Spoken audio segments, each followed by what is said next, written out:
The story begins with someone saying they never imagined it would take 17 years to return to Korea. In 2 containers, names were displayed: Hujong Yu and Suyep Jin. Looking at the vases, a man says it's been a long time since he last saw his father and mother. In his thoughts, he admits there was a time he wondered how much a human life was worth. 17 years ago, 10:32 p.m., in the Gulf of Aden, a cruise ship begins to sink. The boy was extremely desperate as he looked around for his parents. The storm was growing more intense by the second. The child kept screaming, searching for his relatives. He tried to swim against the strong sea currents. At that moment, the boy notices 2 bodies floating. Getting closer, Dongwoo realizes it's his mother. Looking closer at the body, the boy notices there are various wounds scattered across it. Frozen, he's left paralyzed, unsure of what to do in that situation. Even so, the child keeps trying to wake her. However, a large wave comes toward them, causing the protagonist to start drowning. Desperate, the boy realizes he needs to get to the surface before he runs out of air. Opening his eyes, he sees several bodies scattered beneath the ship, growing more and more shocked by the entire scene. Realizing even his secretary had been shot to death,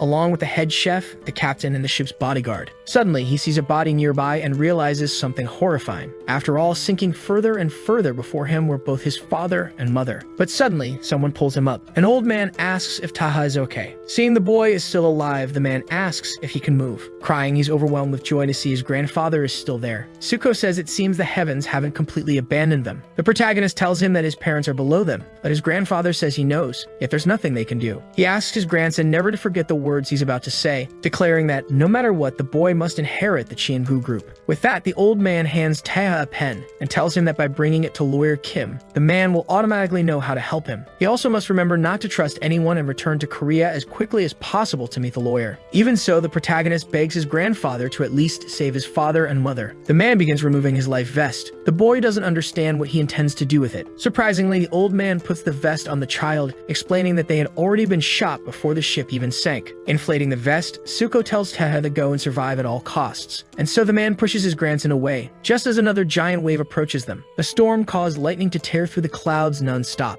After some time, all the chaos turned into an agonizingly peaceful silence. The boy was still floating on the water, opening his eyes, clearly exhausted. The boy is left speechless when he notices something casting a shadow amidst the sunny sky. The source was a large cargo ship passing through the area. Someone smiles as their face is obscured by the light. Taha was very scared and confused after being rescued. 2 guards armed with rifles were shocked to see the child still alive. One of them starts yelling for his boss, saying the boy is okay. Hearing a language different from his own, the protagonist realizes they're Italian. The man kept trying to communicate with his superior. Someone seems to give a call. While one of them complains about their boss being there again, the chubby one asks if the child can understand him. However, Taeha notices a tattoo standing out on the man's neck. With that, the protagonist realizes that given the tattoo and the weapons, these people aren't ordinary. Suddenly, the group's leader jumps down from where she was. Startling him, the woman lands in front of the boy, asking how he ended up on her ship. Her subordinate warns that the child might not speak their language. Annoyed, she orders someone to bring a translator to help them communicate. Taeha just watches them, a little nervous, not knowing how to react. But to the woman's surprise, he speaks in Italian, saying he was on a yacht that got attacked nearby. With that, she asks where this impressive child came from. He explains that he's Korean and that during a storm, his family's ship was invaded by armed men who killed his parents and grandfather. The boss says that, apparently, after being shipwrecked, he ended up on the Salerno family's ship. Confused, the boy wonders what the Salerno family is. She starts laughing at the situation as an Asian kid speaking Italian claims to have come from the Gulf of Aden in the Middle East. Pulling out a knife, the woman says it's shameful, but she can't believe it. Pointing the blade at the boy, Regina asks if there's any reason she shouldn't just throw him back into the sea. The boy doesn't know what to say to avoid that. Nervous, he tries to think of something as fast as he can. So Taeha shows the pen given to him by his grandfather,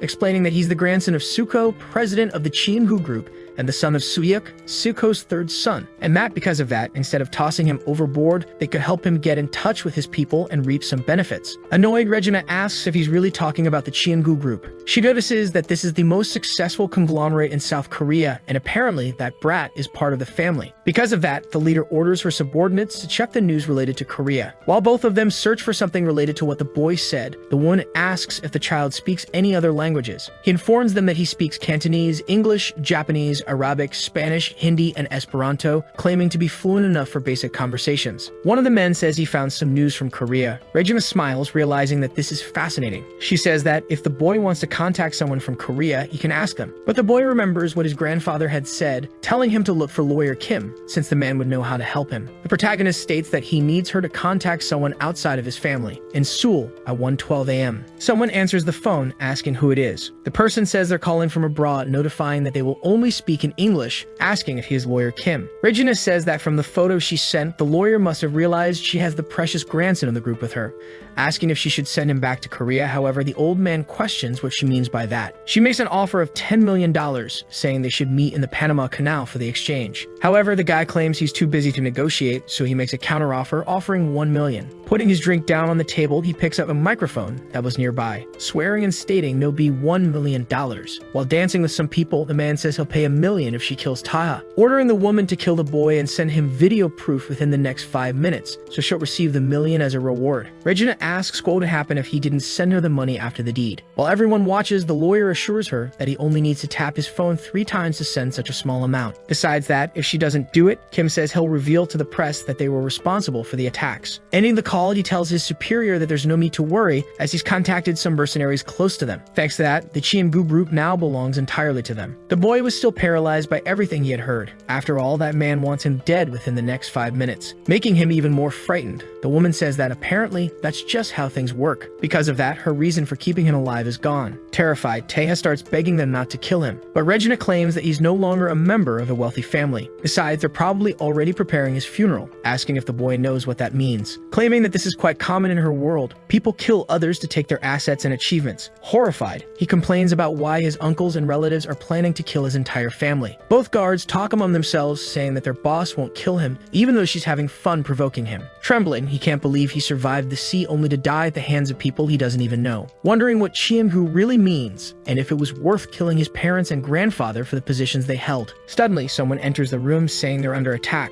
The guy informs them that 3 patrol ships and a heavily armed military helicopter have appeared. She asks if it's Interpol, but the man says no and explains that they're ignoring all radio transmissions. Regina doesn't understand what's going on. After all, it would have to be someone crazy to do something like that. Looking at the child, she finally understands the culprit, realizing that those Koreans must have contacted those people to find that boy. Out of nowhere, Taeha stabs his right hand with a pen. No one understands what the child is trying to do. He says that the Chiengu group will never give her the money. Furthermore, the woman has nothing to gain from killing him. The Salerno family's trade leader is surprised to see the boy's reasoning. The protagonist begs to join them, claiming he will be loyal for the rest of his life if they help him get revenge. The woman wonders how he learned the Salerno insignia. The crazy woman starts laughing hysterically. Excited, Regina tells Matteo to get ready because the show must begin. Before leaving, she asks if the boy understands the weight of his words, asking if he truly wants the power of revenge, even if it means staining his hands with blood. Remembering that his grandfather had said that no matter the means, he must inherit Chiengu at all costs. Determined, the protagonist simply nods in affirmation. With a smile, she says that barking dogs rarely bite, but even so, this was quite interesting. The crazy woman kicks the door open, telling them to follow her, claiming that from that point on, the boy's life belongs to the Salerno family, so he will live and die for them. Therefore, he must watch closely, because that is his future. Taeha truly observes, frozen by what he sees. With that, 17 years pass and he finally returns to Korea. The boy asks his father and mother to protect him as he takes his revenge. However, he seems surprised by something, quickly turning to look behind him. He jumps to the side as several shots hit the area. Several soldiers had arrived and fired many rounds at Taeha. Getting out of some vehicles, someone asks if those insects don't even know how to aim. A Chiengu group security guard and manager tells them to look for the senior administrative director, stating that he doesn't know the man, but he must be insane to think he could kidnap a Chiengu director. One of the subordinates tells the manager that they found the car they were looking for. He tells everyone to be careful when opening the trunk, as the director is still alive. While ordering them to check his injuries, a large explosion occurs. The guy gets angry at the audacity of placing a bomb there, but suddenly half of his men have their heads decapitated. When he finally looks back, the rest of them are also killed. Extremely quickly, Taeha had defeated them all in an instant. The man notices a small cut on his waist. Nervously, he sees that it was thanks to the protective vests. Trying to attack the protagonist, the bald man calls him a little insect. However, the boy tells him not to think he's the only one with something to say. Quickly, he lands another strike on the back of his opponent, launching an attack that splits him in half. As he collapses, Jang wonders what that was, unable to understand how that man managed to do such a thing, complaining about who that monster really is. On the other hand, the protagonist didn't seem pleased by it. He begins to clean his daggers as he walks away, heading toward a luxury car, and grabbing a bag that was in the back seat. He then walks to the trunk. Wincing, the director begs Taeha to let him go, claiming he was only following orders. This was the former lawyer Kim, the one who had ordered his death, stating that he had no reason to kill the chairman. However, the boy opens the bag and throws several bills on top of the man, saying that this is the 1 million. After all, that money probably was never delivered to him. Frightened, the man asks what money Taha is talking about. However, the director remembers that day. The protagonist takes a lighter from his coat, stating that thanks to the fact that he died that day. As he throws the lighter, he says he was reborn. With that, Kim begins to burn alive.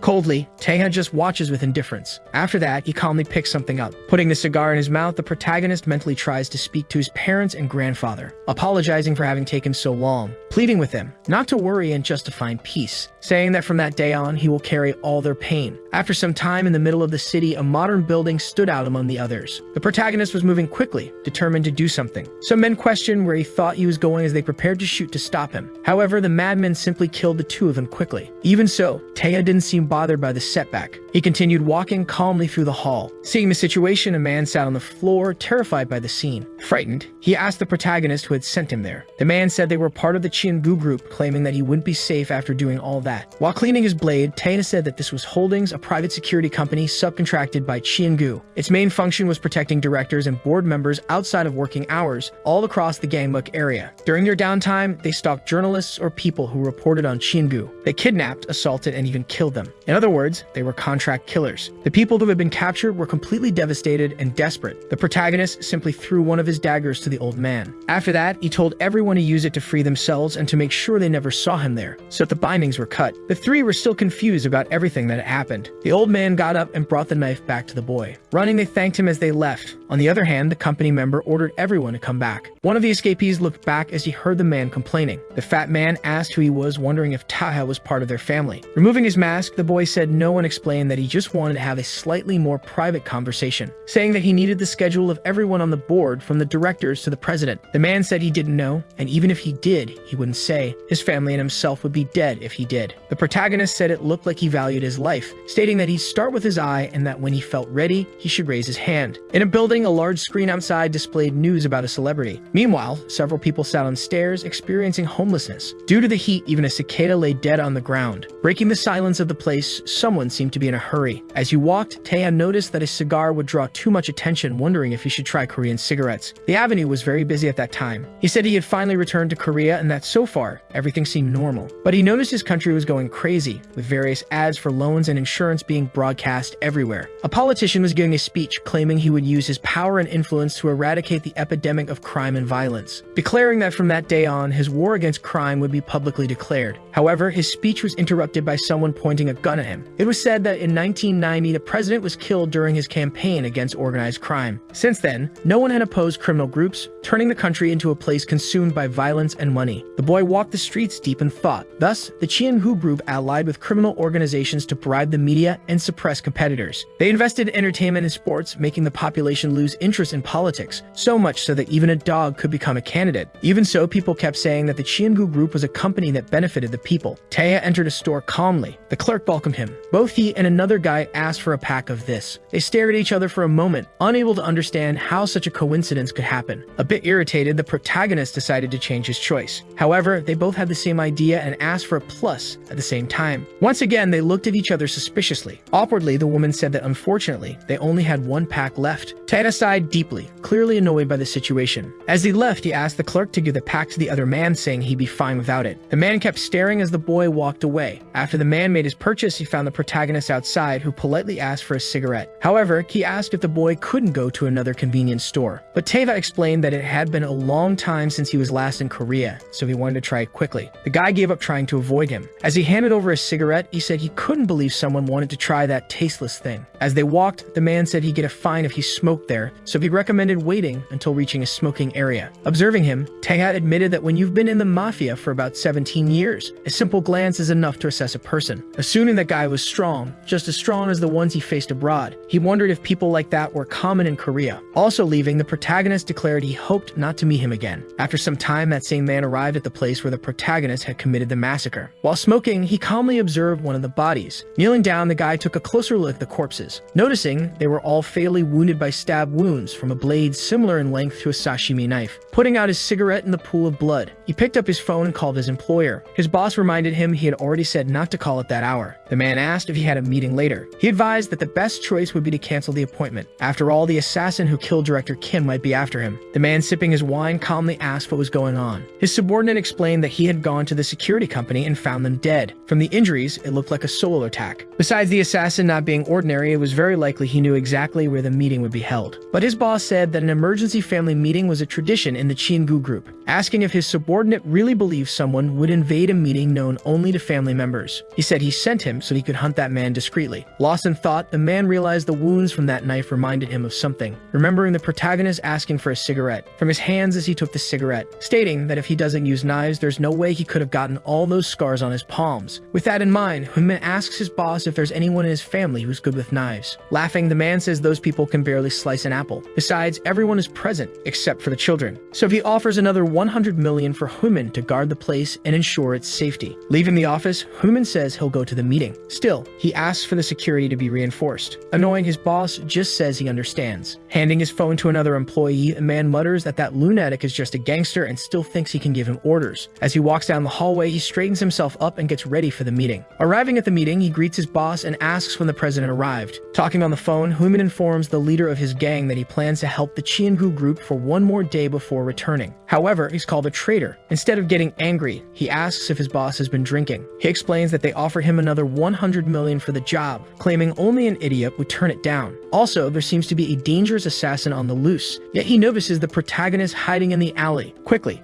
Hunmin ends the call and says he'll explain the details later, looking toward the boy. Feigning casualness, he asks if one cigarette wasn't enough. Taeha says that finding someone of his caliber near the site of the incident isn't a coincidence, claiming it was a good idea to follow him. Smiling, the man says it's been one hell of a day. First someone bums his cigarette, then follows him around. He admits he can't believe he didn't notice him, saying it's the first time something like that has happened. Walking toward him, the protagonist says that before they begin, he'd like to ask one thing. He asks whether the man is working with the Chiengu group. On the other hand, Hunmin asks if he wasn't listening to the conversation, saying he's just helping them temporarily. At that, the boy gives him a deadly stare. He draws the two daggers from his back, and then immediately clashes his blade against the enemy's weapon. They exchange glances, sizing up each other's skill. Thus begins a frenzied exchange of blows. However, Hunmin jumps into the air, rising above the protagonist. He swings his weapon to strike. To his surprise, his bat is sliced into pieces. Seeing that, the gangster wonders when that even happened. What's more, Taeha had vanished in the blink of an eye. Then his opponent grows anxious as he realizes something. The positions had flipped, and now the one in the air was the protagonist, who quickly prepares to end the battle. With a touch of fear, Hunmin admits that Chiengu got themselves into serious trouble this time, wondering how they became targets of a monster like that. Taeha falls toward his opponent, wielding his blades. The gangster doesn't know what to do now that he's without a weapon. The protagonist lands a blow, knocking the man to the ground, already getting ready to leave. While wiping the excess blood from his knife, he heads for the exit of the alley, leaving Hunmin's body lying there. However, to his surprise, the man asks if the boy is joking. Even wounded, he still wasn't dead. He asks if, even after all that, the protagonist is really just going to walk away, stating that he'll regret letting him live.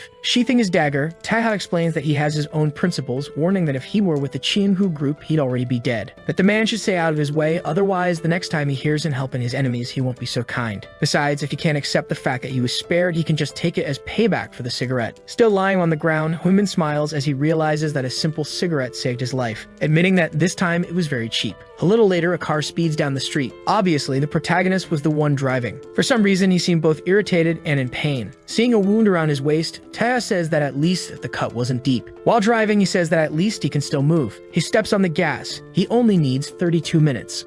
He says that finally the revenge he planned for 17 years will come to fruition, with only 32 minutes to go until its completion. Once again, the boy is consumed by memories from his childhood. His mother begs him not to look, while his father uses his body to shield them both from the bullets. However, extremely scared and worried, he runs toward his father. The man asks what she's doing, telling his wife to grab the boy and run. So his mother picks Taeha up so they can try to get away. But then the ship starts shaking violently. Even the assassins struggle to keep their balance. His mother puts the boy outside the door. She tells her son to find a life vest and jump into the water. With a smile, Hujong says he must survive. One of the men says it's annoying and reminds them he said to detonate the bombs only after killing everyone. Looking in his direction, the protagonist is surprised they speak Korean. The man's face was was completely covered with a mask and goggles as he aimed at him and his mother. Huijong panics and tells Taeha to run as fast as he can. The boy starts running frantically through the ship. Terrified, the child was overwhelmed with fear. He runs, gasping while crying uncontrollably. After that earlier explosion, part of the yacht was already on fire. But then, another bomb goes off. Because of this, the ship starts to sink even faster. Back to the present in the secret annex in Gangbuk. The CDO of the Cheongu Group's department store asks if they really found the person who killed Director Kim. However, Jae-sung says it was probably a crime of passion. After all, the director had 2 mistresses in secret. His sister says that's disgusting, but he replies that it's ironic coming from someone who has several lovers. Jong-won asks what Director Kim's role was in the company's share quota, stating they'll need to make an announcement soon. But suddenly, someone slams their hand on the table, catching everyone's attention. The man tells everyone to be quiet. Guho tells his son to speak. Chang says 2 employees were found at the scene, but they didn't have much to say and were dismissed. Also, it was confirmed there were no other witnesses. The man says they were just subcontractors, so they don't know much in general, and the police ensured the incident wouldn't leak. Suddenly, his father throws a glass of wine at his head. Everyone at the table is left confused by what just happened. The old man asks where the Ojong gang is. Cheong was visibly irritated by that. Even so, he smirks and says they don't seem to know anything, even sending Huimin, their 7th in command. Still, the old man smashes a bottle on his son's head. He says that even after 24 hours, he hasn't found out who the killer is or where he is. Instead, he brings news about a gang. He says that if the former president and Suyak hadn't died 17 years ago, someone as incompetent as him would never have stepped foot there. Along with the wine, the man's face was now completely covered in blood. Regardless of what happened, Chum assures them he'll find him within the next 12 hours. The rest of the family sees that neither of them has changed, and it bothers them all. Juvia asks why he's so harsh with the eldest. After all, he's still his firstborn. However, her brother says it's not out of hate, stating that it's definitely out of fear. Grabbing a cloth, Chang immediately asks his subordinate for his phone. While wiping his face, he searches for something on his phone. He asks where his men are. His assistant says they're already ready. The guy says it's exciting, saying he's eager to see how big this entrance will be. On a highway at night, the protagonist was heading toward his goal. Taeha admits he's always kept an eye on the Cheongu Group. 17 years ago, the day he was accepted into the Salerno family. Even before his grandfather's funeral, Guo became the new chairman, taking over all the shares and seizing the position. Taking advantage of the chaos from the failed war on crime and forming alliances with factions like the Ojong gang to grow his power. Even though that was the beginning of the Cheongu era, they still hold meetings with official members during moments like this. This had been an old family tradition since the days when his grandfather was still alive. Neither the system nor the traditions had changed. Everyone had killed to reach their positions within the hierarchy created by Suko, willing even to murder their own parents and him. One of the guards was monitoring the cameras, wondering whose car that was approaching. He asks his superior if the members are expecting any guests, but this is denied. He reports that there's a car heading toward the front gates. Also, it doesn't seem to be slowing down.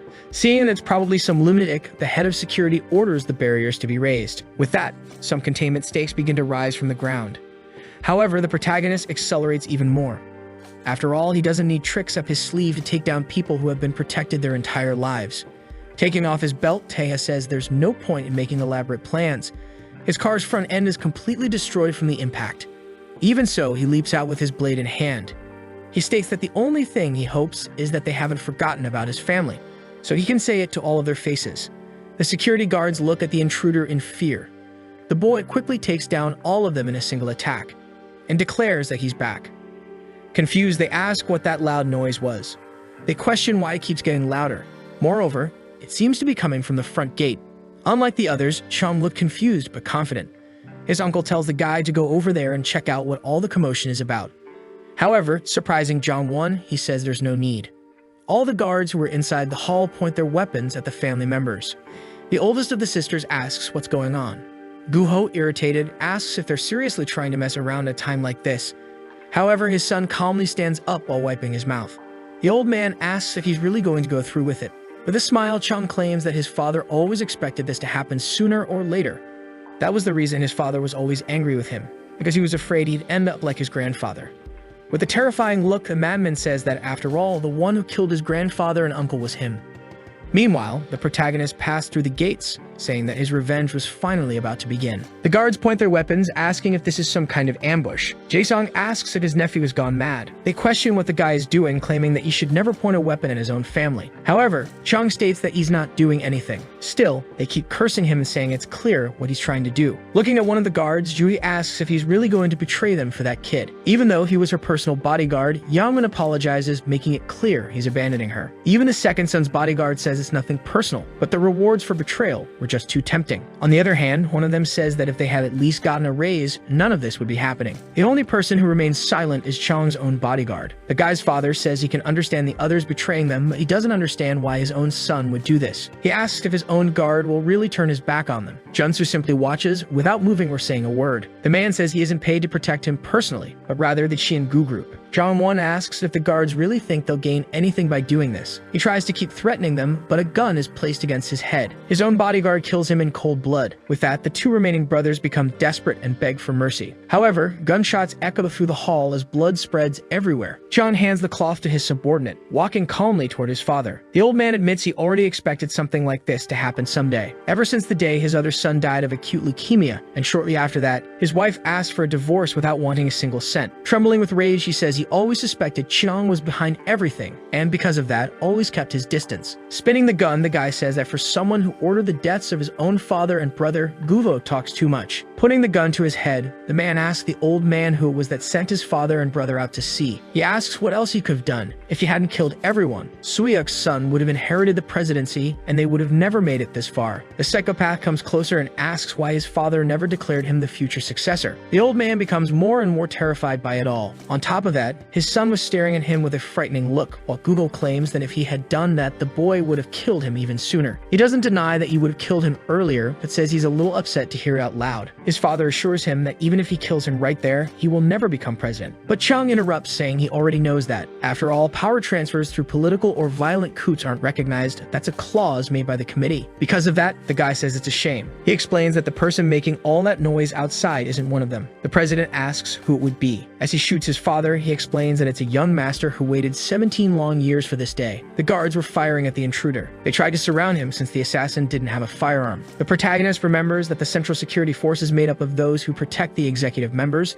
so they hold high-ranking positions. Therefore, he assumes the bodyguards will be much stronger than the ones before. He stops running for a moment. Changing the direction of his charge, the boy says this won't be a problem. He starts moving toward the enemies in a zigzag pattern to dodge the bullets. Using one of the guards' bodies as a shield, desperately the man begs them not to shoot since he'll get hit. But the guards don't care and open fire. Leaving one of the security men terrified, his weapon is cut in half. In an instant, Taha is able to defeat them all quickly. The leader orders his men to evacuate the president as fast as possible. However, the protagonist throws his dagger at the guy. Still, one guard manages to intercept the blade. A man with glasses asks why they're making all that noise, questioning if they can't do this quietly. 3 department heads show up to try to stop him, but that little group is simply ignored as the protagonist kills the others. One of them says he can stop him alone and tells his comrades to stand back. However, even though he's extremely strong, Taha is struggling with the wound he received earlier. With each passing minute, the wound seems to be getting worse. Snapping back to reality, he realizes his opponent's fist is already dangerously close to his face. So, his only option is to block the attack as he's thrown backward. He manages to regain some balance, but unexpectedly, a shadow looms above him. The man asks how he dares attack that place, and worse, gets distracted while invading his territory. However, the protagonist agrees and says it's no time to be distracted by wounds, launching a strike straight at the man's chest, startling his companions as they witness the sudden defeat. Quickly, Taya throws his remaining dagger at the two who are left. Neither of them looked as confident as before. Surprisingly, the intruder had already landed a hit on the man who had defended against his ranged attacks. Sholo can barely keep up with him with his eyes. Grabbing one of the knives he had thrown earlier, the protagonist slices off the head of the last department head. Thanks to that, he had defeated all the outside guards. As he walks toward the entrance, he spots his second dagger, picking it up calmly as if no one else were there. Wiping off the excess blood, he admits it took longer than expected. Even so, the place is eerily quiet. He wonders whether they escaped through a secret passage he didn't know about. Without knowing what awaits him, the boy begins to walk through the house. Finally arriving at the room where everyone was dead and only Chong remains seated amidst the blood, he welcomes him. He also congratulates him for making it that far, asking if he wants to sit down to catch his breath and rest a little. Seeing all that, even a protagonist doesn't quite understand what's going on. Observing Jae-sung's body with a bullet wound in the middle of his forehead. The same goes for his aunt Ju-hui. Even Jong-won had met the same fate. The current president was also dead. Standing up, his cousin says he's in better shape than he expected, claiming that modern assassins should take better care of themselves. Formally greeting him, Chang asks if he recognizes him. On the other hand, the protagonist simply says the man's name and mentions that he's Guho's eldest son. Laughing, the madman says he doesn't remember them being so close that he called his father by his first name. Suspicious, Tayana simply observes that strange behavior. His cousin says he stayed there because he thought it would be disrespectful not to greet him, and also because he needs to explain a few things. In informing him that if he doesn't want to sit, they can remain standing, since it won't take long anyway. Xiang asks if the boy remembers that day 17 years ago, the day he was rescued by the Italian mafia. Interrupting him, his bodyguard says that the helicopter is ready, saying they should leave soon as it's too dangerous to stay. Annoyed, the guy says he had asked her to only call him once he was done talking. However, Taha is suddenly surprised by something, clearly showing he wasn't expecting that at all, saying he recognizes that voice, the voice of the one who killed his family 17 years ago, remembering the man who pointed a rifle at him and his mother, the person who complained about the early explosions while laughing beneath a mask. Extremely angry, Taha asks if he was that worm. The madman begins trying to hold back his laughter, saying there's not much left to say, telling the protagonist to stop talking to him so casually. After all, it's making him feel like killing him. Charging forward, he dares the guy to try, since his goal from the beginning was to wipe out the whole family. But his cousin starts saying there's a saying that goes, when in Korea, act like a Korean, telling him to change his speech. Annoyed, Taga starts trying to understand what exactly is going on, realizing that Chang knows he survived 17 years ago and also knows about him being a Salerno assassin. He wonders why he waited until his return minus 17 years after the event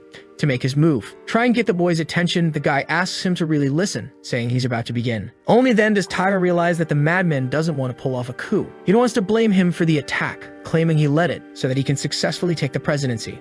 Joniok tells the young master that they don't need introductions. The protagonist simply raises his dagger. The bodyguard starts shooting at the boy. However, the assassin manages to deflect all of them, using his blade to redirect the path of the projectiles, quickly closing the distance between them. However, another guard lands a harsh blow on the boy. Even though he knew there would be more, he couldn't predict the strike. Unlike the other, the man introduces himself as Juno Park. Avoiding being cornered, the young master swiftly moves back, stopping in front of his opponents. Wasting no time, Junia begins shooting him again. Admitting that he's faster than the rumors claimed, he could dominate track and field if he went pro. His partner blocks the protagonist's escape. Even, he gets a little nervous about the situation. Juno asks if flexibility is the young master's secret to success, quickly launching a frantic series of attacks. Ta realizes they are strong, completely different from the ones he fought outside. However, if it weren't for that injury, he might even be able to fight them without issue. Noticing that Chang seems to have let his guard down, and that this might be the only chance before guard Jumsu arrives. Besides, if the woman beside him is Daein, there are 3 guards in the room, yet there were 4 members at the meeting.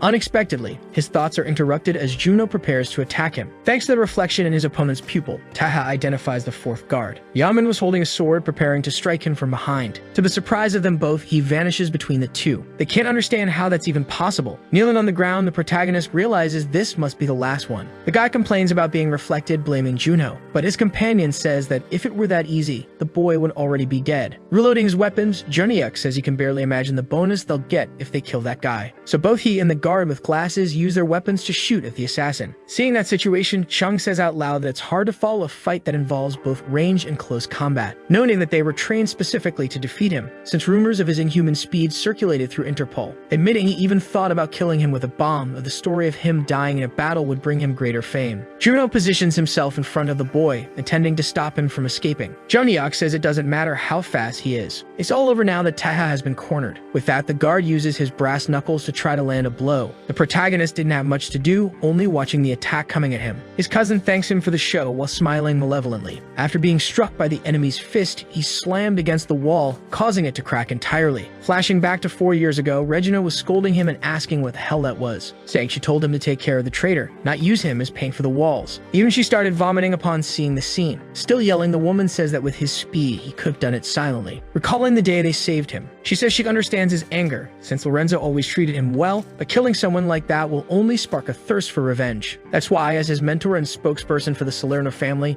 Regina asks him never to do something like that again. However, the protagonist didn't seem happy or remorseful. Still, he says that this way, people will never forget. Confused, she asks what Taha is talking about. He explains that if they kill traitors silently, their deaths won't serve as examples, saying that everyone needs to know what awaits them if they betray the family. Rumors must spread in exaggerated and distorted ways, thus gradually reducing the number of traitors, because otherwise it'll always be an endless battle. The woman asks if he chose the path of violent deaths to prevent greater bloodshed. Aside from where he was standing, everything around him was stained with blood. She says it's absurd for such a thing to come from a boy standing in the middle of a river of blood without a single drop on his face. Interrupting her own thoughts, Regina says that apparently being an assassin really doesn't suit him. Back to the present moment, Juno freezes as a glint appears in the middle of his chest. The guy starts coughing up blood while that glint keeps shining. shining. Even Xiang and his bodyguard are surprised by it. The protagonist had slashed the guy brutally. With a threatening look, he faces his other opponents. Frightened, Yaman quickly points his weapon. However, in an instant, his eye is pierced. After being struck, the man admits to himself that they underestimated this guy.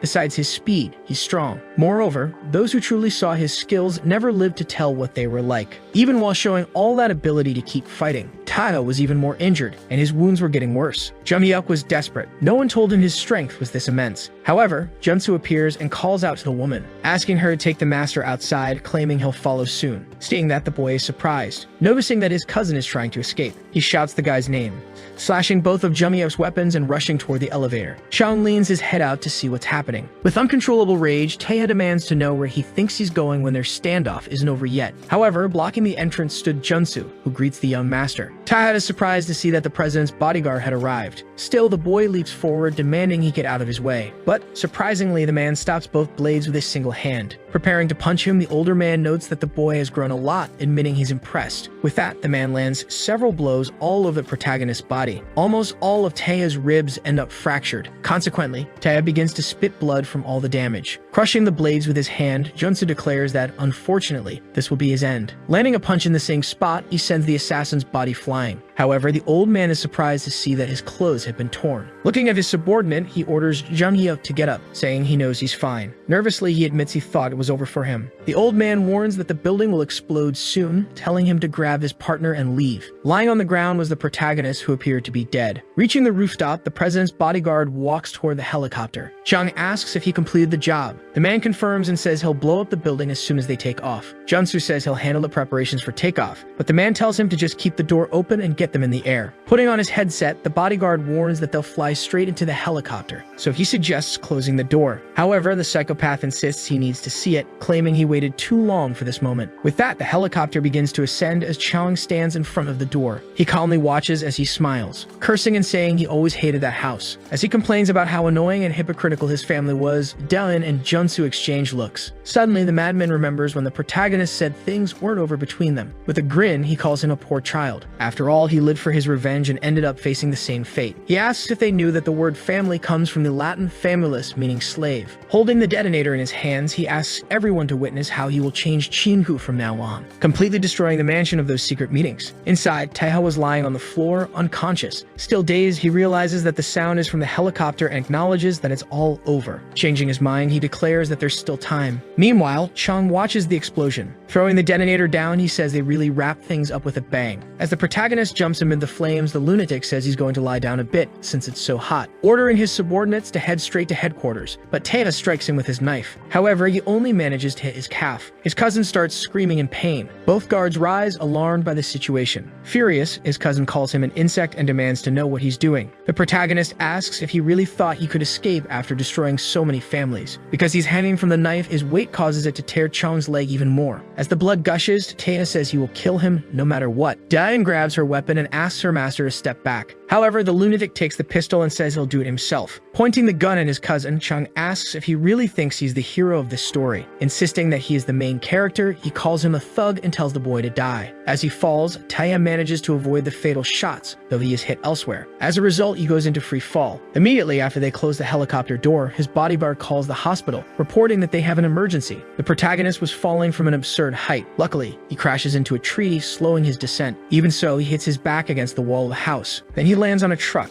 rolling down near a stream. Someone passing by on a bicycle ends up seeing the scene. The person stops and looks toward him. It was one of the victims Taeha had rescued from the security company earlier. The guy notices that it was the man who had saved him. Given the state of his body, he wonders if he arrived too late, but then he hears a plea for help. Looking again in Taeha's direction, he tries to look more carefully. The protagonist was asking for help, barely able to stay conscious. Even extremely wounded, he kept saying it wasn't over yet and kept pleading for help. On a messaging app, someone had sent an 11-minute voice message. The person was requesting backup, stating that the guy had refused the breathalyzer test 3 times and kept insisting he was Congressman Kim. That man was typing something while listening to the audio of former director Kim using his influence to threaten the police. He asks someone if that voice and name were clear enough. The person questioned where the director was at that moment. The young man replied he was probably at the police station giving a statement and would soon head home. His partner seemed a bit hesitant, so the guy offered 200 and asked if that was enough to catch a big figure from the majority party. For a while, the only notification was that the other person was typing. But to his surprise, the counteroffer was 30. Naturally, he was extremely frustrated, claiming that it was worth way more. However, the buyer said that it wasn't even election season, so no one cared about those old men. The guy said it seemed like the buyer didn't understand the current market, explaining that a regular person was worth 1x, a celebrity 10x. But if it was someone related to Gu, the value was 1,000 times higher. Taking a deep breath, he realized everything revolved around the Gu. After some time, the radio reported an accident at a tower. Not interested in that information, the guy turned the radio off. He was getting ready to leave. But instead of heading to the street, he was in a restaurant. The owner was already getting things ready to open. The woman warned the boy that he'd be late if he stayed there. The boy said he was fine and would make it on time if he went by skateboard.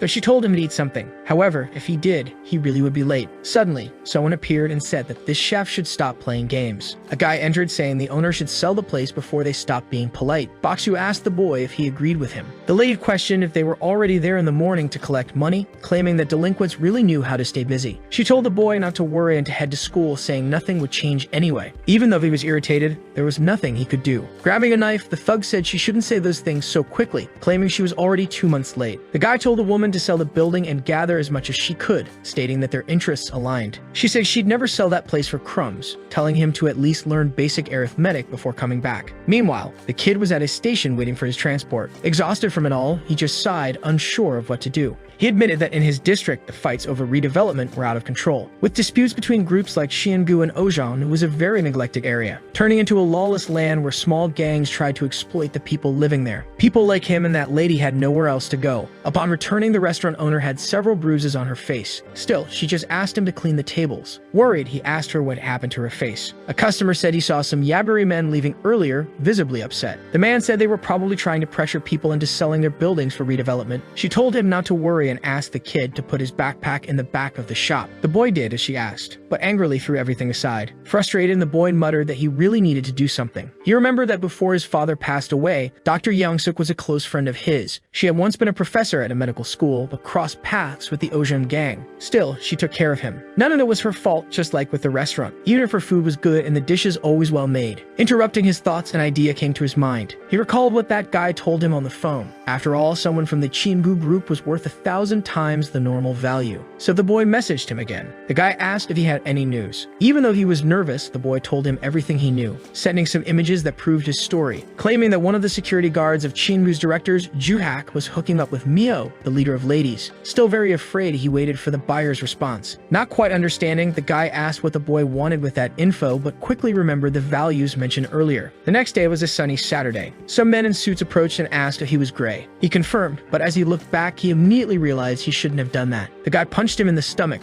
knocking him out and taking him to a van. As he was being taken, Gray finally understood why they paid so much. After all, it was just bait. The boy was tied up and sitting inside the security company's office. The leader said that at first he thought he was just an annoying informant, but in reality the kid was very good. He asked where he got those images, wondering if his father had hidden them before dying. The guy asked if the brat was Jingu's son, one of the people who reported Xiangu. Seeing that, Gray gave a slight smile. Taking off his watch, the guy asked if he thought it was funny. Then he punched the boy in the face, asking if that was funny too. Still hitting him, the man asked if he had more files like that one, hurting the boy more and more, throwing him to the ground and cursing him non-stop. Even so, Gray couldn't hold back his laughter and kept laughing. Still laughing, he said the old man looked like a piece of trash he used as a toilet, claiming that if he had more, he would have already sold them. The fat guy ordered his men to bring the hammer. The man threatens to rip out all of the boy's teeth until he understands that this isn't a game. But luckily for him, one of the guards calls the old man. His subordinate reports that a central dispatch order just came in, stating that they need to provide security for an emergency meeting. Standing up, he says that if it's really a level 1 priority, that means they should go right now. So he orders them to tape the boy's mouth and lock him in the room. Kicking him inside, the fat man says he'll be back to finish this later. Inside, there was already an elderly man along with a woman. Still on the floor, he says his father was a fool. Driven by his ridiculous sense of justice, he didn't even try to expose Qiangu. He just died in a car accident with his mother. And instead, he should have just gone into hiding to live a peaceful life working for them. No matter how significant the information his father had, as long as he remained defenseless, it would all be in vain. However, they begin to hear the guards asking who that person was. Gunfire and screams suddenly mix together. Even the leader panics, shouting for his men to kill the intruder. Everyone starts to panic, not knowing what's happening. Suddenly, the large door in front of them bursts open. The protagonist hands them a knife and tells them to use it to free themselves and get out of there. Then he assures them that none of the three ever saw him there. They don't fully understand what just happened. They start to leave, thanking him for the help. That's when the boy looked around and behind him one last time. Staring at the bodies, Gray wonders if that man did all of this by himself. Sometime later, he finally returns home. Young-suk asks what happened to his face and where he had been all that time. She gets more and more upset, demanding he explain, but Gray says nothing happened. With a smile, a girl tells her not to worry. The boy heads to his room. The woman watches him, clearly concerned. As soon as he enters his room, he collapses onto the floor. Still shaken, the boy wonders if it was the Ojang gang that sent that man there. After all, they had guns, but even so, he killed them with just 2 knives, as if it didn't matter. While opening his drawer to search for something, the boy keeps wondering if that guy was sent by someone. Closing it, he figures there might be something more behind all of this, suspecting it might be a revenge plot. He remembers the moment the department head mentioned his father, questioning if he had more files related to Chiengu. The boy admits that no matter how important the information is, it's worthless unless you have the power to use it.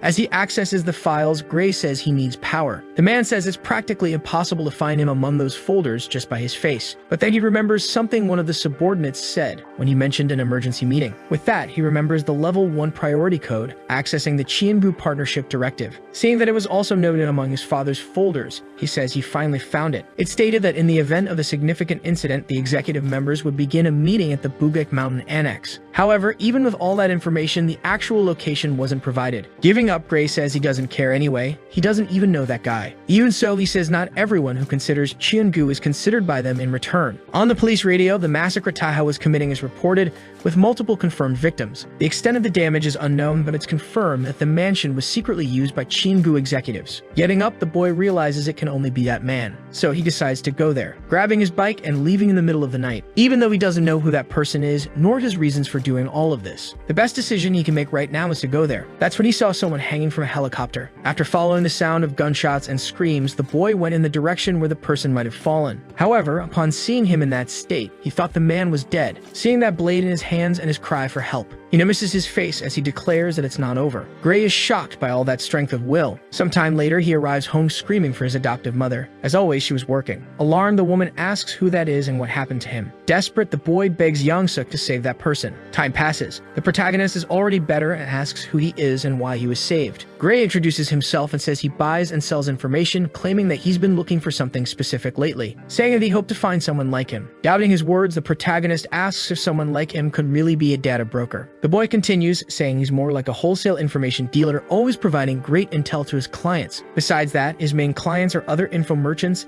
and the financial sector of Uedo. He explains that he nearly died after falling into the Chiengu's trap, thinking he was about to meet a fellow informant. Taha asks if the boy was one of the hostages from that day, wondering if he was able to recognize him even after seeing him just once. Gray confirms he did, saying he wants to win an award for the youngest data broker or something like that. With that, the protagonist starts looking around, noticing the things the boy owns. Then he asks how many days he's been there, and the boy tells him it's been 4 days. The man wonders if he really slept that long. Still, he calls for Gray and asks if this supposed broker could find someone for him. But unfortunately, he has to admit he was bluffing, saying it was hard enough just finding him, and he'd need another broker for that. Moreover, finding someone requires a lot of money, and above all, he'd like to ask for something in return for saving him, since he spent a lot on medical expenses. Ignoring all the rest, the protagonist asks if what the boy's trying to say is that he can't find him. Gray asks what the man would do if he couldn't. However, Taha just turns his back and says it's fine. Grabbing his jacket, he thanks the boy for his help and says he'll erase him once everything's settled. The boy asks if he's really leaving just like that, but the protagonist says he still has matters to take care of. As a final piece of advice, he tells the boy not to interfere or try to stop him, since this won't end with just one kidnapping. Scared, Gray just sits back down in his chair, but soon he smiles, realizing that apparently that's how things work. After leaving the boy's room, he notices a strong smell of pork and wonders if that place is a restaurant. Surprising Taha, Young-suk says the boy shouldn't be up yet. She says he was hit by 22 caliber bullets, making it possible to stitch him up, but his fractures aren't kept still. He'll be lost even if a doctor helps him again. Politely thanking her, the protagonist says she must be the doctor who saved him and assures her he'll repay her. But she says she's not a doctor, claiming she owns a gukbap restaurant, and asks him not to come back there if his stitch is open. So the protagonist heads outside. Looking around, he wonders if this is a market. Ignoring these things, Taha picks up a phone. Answering it, he says it's not his phone. Gray explains his broke and until it's fixed, he can keep that one. He says there should also be a box in his pocket with earbuds, asking the protagonist to use them. Taking the device, Taha is surprised by its size. The kid explains about the battery, connection, and mic, also warning that the first button on the shirt is a camera. The protagonist says he was very clear, claiming the boy will die if he gets involved with him. However, to his surprise, the boy asks why he's exterminating the Chienbu family. The kid asks him not to be surprised. After all, even though Korea is a mess, something like that wouldn't go unnoticed. The whole country went into chaos while he was unconscious, with news saying the entire Chienbu family was a victim of terrorism. Taya asks why the boy wants a favor from him, even knowing that. The kid explains that in that neighborhood there are a lot of power struggles between Ojong and Chiengu to gain redevelopment rights. Besides the two gangs getting closer to that area, there are many other issues making life harder. Even so, since the protagonist's problem seems more urgent, he'll help, but in return, he wants help in the future.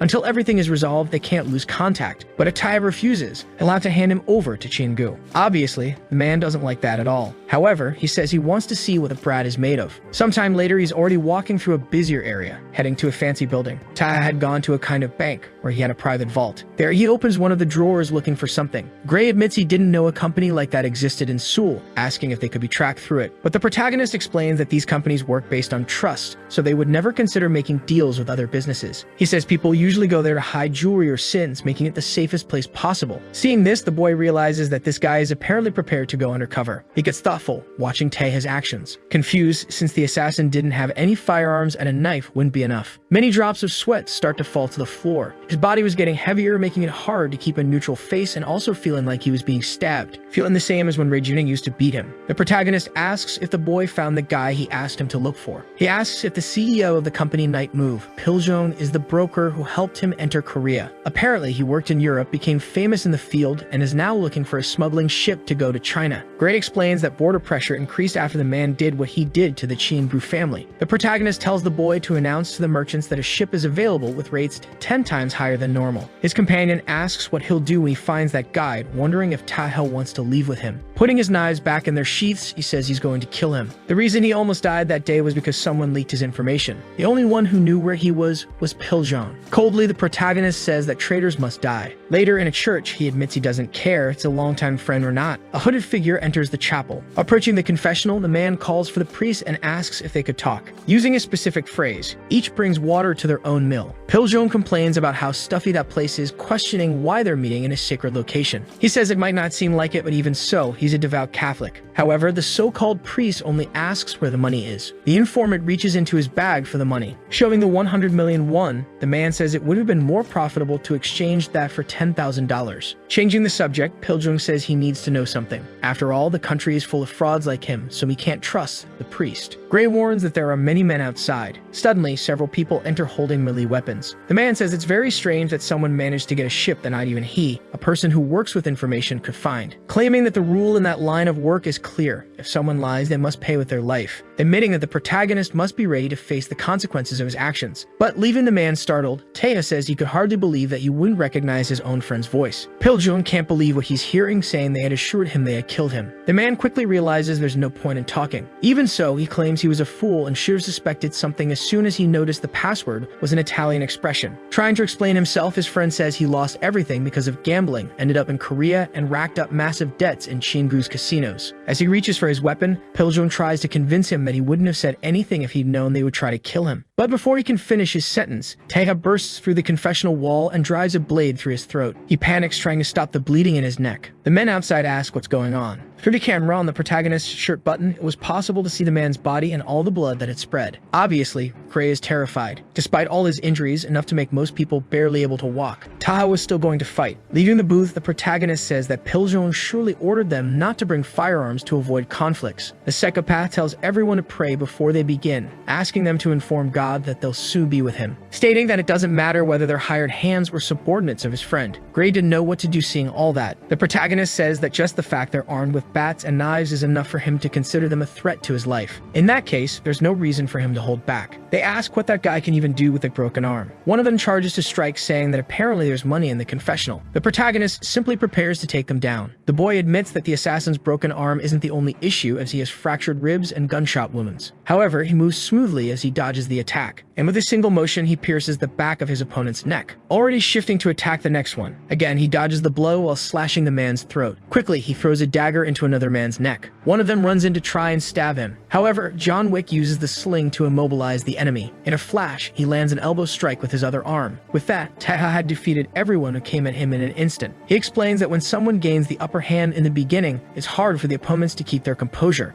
Considering all that money waving in front of their eyes, it was obvious adrenaline would take over. Even so, among them, there was still someone else. Someone had something they shouldn't, but some of those guys charge at him. The protagonist takes a simple step forward and, in doing so, disappears before everyone's eyes. Using his speed, he rushes past the men. Obviously, his target was to eliminate the one most capable of hurting him. The two who had stepped up to attack him are completely confused. Even Gray can't understand what just happened. With that, the weapon drops to the ground after his rush. He calmly starts turning to the others, asking who's next. Despite all that chaos outside, the church didn't seem affected. In the parking lot, only one car was parked at that hour. Gray was inside, unable to believe what he had just seen. Supposing that man doesn't even seem human, since even with a battered body, he still did all that. Suddenly, Taeha calls out to the boy and asks if he can hear him. The protagonist asks the kid to go to the confessional and retrieve a bag of money, since he no longer has the strength for it. The brat asks, frightened, what he's talking about, but the man says he knows he's in the area. After all, he warned him about the men before they even showed up. Gray doesn't know what to say in that situation. Even a bit nervous, he simply accepts the mission. So the boy gets out of the vehicle and heads toward the church. With that, the boy walks up to the door. A bit hesitant, he opens the doors. In front of him, the church was completely stained with blood and bodies. Sitting on one of the pews was the protagonist. He says he's up there. Even more nervous, Gray begins to walk. Arriving at the booth, he notices the body of the protagonist's former friend. He feels a bit sick after all. There were bodies scattered all over the place. The boy says he called a cab, saying it should arrive in the next 10 minutes. However, looking at his companion, the boy realizes Taha is in really bad shape.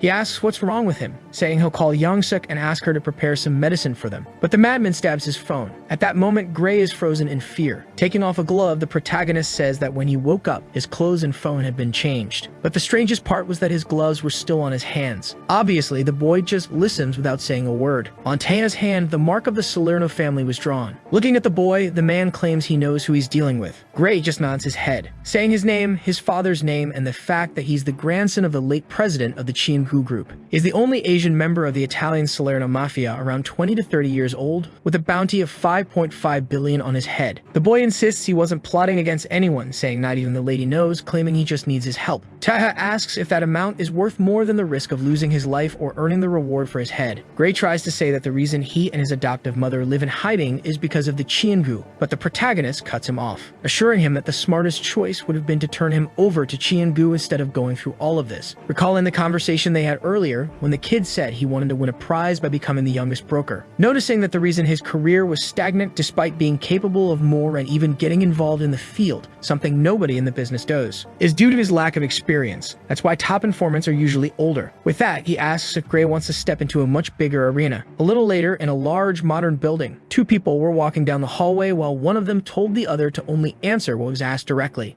Huimin gets upset and assures he would never say anything that could put Ojong at a disadvantage. His companion says people from the gang aren't exactly known for being well-spoken. Even irritated, the guy can't deny it. The two enter as the man apologizes for making that person wait. Back at the chapel, Taita praises the boy's work, saying he'll fulfill a favor, but also wants them to work together afterward. He says Gray will be risking his life and won't have an easy death if he's caught. However, he could become the best if they work together. The protagonist says that's a promise. After all, he will crush Chiengu once and for all. The leader of Ojong admits he didn't expect them to call so soon. After all, they understand that Chang must be busy with the funeral of his relatives. They'd affirm they wouldn't have gone anywhere before getting in touch, but the man raises his hand, signaling them to stay quiet. Both are afraid of what might happen. The strange man makes a little hand gesture, asking for silence. With that, he begins to nod his head affirmatively. A kind of speaker starts playing music. He raises his clenched fist, making a sort of resistance pose. The two members of the Ojong gang don't understand what it means. Still, someone starts clapping. The guy accompanying Human says it's a shame they arrived just as the performance was ending. Chang asks if he knows that piece. The man says its exact name, but notes the composition seemed disjointed, assuming maybe it was due to his performance. That clearly doesn't doesn't please the lunatic. He orders his bodyguard to turn it off. While Dayan uncovers her ears, the man says that was a 6th grade piano competition, assuming he never practiced again. Moreover, all the relatives who went to watch him that day are now dead. The man asks if they know what happened, assuring them that if they had known who was coming, they wouldn't have been so defenseless. However, Human insists he did warn them, advising they should have even canceled the meeting since the assassin wasn't just anyone. While saying it was Chung who didn't heed the warning, Chung cuts him off, telling him to put away that cigarette, claiming he was the one who knew best. This visibly angers him. Chung says it was a traditional emergency meeting of his family, something that could be canceled on a whim, claiming that's why he paid 200 million won for him to deal with that man discreetly, without alerting the other members. The man rests his knee against a sort of cane. While touching his leg, he says that instead of handling the assassin, they suffered losses and now he'll even need to use that. With that, the man says he can't help but wonder how Human is still alive, even though all the other guards died. The guy says he already explained, saying that assassin kills according to his own rules and he didn't fall within them. With a smile, the lunatic says maybe the rule of a terrorist is to avoid friendly fire. Obviously, this infuriates Human. He tells the guy to stop barking nonsense, asking if they really think he put the honor of his organization and parents at risk. Chung says it must be nice to have parents to support you, stating that even if he wanted, his are already 6 feet under. Suddenly, the other Ojang member adjusts his glasses, preparing to step in. The man asks who is responsible for handling the so-called terrorist. The guy assures it shouldn't even be questioned. It was Mr. Junsu. The girl once again looks at the old man with suspicion. Huimin's partner asks the bodyguard directly. The man obviously confirms immediately. However, even he seems a bit suspicious. He says he understands and asks what Xiang wants from them. The lunatic claims he doesn't care about money or anything like that. He just wants to make sure to stay quiet about the incident. And if anyone asks,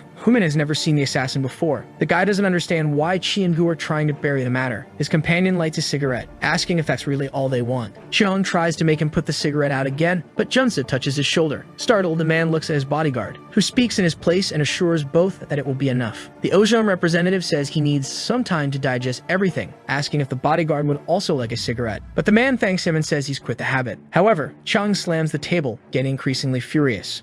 He asks if they're not afraid. After all, he'll be the new president soon, questioning what that old worm is doing. The guy strings together insults and tells that little shit to know his place. Standing up, he says that's what his boss would say, and that's why he's in that seat. Bidding farewell, the man addresses the bodyguard directly, saying they agree to the terms. Throwing the cigarette butt on the floor, the man tells them to have an ashtray next time, and preferably a wet napkin too. With that, the three are left in the room in deafening silence. Zhang stays quiet for a few seconds, not saying or doing anything. Huimin says he really is something else. After all, he dismantled all of Qinggu's arrogance using only his words. Adjusting his glasses again, he says that's his role there since, apparently, Chang doesn't understand how things work, claiming that the former president truly taught him nothing and deserved his fate for not dealing with that brat sooner. The guy is in disbelief, asking if he's really trying to say that. Calmly, the old man claims the incident was probably a coup planned by Chinam to seize the presidency. The elevator opens and they resume walking, declaring it's essential that they find the assassin who attacked the Qinggu group. Huimin tries to say the guy is dead, but his companion assures him that's not true. After all, Junsu is strong but never kills people. At the moment, he asks the old man that he confirmed his suspicions. The guy is even more amazed by all the twists. He declares it's unlikely the man was hired by Qiang, since Junsu lost many men. The assassin was merely used in the end.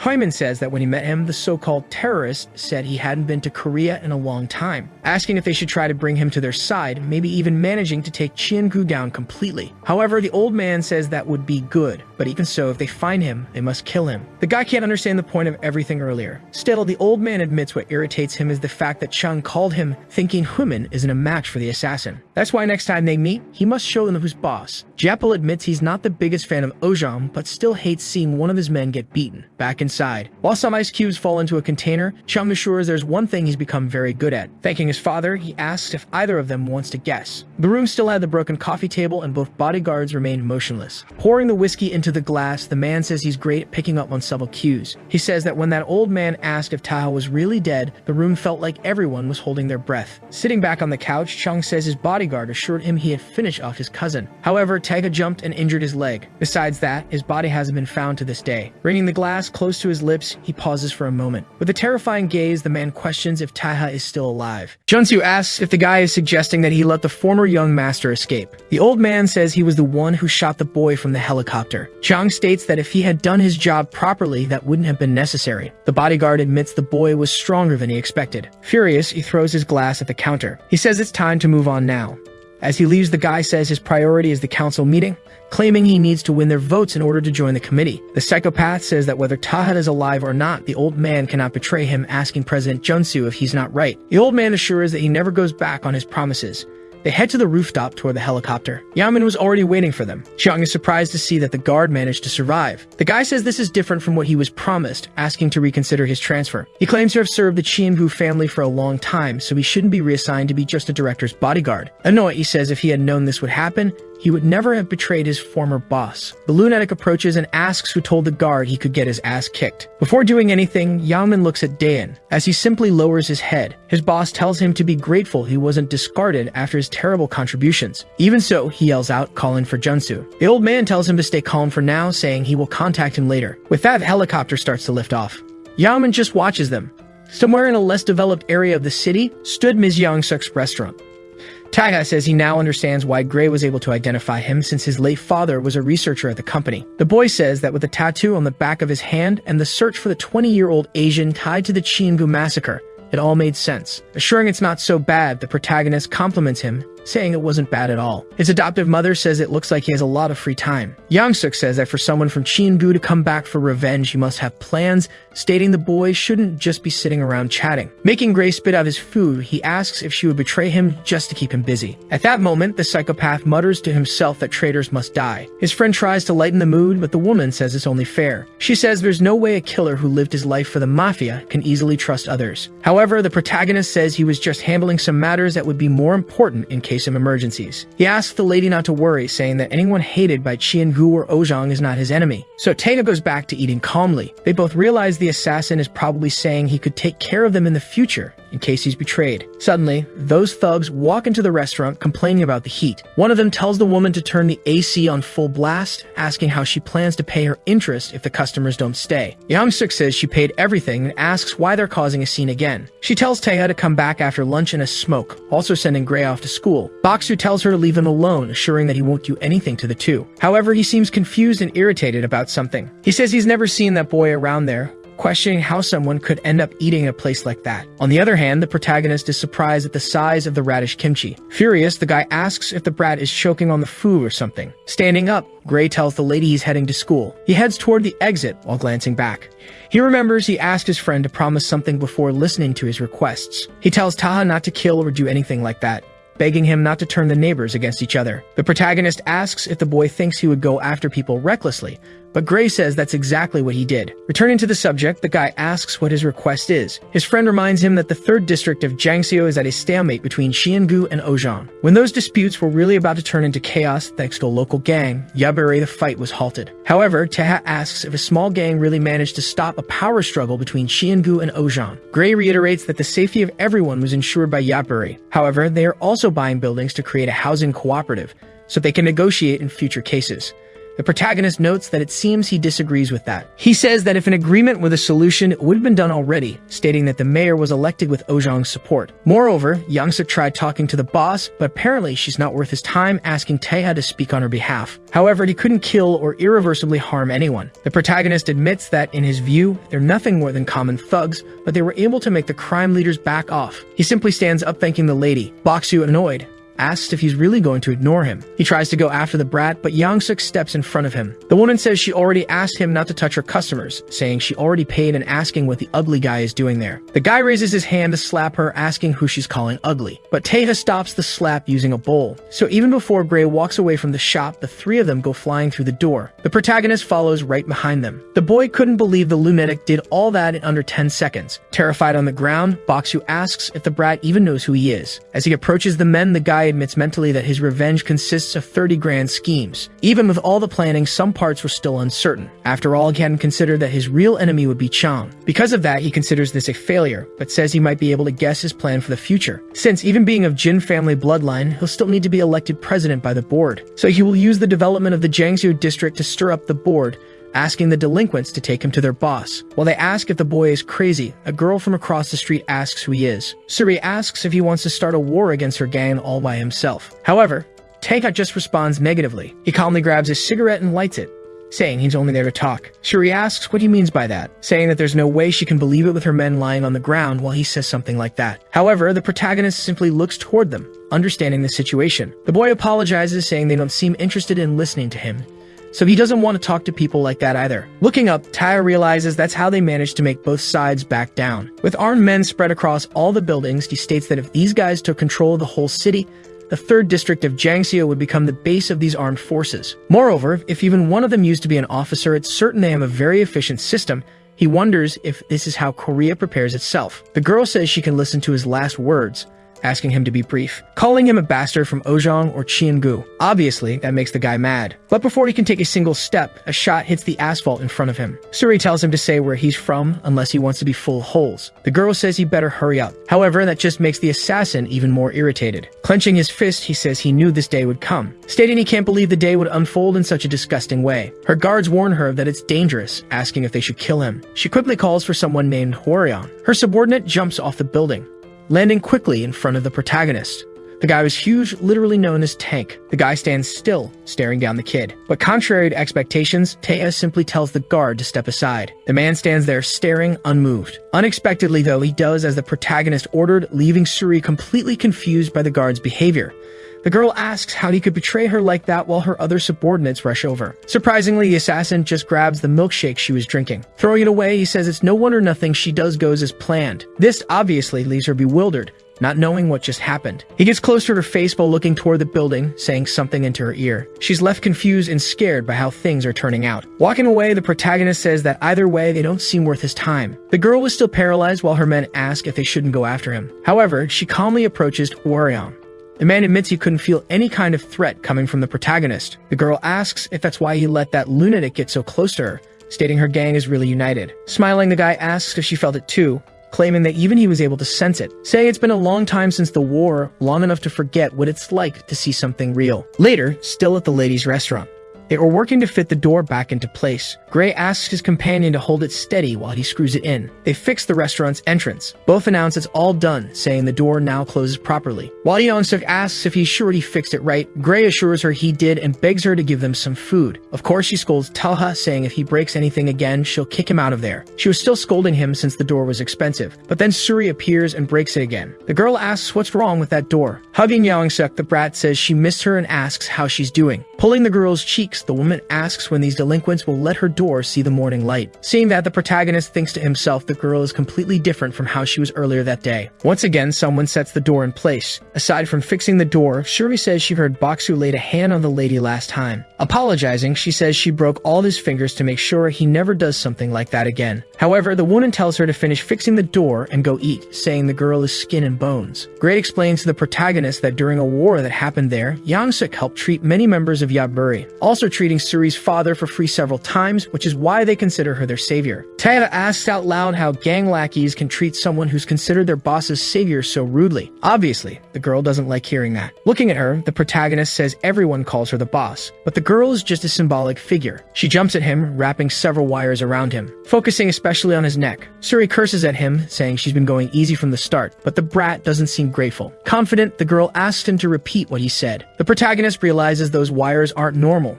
noticing their tension is different. To her surprise, the guy claims she must know that better than he does, saying that among those men who were positioned inside the buildings when he was there, some seemed to have their weapons aimed at a specific spot. Instead of targeting the intruder, they were aiming at their own boss, saying that while everything externally looks like a stalemate, she acts like nothing more than a puppet controlled from within. At the moment he approached her, the boy asked Suri to meet him at the ladies' restaurant, since there were too many spies there, asking who ordered them to buy the buildings there, wondering if it was Ojong. While the girl pulls the wire tighter, the protagonist claims there's only one last option, asking if it was Chiangu, but the girl pulls the wire, visibly furious. But to her surprise, all the wires had snapped. With his dagger in hand, Taeha says he got his answer. Elsewhere in the city, in a luxurious house, a man was banging on a glass window, begging the director to save him, saying that even with the failed deal with Lebanon, he guarantees he'll raise twice the revenue in 2 months. On the other hand, the director was on the phone asking what happened. The spy says an intruder approached Suri earlier, claiming the boy might have noticed them and asking how he should proceed. A cage begins to open with some feline inside. A hungry lion steps out into the same yard where the man was. Desperate, the guy tells the animal to stay back, begging the director frantically, pleading for another chance. But as expected, the man does nothing, letting the guy be killed and devoured by the beast. In the photo he received, the protagonist's face was fully exposed, making the director find it interesting. In-Yu orders them to bring the brat to him, alive. Taya says that apparently the one behind the entire 3rd district was really Chiengu. Furthermore, the reason the girl hasn't dealt with them is because she's being threatened. Suri starts complaining about who that guy is. After all, he cut through her wires like they were nothing, even though they're her best weapons made of Kevlar fiber. She indirectly questions who he is. The protagonist assures her he's simply the best person in the whole country at killing Chiengu. That obviously leaves her even more confused. He claims that if Chiengu is her problem, he supposes he can help her. Gray assures her that she can trust the protagonist. She's surprised when the old lady arrives. Young-suk also tells Suri she can trust that guy. That shocks her even more, since the woman usually doesn't meddle in anything. With that, she gets off the table. As she walks away, the girl says that if it were just a matter of killing a few people, everything would have already been solved. Irritated, she warns that this is her last warning and tells Taeha to leave the district. She leaves, abandoning the 3 at the restaurant. Later, the protagonist and the old lady are smoking outside. He thanks her for trying to help earlier, when she asked the girl to trust him if the matter involved dealing with Chiengu members. But Yang-suk just says it's the truth, complaining if there's anyone else capable of standing against them in this country. The protagonist asks who secretly plotted all that mess within Chiengu. The woman says it was the director of the electric company, In-Yu, assuring him that that worm is always behind everything. She says that when the former leader of the Yabiri, Suri's father, nearly died in the redevelopment war, that man took him to the hospital. But only the 2 of them know that. The rest of the neighborhood thinks he died, because if they knew, there would be resistance, and they'd all end up dead. Young-suk admits she would prefer everything be resolved without Suri's father dying and asks if Taeha could help. They go silent for a moment. Someone reports being B1 and warns that the target is in their sights. They ask if there was any conversation. The spy says yes, affirming that Young-suk asked the intruder for help. Claiming that the man is harder to read so he doesn't know what the answer was, this was a mercenary from the private company Peak. The person on the other end raises the possibility that the guy is a mercenary. B1 says that either way, they just need to bring him in alive. His colleague asks about the woman and the boy from the restaurant, but the mercenary says they're unnecessary, claiming he'll just kill them all. But Taeha was already right behind him. The guy gets extremely startled when he notices his presence. The protagonist quickly hits his hand, preventing him from using his weapon, closing the distance between them fast. His colleague asks what happened, if B1 is okay, tells him to answer already, but the mercenary is still trying to pull out the knife that was stabbed into his hand. Meanwhile, the boy calmly walks over to the spot where his enemy had been watching him earlier. He picks up the radio lying on the ground, saying he's B1 and not to worry, saying goodbye and that he'll see them soon. Sometime later the next day, at the Chienbu's private hospital, a guy eats something while stating that he asked for all contracts to be completed yesterday, asking if Suri took his words seriously. The girl says she's trying to convince everyone to sign the papers, saying that way they'll avoid problems later. Her father was breathing through machines, clearly struggling.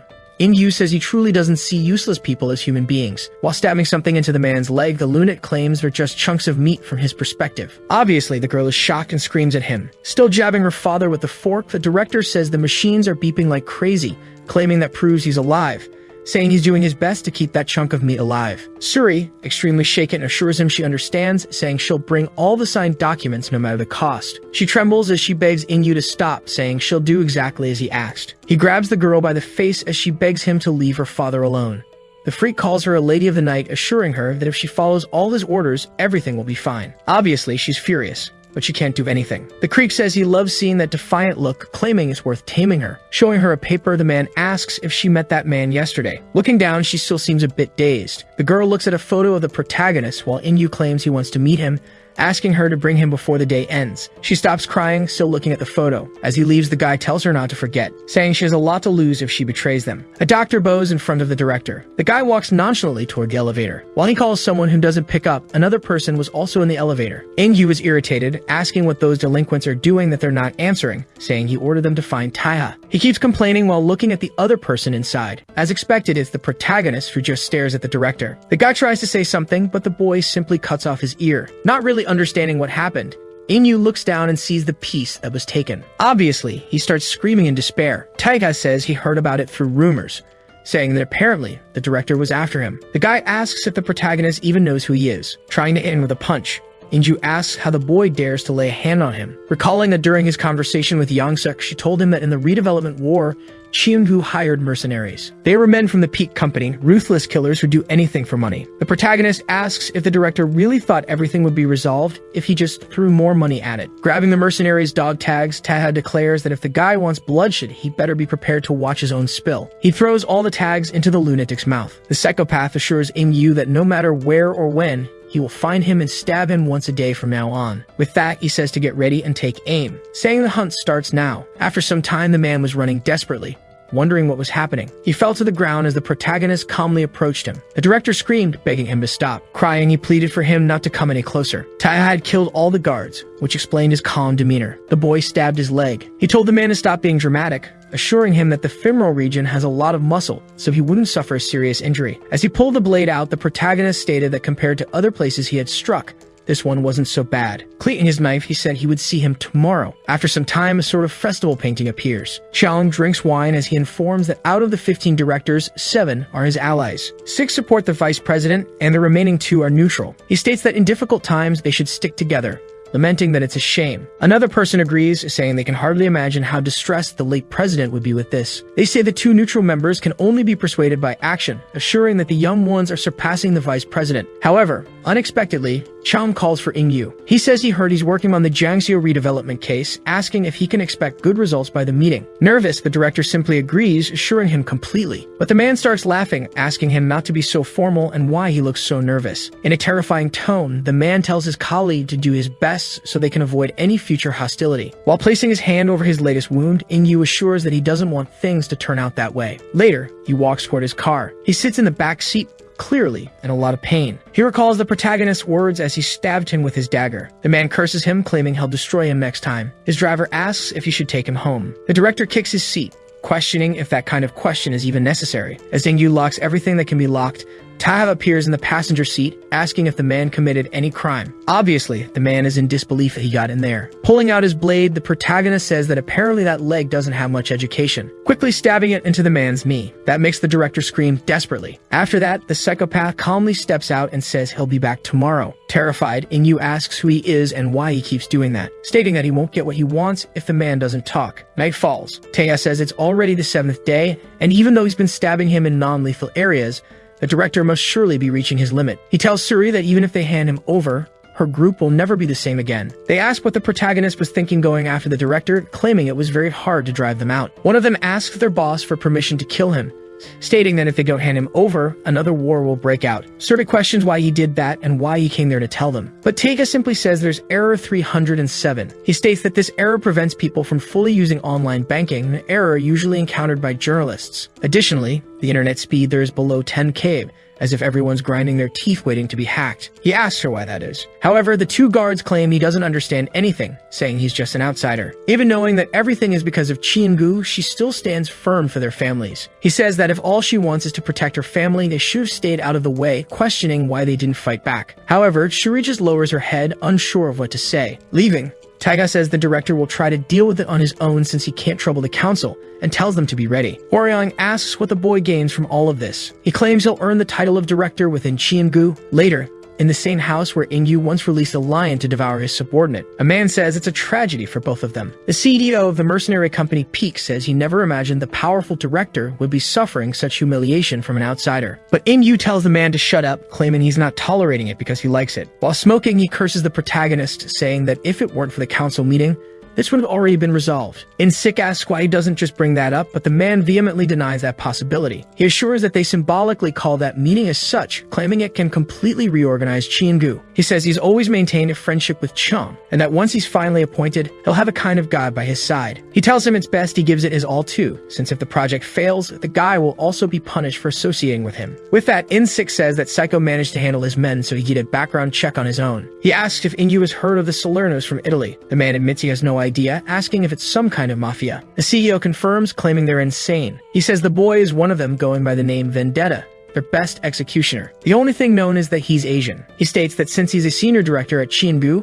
he must have a lot of money. In Sick then asks how much he'll need. He says that if a nuclear bomb appeared, they'll need to create one of their own, declaring that someone who can rival him has been summoned to Korea. He says that Jerome is a guy who crossed paths with this vendetta twice and lived to tell the tale. However, the director says he should have found someone the protagonist understands, not someone who just survived. Still, the guy explains that the boy is infamous for chasing a traitor even to the ends of the earth. He tells a story of how once Vendetta went into the Amazon jungle to hunt down a traitor, surviving solely on insects. Ingyu asks if that doesn't just make Jerome good at running, but Insik replies that if that were the case, he wouldn't have come immediately. The CEO states that the commission is $700,000 upfront, $300,000 later, and another $300,000 as brokerage. He claims it was very hard for him and his men to bring that guy in. The man asks how many men Insik still has. He assures that if he wants his company involved, a payment will have to be doubled. The director makes a call, ordering them to bring 200 kilograms of cash to the first floor of the basement. With that, the elevator doors open. Something inside glistens in the light. He asks the CEO if it really makes sense to spend $1.3 million to kill one man. Ingyu says that there's 200 kilograms of 50,000 won notes there, each weighing about 0.97 grams, affirming the guy can do the math. He assures it's more than enough to retire on, saying they need to have a productive conversation. Someone was observing a blueprint from somewhere. Gray says that it's the blueprint of the director's property, and that he got in touch with a security company and bought the poster. Taeha asks how he managed to buy it. The boy says that except for Chiengu's own insurer,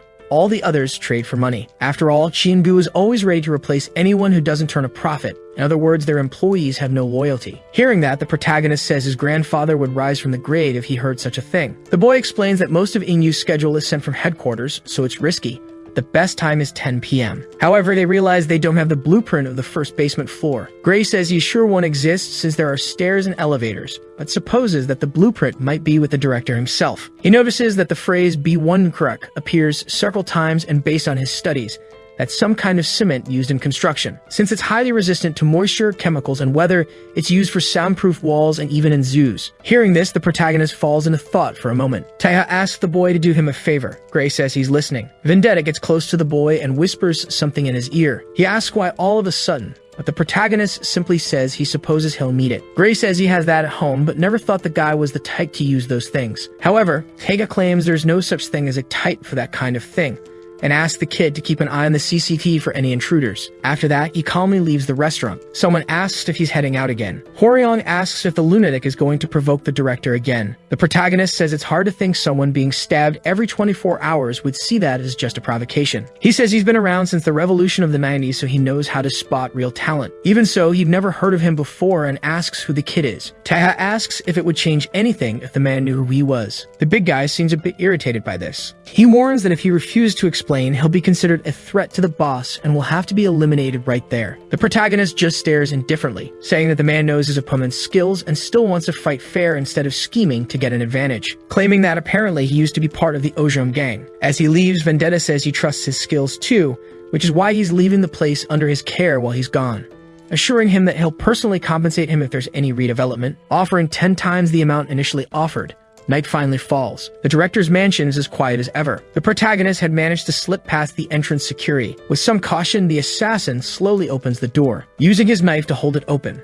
He then begins walking through the rooms looking for his target. Seeing how quiet everything is and the lights all off, Taeha assumes the dear director hasn't returned yet, but that he notices the stairs that Gray suspected led to the first basement floor, wondering if that's the entrance. And so the lunatic simply starts descending the staircase, stopping in front of a glass window that shows a lion's habitat. Suddenly, the door slams shut. Ingyu speaks through a speaker box, saying it's good to see him again. Obviously, Vendetta realizes this is a trap. The director says he suspected from the start that he'd gotten hold of his schedule. After all, the kid always knew when to strike, calling the assassin a disgusting insect. With that, the lion's cage opens. The man says it doesn't matter how skilled the protagonist is with knives, he'll never be able to face two lions. Naturally, the felines begin to roar, showing off their predator nature. Ingyu says he couldn't do anything in the 3rd district because of the Ojong gang, but now he has the perfect excuse, declaring that as he's devoured alive, the place will fall as armed assassins infiltrate, assuring that tonight the boy and all the scum of the 3rd neighborhood will be wiped out. Calling the lions by name, the director orders them to attack. With that, the lions begin to approach him, quickly running toward their prey. Naturally, even the protagonist feels fear in a moment like that. However, he pulls out the flamethrower and still criticizes their names, saying both are males, taking them down with bullets. Seeing this, Ingyu no longer knows what to do since his entire plan has failed. The director asks if that was a gun, wondering why the psychopath isn't using his knives. However, Taya says the daggers are for humans and asks if the guy thinks he's in a comic book to imagine someone would do that. Speaking on the phone, he contacts Gray, realizing he still has a signal. Cutting the splint off his arm, he warns that an attack is coming soon, asking the boy to tell Suri to get ready. With that, Ingyu starts trembling in fear and nerves, remembering the story of how he entered the Amazon just to hunt down a traitor, surviving for a month eating only insects. He locks up tighter as he sees the calm with which the protagonist speaks on the phone. Vendetta, terrifyingly, looks into the camera and says that while Gray does his part, he'll hunt down the director. The boy informs everyone that Chienbu is on his way there, especially warning about the Peak Company, confirming that the message ends with Taya asking them to wait for his return and he's going to get Ingyu. Furthermore, since that fight is inevitable, the best choice is to face them head-on. If they don't do that, it will be the end of everyone. The Yemburi gang members are furious, claiming that the scammer must have run away after causing all that chaos. Gray tries to defend his friend, assuring them that he will return, but the guys tell him to shut up. They say the kid doesn't even know how the last war went, mentioning that children his age died, leaving their parents grieving to this day. Stopping the boy, Yang-suk also assures everyone that Taeho will return. Some question what that man means to her, but another person declares that it's enough. Assistant Suyan tells everyone to be quiet, stating that this is not a decision for them to make. He asks his boss what they should do. The girl obviously was also irritated and worried. Suri says she didn't see the last war, as when she came back it was already over. Confusing them, the girl says she was afraid of losing her father, and because of that, she became Chienbu's puppet. Apologizing for deceiving them, she claims that now is the time to end everything. That's why all the members of the Yubiri gang should join forces and drive Chienbu out once and for all. InSick informs that the director's plan is to kill everyone living in the 3rd district. Since no property owner has the right to significant apartments, the construction company can make greater profits by selling luxury apartments. Even though the truce with Ojong prevents them from attacking, with the appearance of the intruder Vendetta and the assassin pursuing him, the story changes. His men say that apparently, the assassin is a decoy. The bald man confirms, claiming that this despicable Chienbu is good at what he does, warning that it's strictly necessary for them to stay out of the fight until the Ojong gang arrives, since Vendetta and that guy will be responsible. Jerome had been watching everything nonchalantly, admitting that he initially expected nothing, but now this is really starting to captivate him again. He says he can smell the war, mentioning that Korea seems to be a very interesting country. The CEO of the company orders them to turn on the drones. With that, a van is shown in an alley, another in a parking lot surrounded by combat drones. All of them had bombs attached to their bodies. And Six says that unlike the last war, they won't need to limit themselves to small arms anymore. He laughs, claiming they are mercenaries. As long as there's money, there are no rules, ensuring they'll win every battle. While a car speeds down a highway and you ask the CEO if his men are on guard, desperately asking him to confirm this properly. The guy tells him to relax, assuring him that the director should be more protected than the president, since 70% of his men are on guard. He starts kicking the back of his driver's seat, telling the bald guy to say that after being stabbed in a public sauna, instructing them to only monitor the surroundings, claiming that the psychopath threatened to hunt him down. The protagonist was inside a car and Ingyu notices, saying that Vendetta is approaching. Taya thinks to himself that installing trackers in all of the director's cars was definitely worth it. Additionally, he's concerned about how Gray and the others will handle things in the district, claiming he needs to finish this soon. In one of the security cars, a guard warns the driver that the assassin is right behind them. The guy questions how that crazy person knew they were there. While preparing to shoot, the soldier asks how fearless this Vendetta guy really is. With that, he sprays the windshield with bullets, aiming at the driver. Somehow, the protagonist manages to survive without getting hit. However, his car seems to lose control. The security guard warns the others that the black sit-in behind them is the target. A bus aligns with Taya's vehicle. He's surprised to see that while they order everyone to stay alert. Several soldiers prepare their rifles through the window, stating they won't give him a chance to catch his breath. However, the protagonist quickly slams the brakes and throws himself into the barrier. He breaks one of the doors while simultaneously jumping out of the car, using it as a sort of skateboard on the asphalt. Obviously, his car flips ahead. He looks back, startled, trying to figure out his next move. After all, besides the many cars, 2 motorcycles with armed soldiers are approaching. Thus, he uses the door to knock one of them down, jumping and landing a knee to break the other guard's helmet, quickly taking out both of them. He steals one of the motorcycles for himself, accelerating as fast as he can to catch up with the director. For some reason, one of the escort vehicles was a truck with a car ramp. One of the guards says they have a visual on him, ordering his companions to open fire. The Neo from the Matrix dodges all the bullets, entering their blind spot and heading toward the ramp, realizing it's time to play some GTA, accelerating even more to gain momentum, and jumping over the truck. Still in the air, he prepares for another bold move, skillfully leaping from the motorcycle toward another vehicle, landing on top of one of the security cars. Carefully, he stands up and gets on his feet, breathing deeply and getting ready, taking his 2 daggers in hand and saying that from now on, the fun begins. Since they couldn't risk hitting their own comrades, the guards just watched the protagonist, noticing he didn't even have a weapon. The lunatics decide to speed up, saying that as soon as he gets alongside the vehicle, they'll crush him. Naturally, Taeha can hear the engine revving louder. He lifts his head while listening carefully, waiting for the right moment. So Vendetta simply makes a small jump to stop relying on the car for support. Consequently, he heads straight toward the bus. The protagonist quickly gets ready to enter through the windshield, taking advantage of the guard's moment of confusion. With that, he smashes the glass and enters the vehicle. The soldiers obviously weren't expecting anything like that, so they barely react. Taking advantage of the situation, Vendetta swiftly slashes them down fatally, passing through them like a brutal hurricane, literally disconnecting all of his enemies' heads. Then he breaks the windows separating the driver and sits next to him. Obviously, the guy doesn't know what to do in that situation. He could barely process how a biker who was just flying a moment ago could now be there. Handing over some money, Taeha apologizes and asks if the man could drive a bit faster, assuring him it won't take long. In the district, it's reported that drones have been confirmed within a 600-meter radius, claiming that 16 were sighted. Gray reports that they split up to strike from a lower altitude. Also, judging by the speed, they seem to be FPVs. Suyeon says it's exactly what they expected. A few hours earlier, Shuri had asked the Major how the last war was fought. The man explains that Cheong and Ojong only fought during prearranged times. She says it's ironic as they're not in medieval Europe. Still, she asks why the war was contained within the district. After all, whenever one side left, the other did the same. The Major explains that only small arms were used and only Peak made use of them, since both gangs didn't want to draw attention. After all, if a monster like that appeared again, no one would live to see the next day. With that, the girl becomes thoughtful for a moment. Stuyeon says that's why Peak tried to end things before it reached Ojong's radar, but taking over the district would take too long. The boy finally understands the reason behind the drones. The assistant says they are probably equipped with RPGs or grenades for self-destruction, warning that they must prepare. The drones begin to fly over the region. Some soldiers spot them and get ready to fire with anti-drone weapons to take them down. With that, some of them start to hover in place. One soldier celebrates the hit. Another shoots with his rifle while cursing the mercenaries. The bald man is informed that they lost control of drones on 1st and 7th Streets, assuming the enemy might have anti-drone capabilities. And Sick questions why they're making that assumption. His subordinate says the signals were lost only in certain locations. Naturally, the CEO gets furious, asking if Yapuri has radars. Besides, anti-drones aren't something commonly seen. Laughing, he assures that won't be enough to stop them. Suddenly, Gray is incredibly surprised. They try to understand what's happening with the drones, reporting that there are many of them, assuming at least 100. And Sick asks if they really thought his company would start a war with just 10 to 20 drones. The anti-drones only block a small area, and when you point in another direction,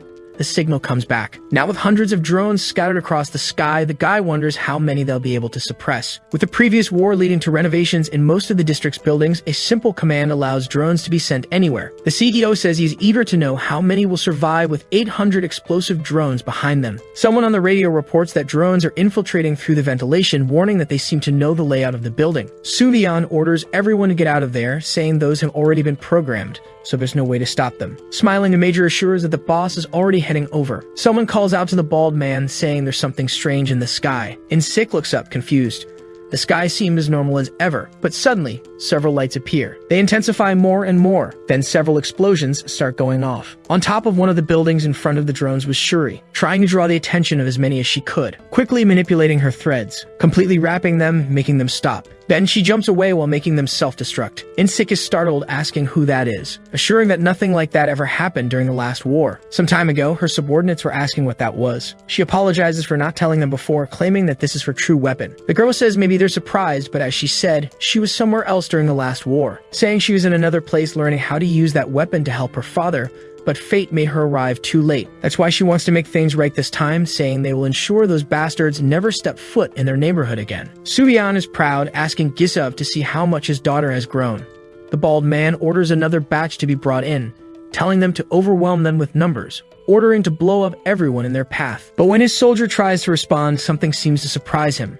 Suddenly, someone hits the van behind him. Someone informs Oreong that this must be some kind of drone command center. The big guy confirms they were right. With that, the CDO becomes nervous upon seeing him. The tank heads toward the bald man, stating that it'll take care of that guy first. 10 years ago, the guy asked if his friend really wanted to form a gang. He said times were changing, and instead of paying some gang for protection, it was easier to start their own. The Major said he was still a soldier, and besides, there was no one there who could fight like Gizab. But the guy assured him they weren't getting together to beat anyone up, just to make negotiations easier. With a smile, he asked his friend what he thought of the name Yaburi. Back to the present, the mercenaries were wondering how Hworyong had found that place. The soldiers reported that Alpha Team had identified a threat. The big guy kept running faster, lowering his head to avoid the gunfire. Annoyed, their captain shouted to stop aiming at the head and shoot at his feet instead. But the tank had already slammed one of them against the wall. His partner couldn't believe what was happening. Then the big guy quickly took down the second mercenary, also slamming him unconscious against the wall. A sniper said Alpha Team's threat was in his sights. He admitted the man was a monster. However, before he could do anything,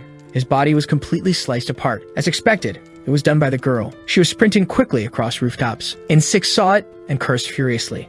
She informed everyone that she had just taken out another sniper. Subian congratulated her on the work and warned that there were probably more, telling her to stay alert. Besides, they didn't even know she existed, so the snipers were likely positioned in places with a clear view downward. And the location where the snipers were grouped was probably the same place the drones were stationed. Gray said he had found a possible location. He claimed it was a public parking lot on the other side of the community center in a black van. The girl said she understood and was already heading there. But something caught her attention. After all, Hworyong had just been hit by a bullet. But his nickname wasn't Tank for nothing. The guy hadn't suffered a scratch. As he approached, he said that in the last 20 years of bloodshed, he had only survived as a mercenary in that country one way. In6 swore he would kill the girl after taking care of all of them first. Tearing off his coat, the man revealed his robotic arm, saying he would finish the bald guy right there. Elsewhere, a car crashed onto a viaduct. Luckily, it didn't flip over when it hit the road below. The director was on his knees in front of the protagonist, calling him crazy, asking what Vendetta wanted with him and why he was doing all this. However, the man replied he had already said he planned to stab him once a day, and he drove the knife into the man's shoulder. And you asked if Taeho was insane to be doing something like this over such a petty reason. The protagonist pulled out his phone, saying it would be too much trouble to track him down if he went abroad, so he was taking him to the district. But the director insisted it was already too late. He assured him that by now there was nothing left on those streets. He declared that he had ordered his men to exterminate everyone, including children and the elderly, commanding them not to discriminate. He said he had spent more than 100 billion won, asking if the kid had any idea what that meant, saying they were supposed to destroy everything within an hour, using bombs, missiles, or whatever they found necessary. The protagonist said he'd heard many people died in the last war just for getting caught between the two gangs, claiming that it seemed the guy still didn't understand why he was only coming after him. He stated that no one is deadlier than someone who has lost their family, because people like that have nothing left to lose, so they risk everything without fear. However, there is a group of people even stronger than them, those who have a family to protect. Then the director remembered that day in the hospital. Tega said he was sure the man had also seen the eyes of someone who would do anything to protect their family, with a pain that tears through their lungs, a fury that destroys their hearts, all trapped in shallow breaths that promise vengeance. People like that are strong, and one of the ones who made them that way was none other than the director himself. So the protagonist told him to shut up and follow him silently. But Inju asked if the kid really thought things like family and revenge were stronger than money. Back to Hworyong's fight, the mercenary admitted he'd never imagined the guy was an ex-Ojan, the 16th in command of the gang during the last war. Dodging bullets, the big guy said that was in the past. Swinging his axe, In6 told his opponent not to belittle himself, stating everyone knows what that ranking means. Anyone within the top 20 in Ojong is considered one of the strongest in the nation. Suddenly, Suri's threads appeared mid-battle. The girl quickly managed to wrap the bald man completely. While cursing the girl, the man wondered what kind of thread it was that he couldn't even cut. She said his name, claiming she heard he was the one who killed the most in his entire city. Cursing him, Suri vowed to take his head to ease the sorrow in the hearts of those who remained. With that, Hworyong leaped toward him to deliver the final blow. The CEO tried to plead for them to wait, but to his luck, Jerome appeared and rescued him from there. This obviously surprised the big guy. Not much differently, Shuri also didn't understand what had just happened. The man said that because he had chosen toys like drones to win, that was the reason the bald guy ended up in that situation. Grabbing a crowbar, the assassin asked if he was wrong. Looking directly at the two, the guy states that he's going to begin. Still confused, the girl wonders if the man is a new enemy. Noticing that even though In6 was completely entangled in his wires, that lunatic pulled him out as if it were nothing. The leader of the mercenaries asks what the lunatic was doing to show up so late. However, Jerome simply says that their base is 350 meters to the northwest on the 4th floor of a ruined building, ordering the bald guy to go there. Before he can finish his sentence, Hworyong shoves the assassin against the wall. However,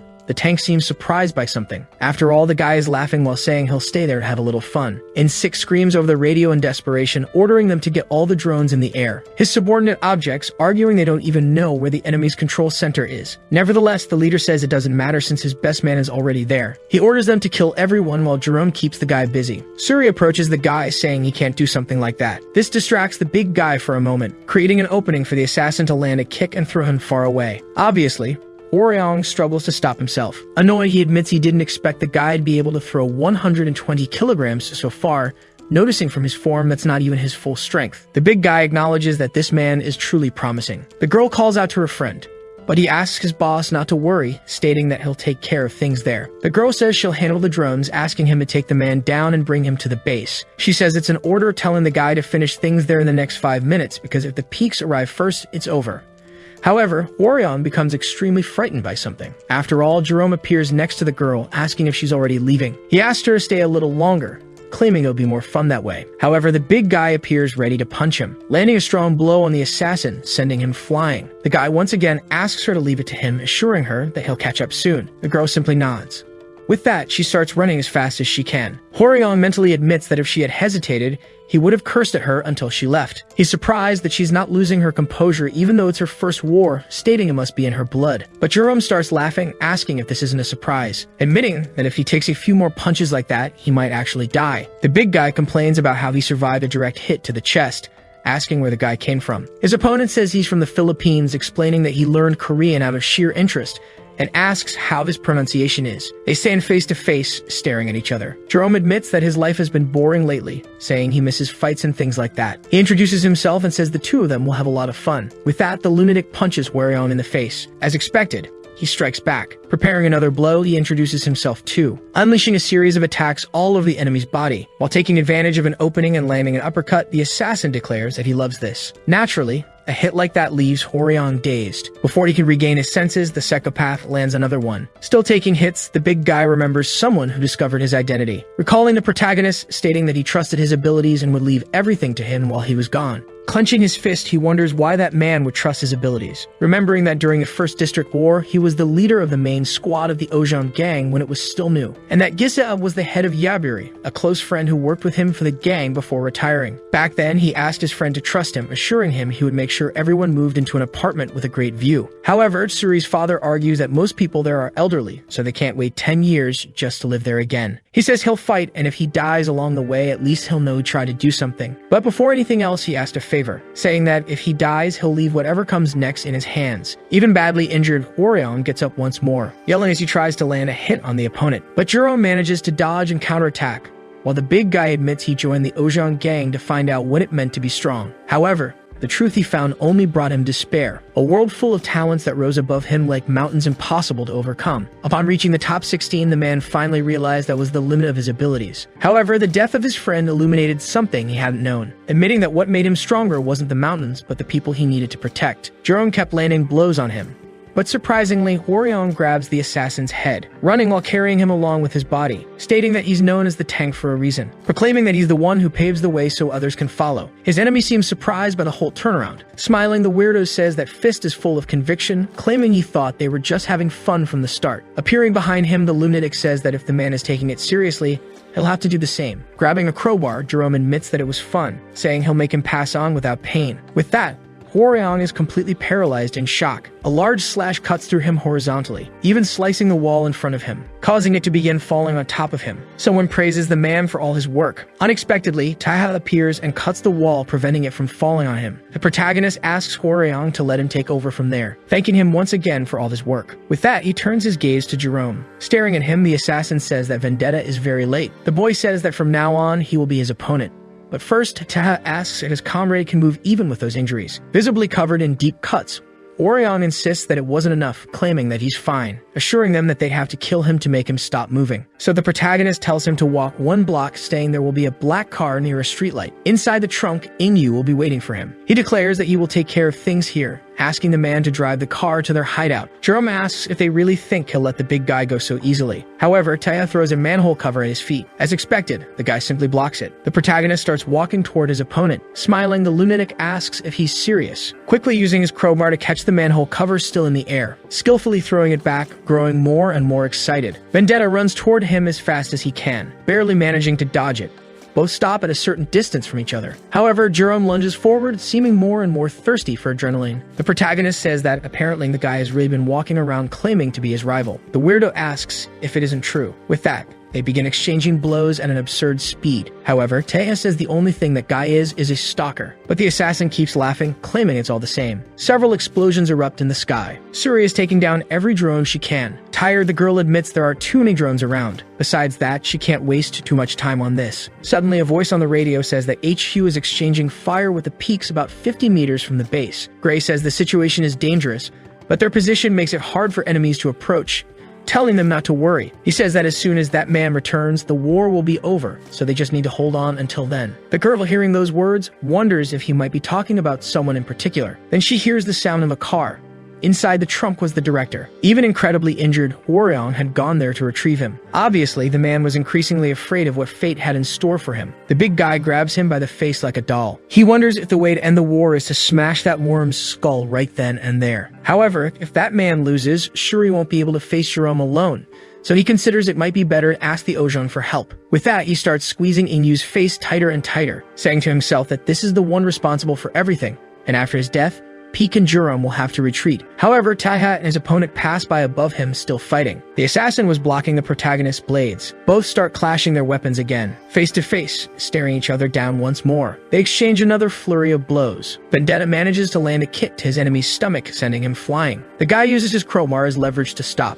Getting up, he admits he was surprised to learn that his rival was in Korea, but says he might be starting to understand why he came here, destroying the air conditioner where he'd driven the crowbar's tip. He surprises the protagonist by saying that for assassins like them, that place is a paradise. Trying to hit him with it, Jerome asks if Vendetta doesn't agree. Obviously, the boy has a hard time dodging the attack. As a last resort, Taya throws himself backward through an apartment. However, his opponent had already anticipated that, laughing maniacally as he tries to strike him again. Subion asks if Gray is sure everything will end when that man arrives. The boy says he's absolutely certain, making the major freak out, asking who he is and why they have so much faith in him. Gray asks if the advisor remembers that the news used to call the Chinbu family royalty, informing him that the so-called terrorist was Taha. However, he asks the man to forget the words he just heard, saying that in fact he is not a terrorist who killed the royal family, because even though he left, that man is still part of that royal family, declaring that calling him the heir to the throne makes much more sense. In his mind, Vendetta remembers the first time their paths crossed. They were both in England and had the same target. Suddenly, a massive explosion shakes the tunnel walls. The protagonist and Jerome were fighting. The guy had fallen onto the train tracks. He supports himself with his crowbar. Looking down, he seems surprised, realizing that his legs had been completely shattered. Because of that, he couldn't move and a train was approaching. The guy even looks up, hoping for some help from Taha. However, the boy does nothing, claiming he was sure he had killed him in that moment. But then, sometime later, a cargo plane flies across the skies. Two people begin to fall from it. The protagonist says that once he was dealing with a traitor trying to escape to Russia. That's when they cross paths again, fighting in midair. They started exchanging blows while free-falling, until Vendetta manages to strike his vest, cutting the parachute trigger, placing his foot on his chest and pushing him downward. Yet he didn't die that time either. On the contrary, Jerome seems to grow stronger with each confrontation. The madman keeps laughing, claiming the protagonist's strike wasn't enough, saying it came down to a very subtle difference, noticing that his right-hand strikes are weaker than the left-hand ones. With that, Jerome quickly charges at Taha, saying that Vendetta failed to kill him despite multiple opportunities, including the last blow. The guy lands a fiercely powerful strike. The protagonist realizes that his right arm begins to tremble after the attack, as it was the one that had been broken during his revenge.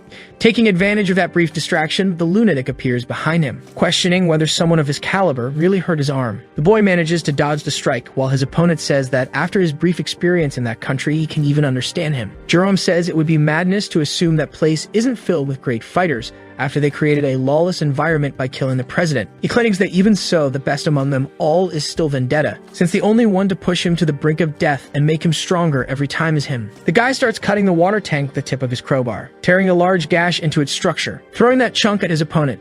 Taya doesn't have time to react. The assassin jumps, preparing for the finishing blow while exploiting his enemy's vulnerability, landing an incredibly powerful strike, raising a cloud of smoke. He lands calmly on the ground. But to his surprise, the protagonist wasn't there, wondering how the boy managed to escape that. He begins to tremble with rage, claiming he clearly saw him being hit, realizing that he can vanish from sight easily. He blocks one of the daggers his opponent threw. Jerome declares that Vendetta has failed once again and missed another chance. However, the protagonist cuts him off, assuring that this time he'll make sure it's over. As the blade finally hits the ground, Taha was already standing in front of his opponent. The guy couldn't understand what had just happened, asking if his rival had always been this fast. The assassin Vendetta delivers a slash that cuts everything around him in half. Taha says he's just like him, stating that he too breathed through death, finishing his rival right then and there. Meanwhile, Shuri was desperately running across rooftops. She says that according to the radio, this is the last batch of drones, stating she needs to take them out as quickly as possible and return to base. The girl is confused upon seeing two men carrying a body. One of them notices her presence. Frozen, she wonders if those are more enemies.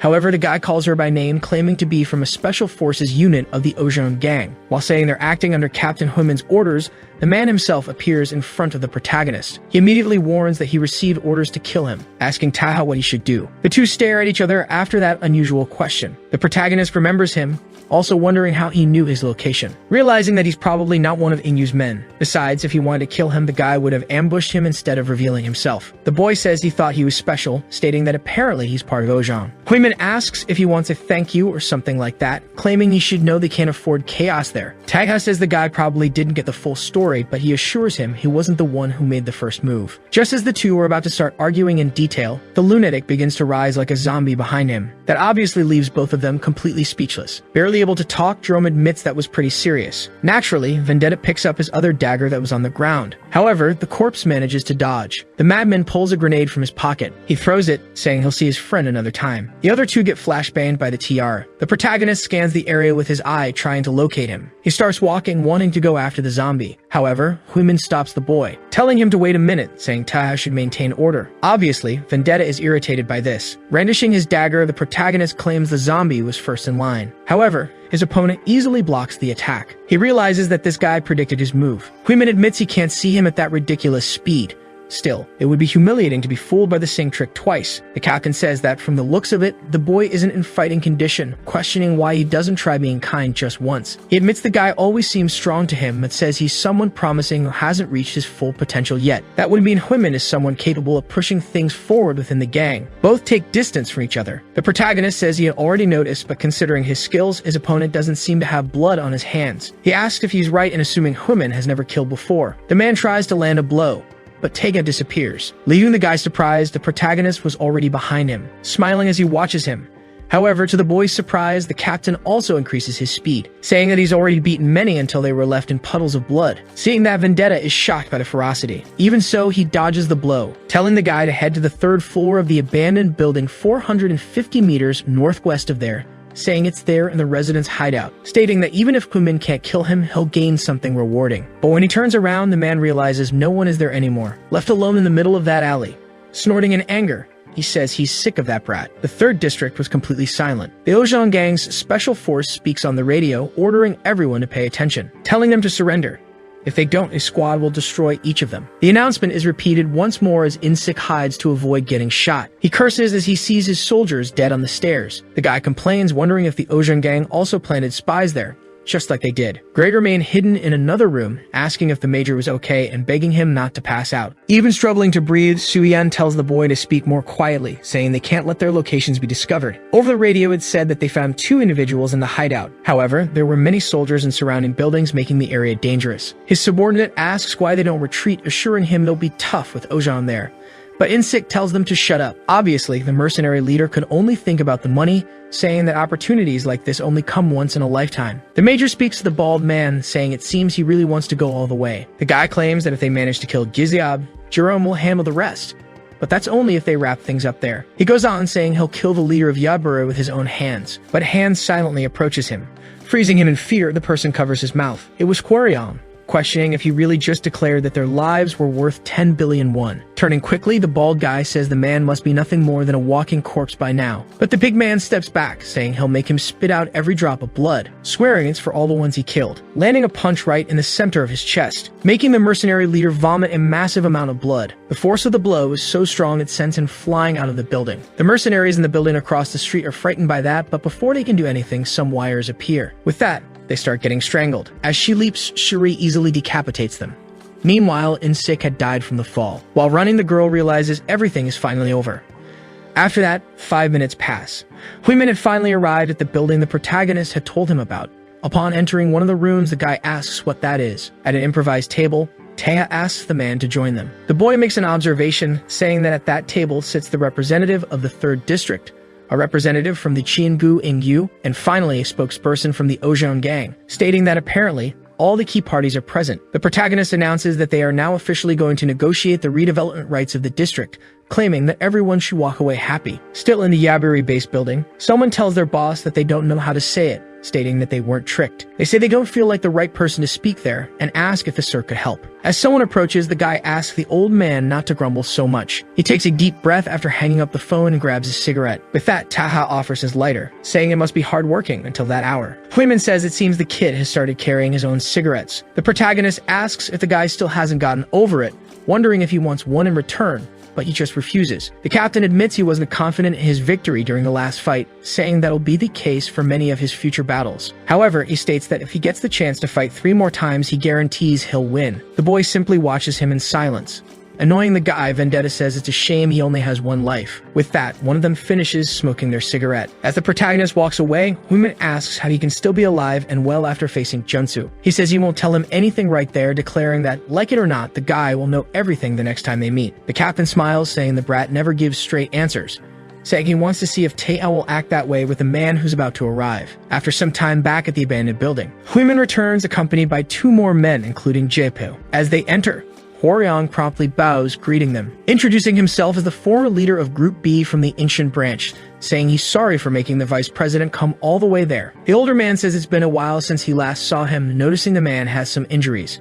However, the guy says that fortunately he's not having trouble moving. Jaepo says that apparently he is the problematic one here, asking him to stop the formalities. After all, Hworyong isn't part of the gang anymore, telling him not to bow so easily to others, saying he didn't let him leave so peacefully just to be greeted like that. Even Huimin notices the strange tension. The big man admits it's already surprising to see the 7th, but he never imagined seeing the 2nd-in-command show up there. He was the one who turned the gang into an organization incorporated into the political system. When he was appointed vice president, it caused quite a stir, admitting that the guy always led them toward victory. Where violence is not an option, he supposes that's even more troublesome than Chiengu. Everyone goes silent as they hear his footsteps approaching. Jaepo introduces himself and says that before they begin, there are some matters he'd like to address. Ingyu was still tied up, muttering non-stop.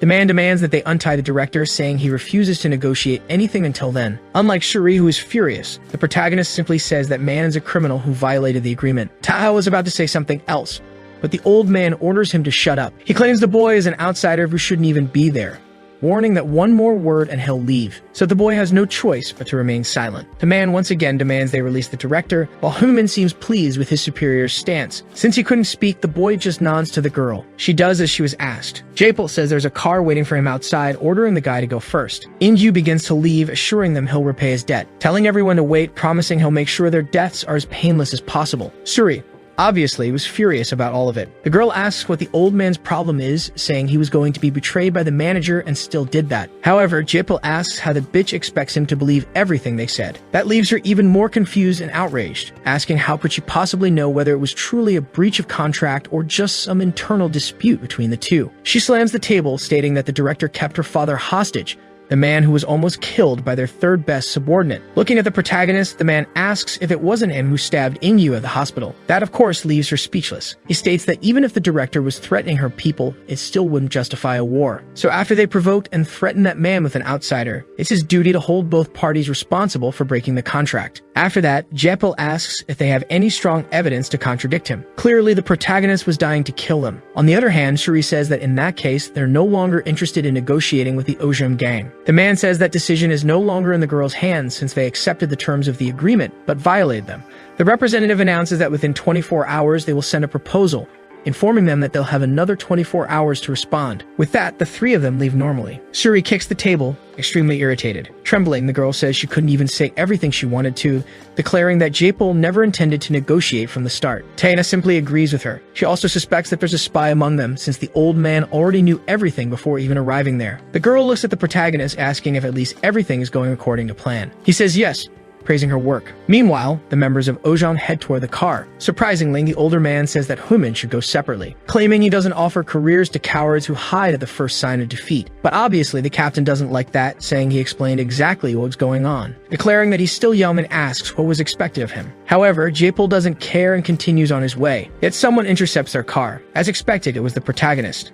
The car slowly approaches him. Cracking the window open a bit, Jeppel asks what he wants. The boy says that since both gangs are now part of a larger power structure, it's important they don't cross certain lines. Therefore, if they lose the director who was just released, and since Chiemgu recently lost its president, they'll become more vulnerable, weakening the agreement between them, especially if the person and motive behind the disappearance remain a mystery. Stating that for someone who claimed he didn't mean to negotiate with a stranger, he now has excellent reasons to at least discuss this. At that moment, Jeppel remembers what was said in the meeting. Recalling Hworyong, the man realizes that he wasn't waiting for him, but was waiting for the director's release. The old man admits that he expected the boy to come after him, but now that he realizes the kid isn't as foolish as he thought, he doesn't know what to think anymore. The old man completely changes his demeanor, saying there's a seat available and asks if the boy would like to join him. However, the protagonist says they're not that familiar with each other, claiming they just need to settle things in a simple way. Jeppel assures him that he wouldn't set a trap this late in the game, saying he just knows a great cigar lounge. Taya says that only makes things worse, since he's extremely picky about his cigars. The man says he heard that he was away from Korea for a while and asks where the protagonist has been living. The boy says he was in Italy. The old man says that even though he's not too familiar with them, the place he's talking about also has cigars, trying to remember the name. Before the man can even finish his sentence, the guy gets in the car, saying he should have mentioned that from the start. Jeppel is a bit surprised by the assassin's reaction. He notes that Seoul's speed limit is 31 miles per hour, but Taeda tells him not to worry and just to hurry. After that, they arrive at the place. A white-haired man approaches them. He says these are the cigars the gentleman usually smokes. Additionally, he brought the ones he had ordered. The man says he'll enjoy them as always. The waiter wishes them a good time. However, before he leaves, Taeha calls him, asking if they have matches. The waiter says yes and asks if he should bring them. It was a high-end place with incredibly expensive drinks. The boy says that isn't a typical cigar made with a Kentucky blend appreciated by workers as well as other social classes, characterized by its considerable length, which is sometimes cut in half to be shared with partners. Handing a piece to Jeppel, he explains that's why it was named the friendship cigar. A bit surprised, the man takes it, saying it takes about half an hour to an hour to smoke a whole cigar, realizing Taeha only wants a 15-minute talk. With that, both remain silent for a moment. The old man admits that the cigar isn't bad. He also confesses that he doesn't care what happens to the 3rd District, as topics like that don't interest him. That's why he reveals the real reason he showed up there. First, Huimin still doesn't know how to handle situations like that. Second, he couldn't understand how someone capable of facing Chienbu's royalty ended up in a place like that. The protagonist says he almost died back then, assuring he's only alive because of the people from there. He requests the man to offer guaranteed housing to the citizens until the redevelopment plans are completed, providing the necessary relocation support for a new apartment by Gangnam standards, with no extra fees. Jeppel states that just the construction alone will cost 3 trillion won. If they offer that kind of support, families would earn 10 times the property's value. Taya asks if they're not there to negotiate, as he got the impression the man wanted to know about his plans for Chienbu's future.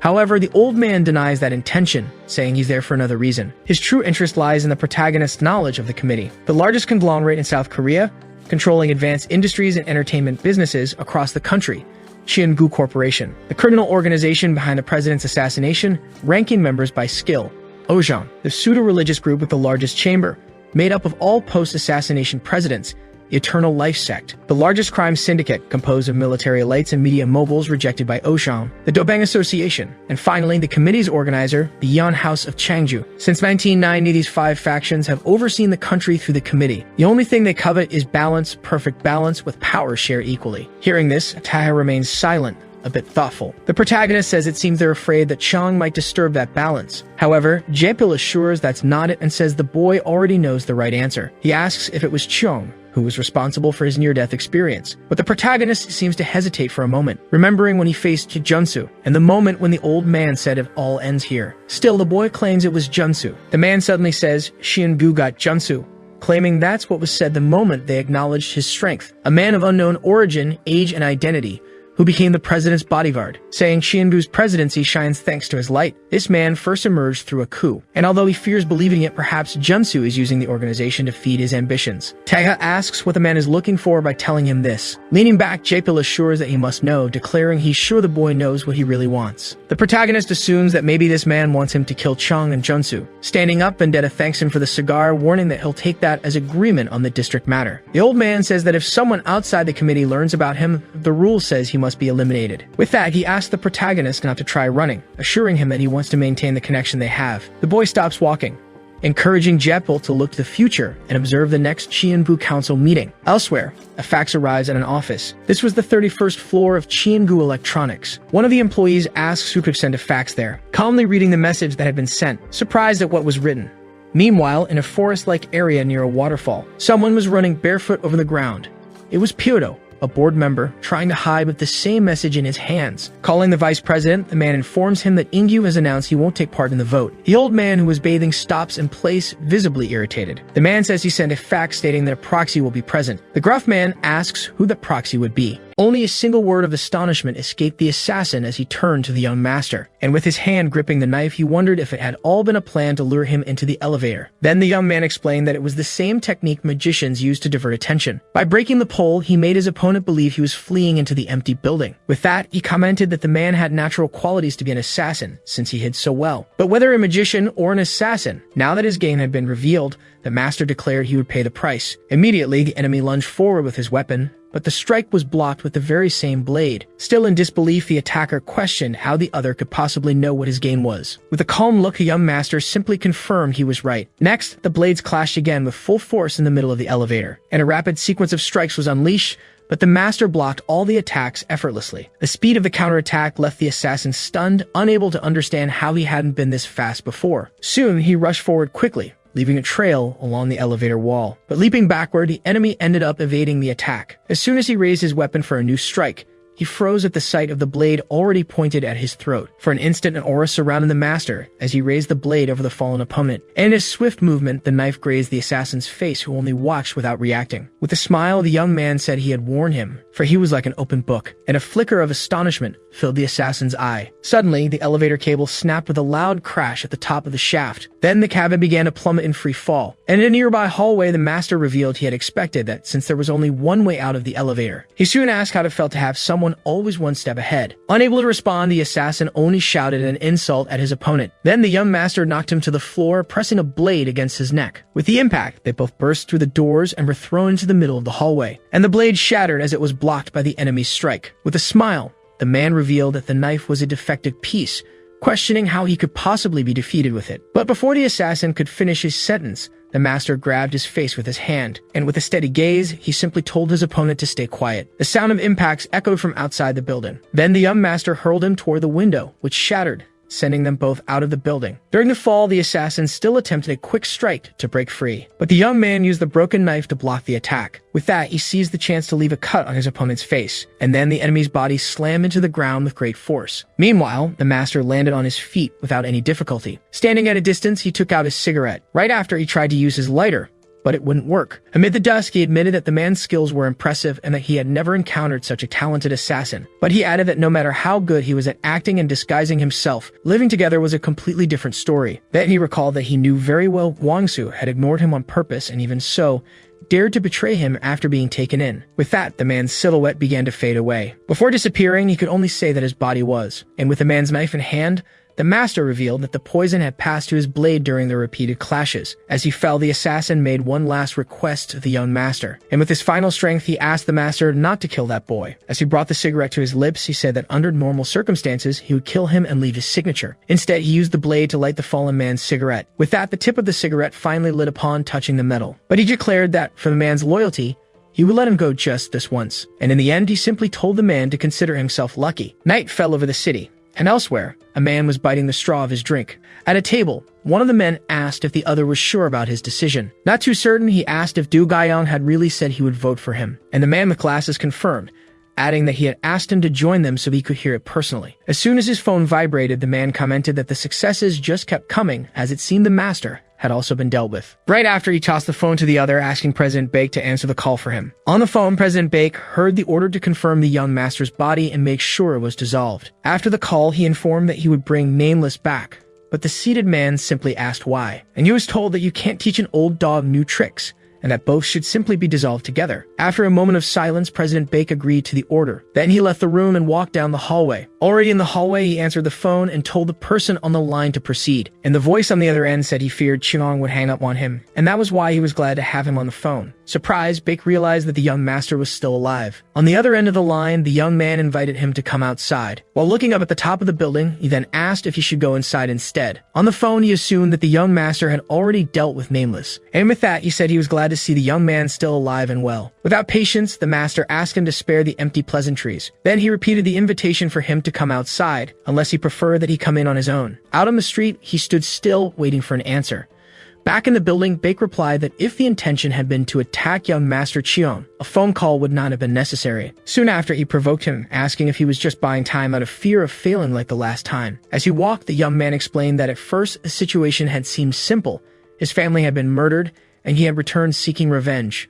But he revealed that he had changed his mind and wanted to hear him out before taking any action. Directly, he asked why exactly Junsu had betrayed his parents and his grandfather. Even with Cheong's thirst for power, he pointed out that Junsu was still in the same position as years ago as president of Chienbu Security. After turning his back twice, first on his grandfather and then on Buho Jin, he questioned what Junsu was truly after with all of this. With a metaphor, Junsu replied that a wild beast would gladly sacrifice his own life for its offspring. But if the offspring failed to grow or fell ill, that same beast would break its neck with the same reverence. With the phone in hand, Junsu asked if the young master felt betrayed, saying there was no need to overanalyze the situation. Then it was explained that the Chiengu company does not belong to any single person, but rather to its own legal entity. Furthermore, the vote he had cast for the late president Siko Jin had been for one single cause. That vote, he revealed, had been to protect Chiengu. With the call ended, the master simply watched him. Then he asked if his parents had been murdered for such a ridiculous reason. With his hand already on his weapon, he concluded that in the end he had needed to listen to him at all. And to finish, he simply asked if Junsu didn't agree. Instead of answering, the man simply made a hand gesture, which brought a puzzled look to the young man's face. In front of him, he held his stance without saying a word. Soon, his hand rose slowly, and then his hand closed over the other. Not understanding, the master wondered what that was, perhaps some form of sign language. Suddenly, a man with long hair appeared silently behind him, and the newcomer simply looked down at him from above. Turning around, he met the gaze of the man who had silently appeared behind him. Without hesitation, he jumped back to create distance,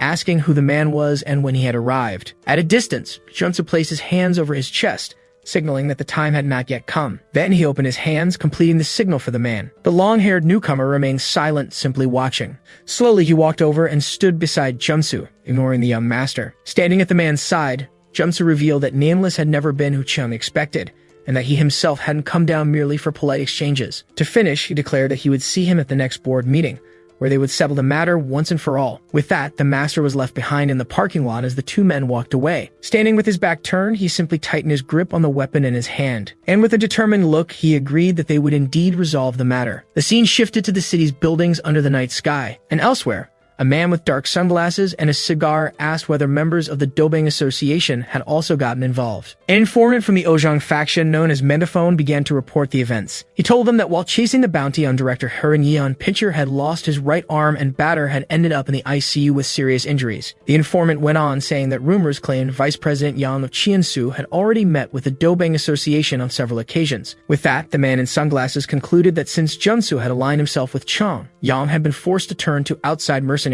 Faced with this revelation, he understood that Yang's involvement was turning the family feud into a full-scale war. Then he asked where that man was at the moment. In a warehouse, a mannequin sat on a couch, and a voice gave the order to fire. Immediately, an explosion destroyed the mannequin as the three men watched. One of them explained that the explosive was designed to direct shrapnel into the spine, and that they were ready to fire as soon as they received a text signal. Vice President Young then asked if he could count on them, and the man wearing protective glasses confirmed that everything had been tested. It was explained that explosives had been installed in all the seats designated for Chong's supporters in the meeting room, and since the detonator was made of ceramic, it would not be detected by metal detectors. Another man added that the seating arrangement was correct, but that their response would be quick even if there were changes. However, he pointed out that the problem was that man and asked if it would be fine with his whereabouts unknown. With a determined look, Vice President Wang Huyang declared that neither Chinong nor Junsu were concerned because no one could fix the wrongs he had suffered. With the end of that turbulent day, a sinister calm settled over the country, and as the tension reached its peak, reports of internal conflict within Chiengu began to surface. On the day of the board meeting, the Chiengu building was surrounded by unprecedented media attention. Reporters in the crowd questioned what was going on on as no board member or vehicle had arrived. Soon, one of them pointed to something saying that just a picture of that would give them material for the entire month. With Shinbu's main security personnel gathered there, expectations were high that something big was about to happen. Inside an office, it was revealed that according to director Yeon,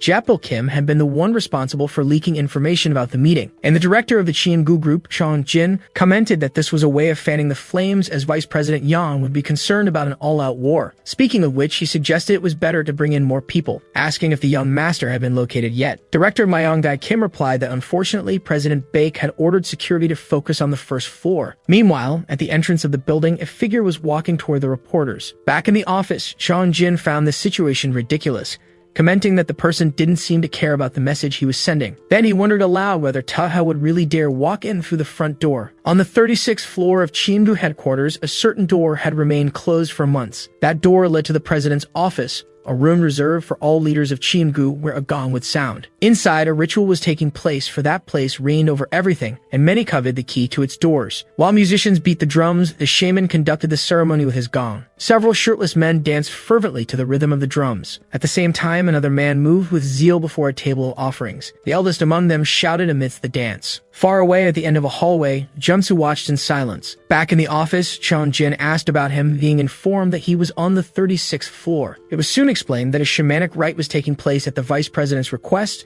and for that reason, the floor manager had to be present. Myong-dae Kim then asked the reason for the ritual, only to hear that the vice president must be feeling excited. It was clarified that the man was excited at the prospect of becoming the next president, and one could hardly be more obvious about it. With a distant look, Chon Jin recalled that after his grandfather's death, most had attributed the massacre of the legalists to his father. But the truth he revealed was that the person who tortured the legalists to death was none other than the vice president himself. To conclude, he stated that he had seen it all with his own eyes, because his father had wanted someone to keep a close watch on him. Suddenly, the memory of a scream echoed in Myong-dae Kim's mind. In the scene, a bound man cried out that he was not part of the legalist group, claiming they had only respected the late president. With pliers in hand, the vice president demanded the Jin family's secrets, threatening to kill him if he stayed silent. Back in the present, Chon Jin could hardly wait, wondering who would take Taha's head first, him or the vice president. Outside the building, reporters tried to film the interior, commenting that the lobby was completely blocked off. As one of them turned, he bumped into a passing man. Failing to recognize Taha, the others wondered who he was, assuming he must be a new employee. However, from inside the lobby, Myong-dae Kim recognized him instantly. With an incredulous look, he could only wonder if the young master was being serious. A faint smile formed on Taeha's face. Elsewhere, he entered the Bowman Gukbap restaurant, knowing that although his life was still intact, the day ahead would be difficult. Eventually, he visited Gwangsu in a room, who joked that he didn't need so many visits or he'd die of embarrassment. Taeda said there was something he was very curious about, and Gwangsu offered to answer. Without hesitation, the young master asked why he hadn't run away. In response, the other man only gave a calm smile. Standing in the room, Taeda remarked that after the massacre, Chiengu was a hopeless place for a surviving legalist like him. With a questioning look, he asked what kept him there when he could have fled. He also wanted to know why Chiengu would place a spy beside someone of no value to them. With a serene smile, Gwangsu replied that it was because of his determination. He believed that someone, one day, would follow in the late president's footsteps. This blind conviction, he explained, was something Chiengu could not ignore, and that was why the spy chose to have hope and wait with him. Surprised by the revelation, the hare could only ask who that person might be. Suddenly, in the building's lobby, a voice shouted for everyone to stand at attention. The sudden order caught Chiengu's security guards off guard. As a new group marched inside, it was announced that it was election day and unidentified individuals were forbidden to enter. The captain of the black team, Vu Kim, then gave the order to immediately kill anyone who posed a threat to Chiengu. One of the men in the lobby remarked that another celebrated face had arrived, recognizing the captain. It was explained that the black team was a secret espionage unit with far more field experience than the headquarters personnel. Moreover, it was revealed that with the team positioned in a hard-to-reach location, Vice President Yang had gained the support he wanted. Soon, the black team took formation in the lobby. One of the men stated that this, however, did not make them enemies. After all, while the security staff might be divided by whom they served, the mission of protecting Chiengu remained the same for all.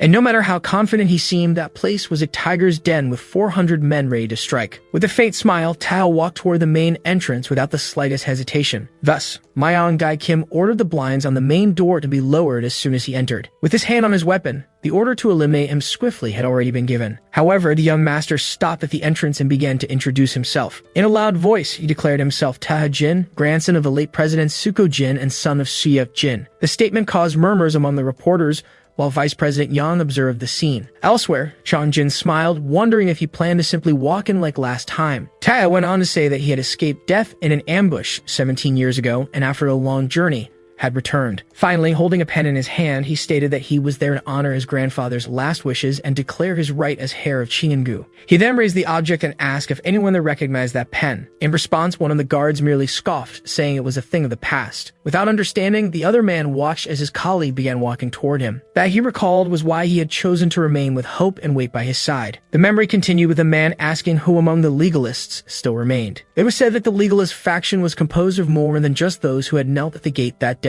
The memory then shifted back to the scene of the shamanic ritual. The shaman continued to lead the ceremony. With pliers, the demand was made to reveal the secrets he knew about the Jin family. At that moment, Chang-jin revealed that the one who had tortured the legalists to death was Vice President Yang. To conclude, he affirmed that he had seen it all, since his father had sent him to watch the vice president. Meanwhile, the dance continued amidst the sound of drums. The order was clear: speak or die for your silence. During the ritual, the vice president sought judgment for his actions, but also blessings for himself as the new heir. Suddenly, back in the lobby, one of the men knelt before Taha. Soon several others followed, welcoming the young master. The scene left both reporters and guards speechless. Meanwhile, Chang-jin simply laughed at the situation. Then, a memory showed the same man asking his executives to take care of the company until his return. With his head lowered to the floor, one of them apologized on behalf of all the legalists for failing to fulfill the president's last wish and to protect the company. With that, Taeha announced that the board meeting awaited them and called them to come along.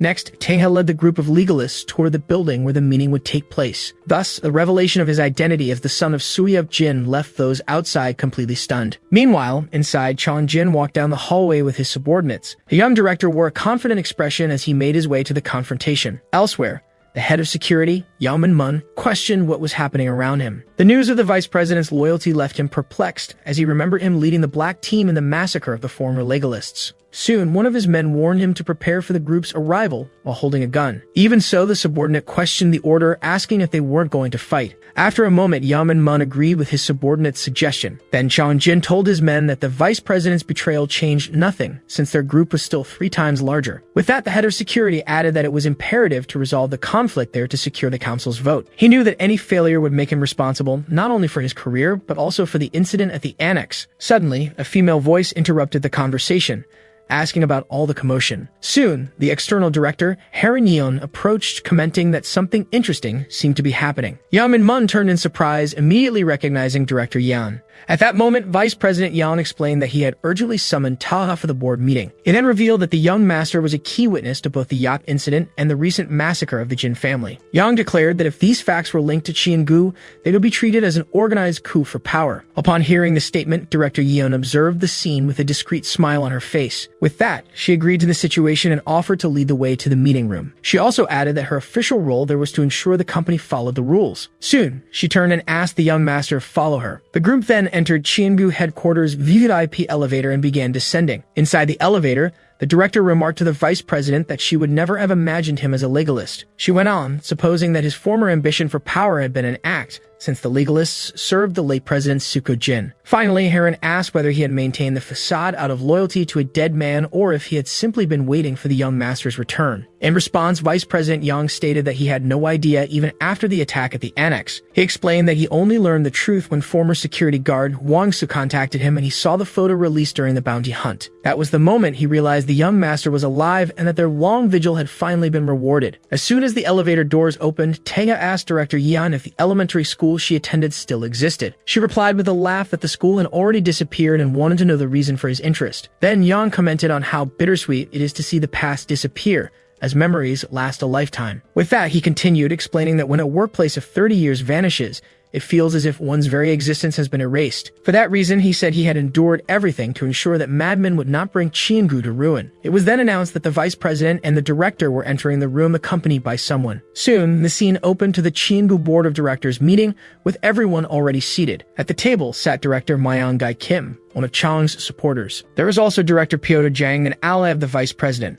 Among those present was director Du Gyeon-han, who maintained a moderate position. Taking her place, Harin Yeon announced to those present that she had brought a man as a key witness for the urgent agenda. With that, Tae stood behind an empty chair at the head of the table, staring at the board. At the other end, Chong-jin leaned back in his chair to watch the scene. Soon, a man at the podium declared the opening of the 81st Cheongu Board of Directors meeting. However, just as he was about to announce the first agenda item of the day, a hand was raised to interrupt him. Executive Director Tae-oh, a supporter of Chung, demanded to know the meaning of the situation. He protested, questioning how they could bring a wanted fugitive to a meeting that governed all of Cheongu. Even as the moderator tried to explain, Tae-oh slammed the table and said that was exactly his point. He reminded everyone that the matter concerned the ambush at the annex, where important company executives had been murdered. With that, Chong-jin added that such an incident was a matter for the police, not the boardroom. Vice President Yang asked Mr. Oh to watch his words and revealed that the witness was the biological son of Suyeo-jin. Upon hearing the news, Tae-oh scoffed, asking if they were supposed to bow and serve Taha as the new heir. Soon, he accused the vice president of clinging to any hope to reach the 36th floor. The other directors on Chong-jin's side laughed at the accusation. Then Tae broke the silence and began listing names, starting with Captain Yuri Nikulin of the Watercall Military Company. As he tapped his fingers on the table, he continued naming Vladimir Ilyin, Harry Felt, and 4 other men. Through a flashback, he revealed that of the 8 men who had boarded the yacht, he had already dealt with 7. He went on to explain that the last man, an Asian who spoke Korean, was the only one he had never captured, but whom he had found in Cheongu. Outraged, Director Tae-oh asked what kind of nonsense that was and demanded proof immediately.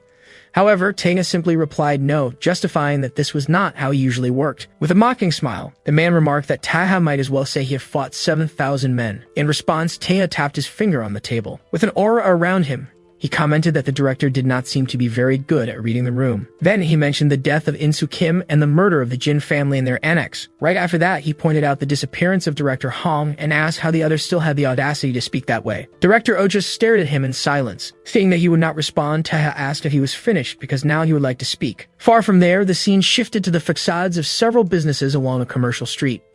In that place, Gwang-soo was preparing for the confrontation, fastening a knife and adjusting a gun in his holster. Right after, he straightened his jacket and got ready to leave. As soon as he stepped onto the sidewalk, a blue van pulled up beside him and the door slid open. From inside the vehicle, a voice called out, asking if he was Gwang-soo. Then Suri-eun remarked that he looked ready to head out.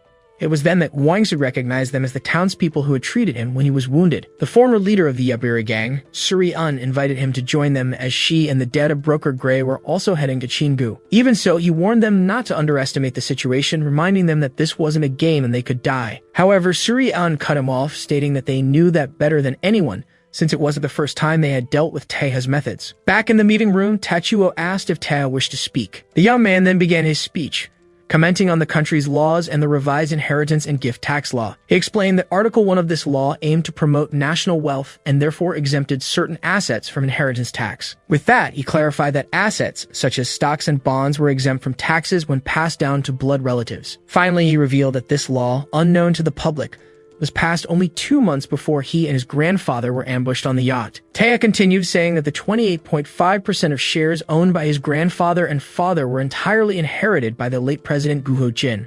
At that moment, Tae interrupted him once again, questioning the point of this since the law didn't apply only to Cheongu. Next, Vice President Yang stepped in, telling Tae that enough was enough. The director turned around, surprised at the order. With his hands on the table, Yang began explaining that an emergency committee had been formed after the death of President Suko-jin. He added that the legalists had been purged, Gu Ho-jin took over the presidency, and then asked how long it all took.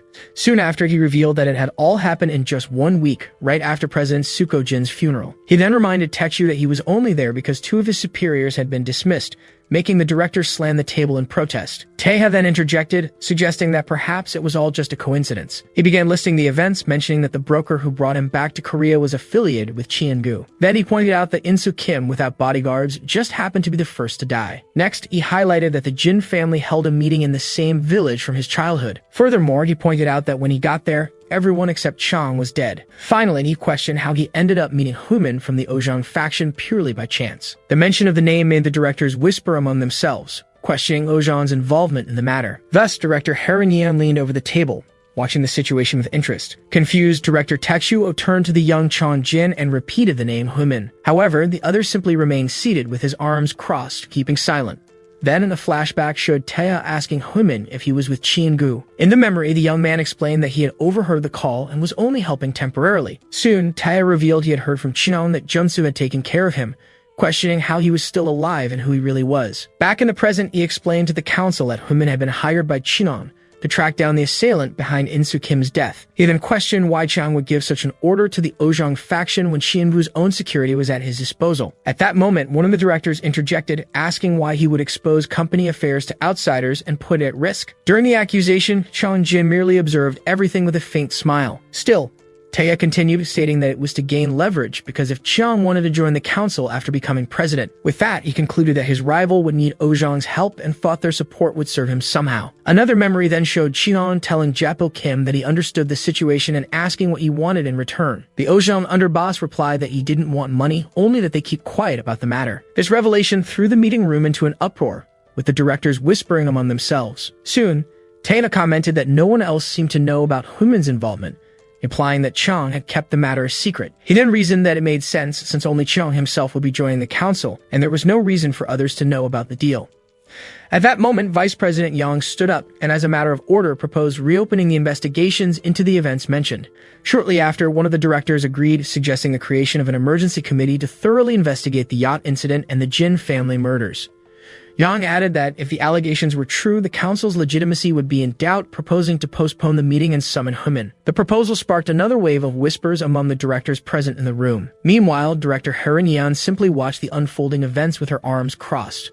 She then addressed Chang Jin, commenting that the vice president's wishes were clear and asking if he had anything to add. The young director remained silent, seated in his chair. Suddenly, he brought a handkerchief to his face in an abrupt gesture. Finally, Director Taekshu Oh observed the scene with a surprised expression. With the handkerchief still in hand, he lamented how greed for power could change a man. Soon after, he turned to Taeha and asked why he was purposely straying from the truth. He then confronted him directly, asking who had murdered In-soo Kim, spilled the blood of his allies, and ambushed the village. While gripping his cane tightly, he pressed on, demanding to know who had killed his father, who had wounded him, and finally, who the real culprit was.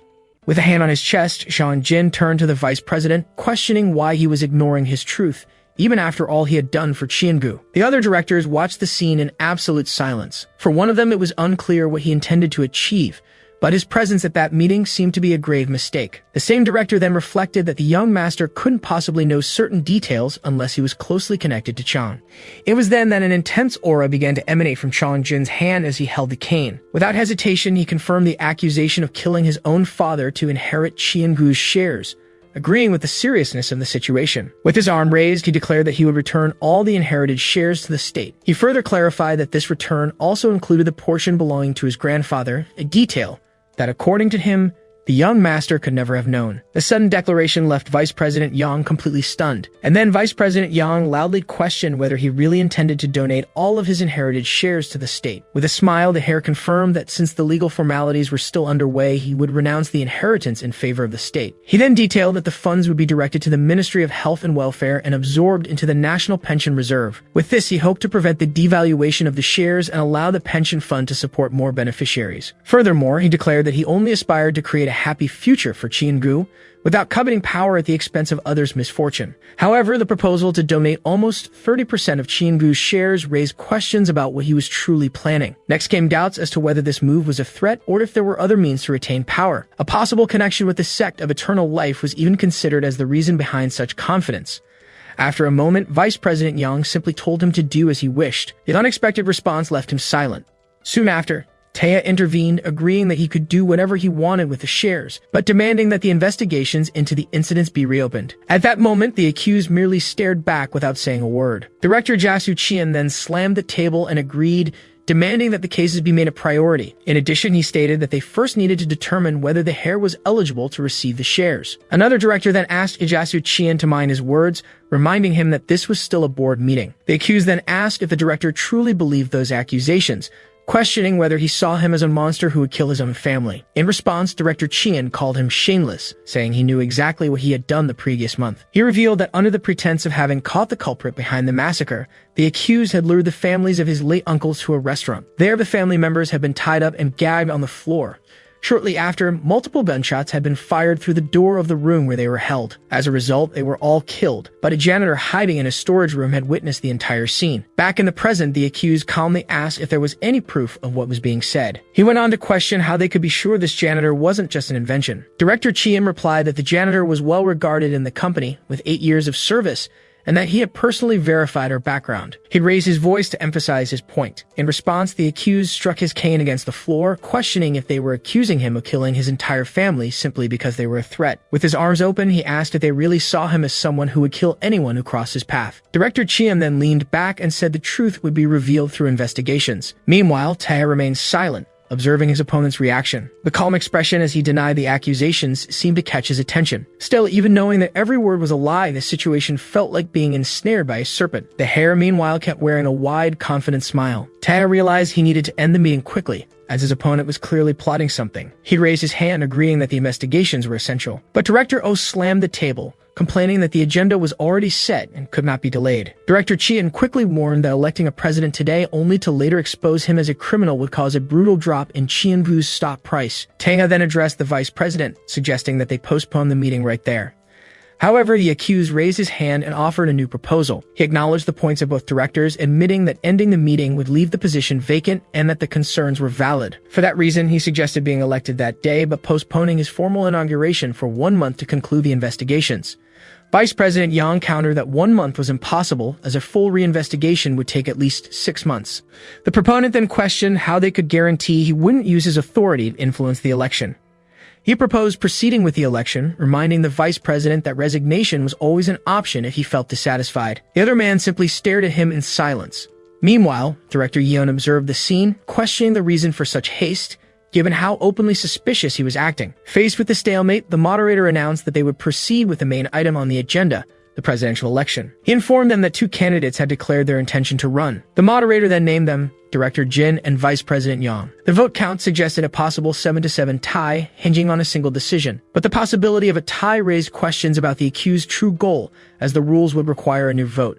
A new suspicion arose, perhaps some of his own supporters would betray him. The moderator began the voting, asking all those in favor of Director Jin to raise their hands. Immediately, several hands went up in support. Among them was Director Du Gyeon Han, the moderate, who also raised his hand. With the count reaching 7 votes, the results seemed to be going as expected. However, another hand suddenly went up in the middle of the room. It was Director Pyodo Jang, one of the vice president's declared supporters. The unexpected move left Yang frozen. Director Jasu Chien rose to his feet and shouted Pyodo's name. The man tried to explain himself, but his voice faltered at first. Holding a small detonator, he explained that he had been compelled to act after discovering the vice president's true nature. Yang reacted upon recognizing the device, realizing the terrible truth behind the situation. A flashback showed the order to detonate an explosive that had violently destroyed a mannequin during a test. At that moment, it was explained to the vice president that the explosive had been designed to direct shrapnel and would be ready to detonate at a signal. Back in the meeting, the vice president asked why Pyodo had the switch, which was supposed to be a precaution only if the opponent resorted to violence. It was then revealed that explosives had been placed under each seat assigned to the hair's supporters. Unable to believe it, he turned to the director and asked if a fellow loyalist had truly betrayed him and sided with the rival. The scene recalled the accused's earlier words, asking if they saw him as a man who would kill anyone who crossed his path. Yang finally realized those words had been a direct threat to Pyodo,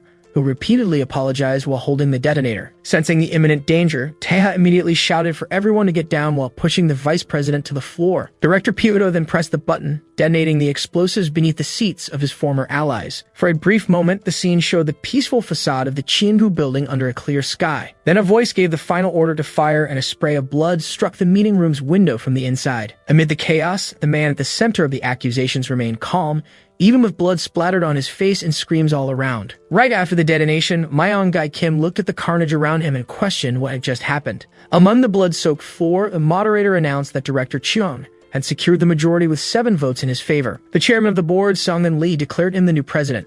After the gavel struck, the bodies of the vice president and Director Chien lay lifeless in the room. The victor then stood and, upon looking at the bodies on the floor, mentioned the storage room. As he wiped the blood from his face, he remarked that cockroaches really did seem to hide anywhere. With his face covered in blood, Taeha turned and shouted the name of the new president. Thus, Taeha stood up and faced his rival on the other side of the blood-soaked room. He then demanded to know how he could kill so many people in broad daylight. With a mocking air, the accused pretended to have done nothing, saying that Director Pyodo had his own reasons. Right after, he commented on the foolishness of anyone daring to provoke a sleeping bear. Taeha then gave the order for them to stand up. At that moment, Director Yun charged toward him. As she ran, she shouted furiously about having been dragged into that situation. The target, however, only watched the incoming attack with a confident smile. Suddenly, Do Gyeon Han appeared and grabbed the director's wrist, stopping the blow in midair. She then ordered him to release her, calling him an unleashed dog. Right after, the accused turned to Yun, saying she was mistaken about who had activated the bombs. Taking advantage of the distraction, Tae leaped over the table in a surprise attack. The young master continued his advance through the air toward the target. Without turning around, the man finished his sentence by asking if the blame wasn't being misdirected. Before the blow could land, Do Gyeon Han intercepted Taoha with a kick to the chest that sent him flying. The impact hurled the young man to the other side of the conference room. Seizing the opportunity, Yun charged at Do Gyeon Han, who ducked to evade the attack. As she straightened up, she glared at the two of them and declared that it would be that way. Then she stated that there was no need to report anything, since she could defeat them right there. Across the room, Taeha stood up and agreed that everything would end there for the opponent. With that, he pulled his hidden card from behind his back, declaring that the time was now. Suddenly, Young awoke, trying to call out to the young master. The vice president, injured on the floor, asked if he was unharmed. Taeha remained silent, simply looking toward his fallen ally. At that moment, the accused ordered Junsu of the phone to alert the entire building's security. The order was to blame Taeha and the legalists for an attack in the conference room. Soon, Yang Min-mun and his team received the command to immediately eliminate all remaining members. The head of security hesitated for a moment upon receiving the order. Suddenly, one of the men beside him was struck, taking everyone by surprise. Amid the chaos, the guard appeared and declared that the war had begun. In the conference room, Taeha simply observed the scene in silence. While looking at the fallen vice president, the young master pondered his next move. He then realized that the opponent must have a plan to escape and that more reinforcements would arrive soon. Across from him, the accused waved with a mocking smile. Despite the situation, Taeha gripped the handle tighter. The target simply watched him, anticipating his move. With that, he decided he needed to eliminate him that day, or perhaps he would never have another chance. At that moment, a series of memories came to his mind. The first memory was of when he was asked to take the presidency of the Chiengu group. The second was the promise he made to his grandfather that he would inherit the company no matter what.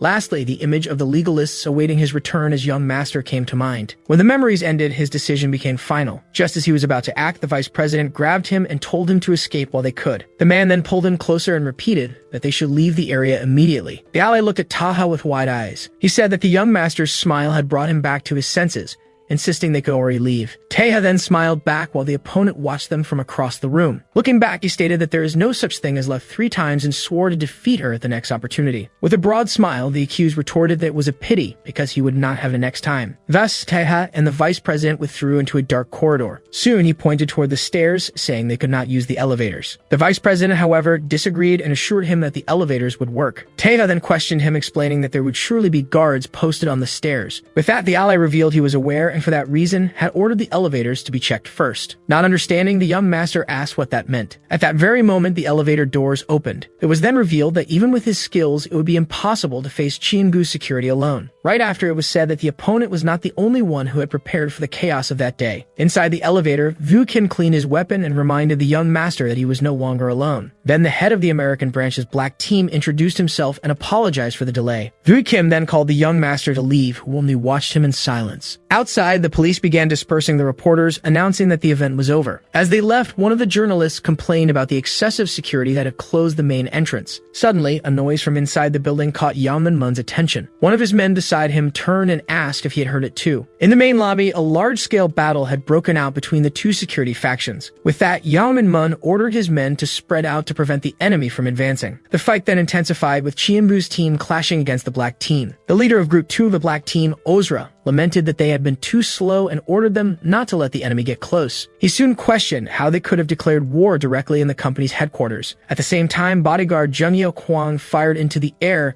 demanding to know where they thought they were going. Amid the battle, one of the black team members was shot in the hand as he tried to use his communicator. The attack grazed his fingers, preventing him from calling for reinforcements. Even wounded, the man only ordered his companions to advance. One of his subordinates volunteered to clear a path, and Asura approved the plan. As soon as he received the order, the man ran to the front line under the crossfire from the security team. Even after being hit, his body was used as a shield so his comrade could push forward. With that, Asura shouted that the way was clear and ordered all units to advance. Right after, the leader of Group 4 of the black team, Eric Kang, also launched his attack. He soon found himself surrounded by Chienbu's security team, who attacked with batons. Still, he skillfully dodged the blows, defending against their strikes. Seeing this, Asura shouted for his men to catch them and ran to join the fight. Meanwhile, Eric Kang continued his swift advance down the hallway. Suddenly, Yang Min-mun intercepted him, blocking his blade with his own. The head of security then taunted him, saying he should have retired and stayed away. In response, Kang remarked that it had been a while and mocked him for losing an eye. At that moment, an announcement echoed over the loudspeakers,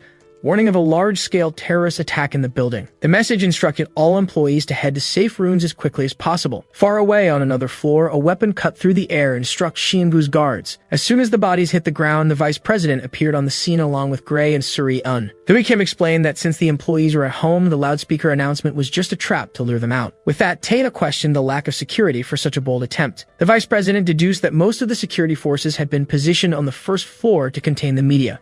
Kim added that thanks to using the council's private elevator, they had reached the executive lobby on the 11th floor. The plan was to use the two emergency staircases on opposite sides of the building to go down and catch the enemy by surprise. Thus, to have reflected that under normal circumstances, using the elevator would have been a death sentence. Vice President Yang agreed, stating that Chang Jin would not have planned a war there if he had thought everything through. With the plan set, the young master opened the door to the emergency stairs, leading the group. As they descended, he remarked that the pieces of the situation were starting to fall into place now that his mind was clearer. The vice president explained that Chang would already have the 8 votes needed to become president even without Pyoto's betrayal. Furthermore, he mentioned that everything the rival said in the meeting was to provoke and threaten Pyoto into pressing the detonator. The scene showed a flashback of the man apologizing while holding the device in his hand. Thus, the vice president concluded that Chang had likely exploited the fact that Pyoto was a family man. He then revealed that eliminating the legalists was necessary to prevent the reopening of investigations into the Annex massacre and the yacht incident. Finally, he stated that although Chang tried to appear indifferent, the mere presence of Taiha and the legalists had cornered him.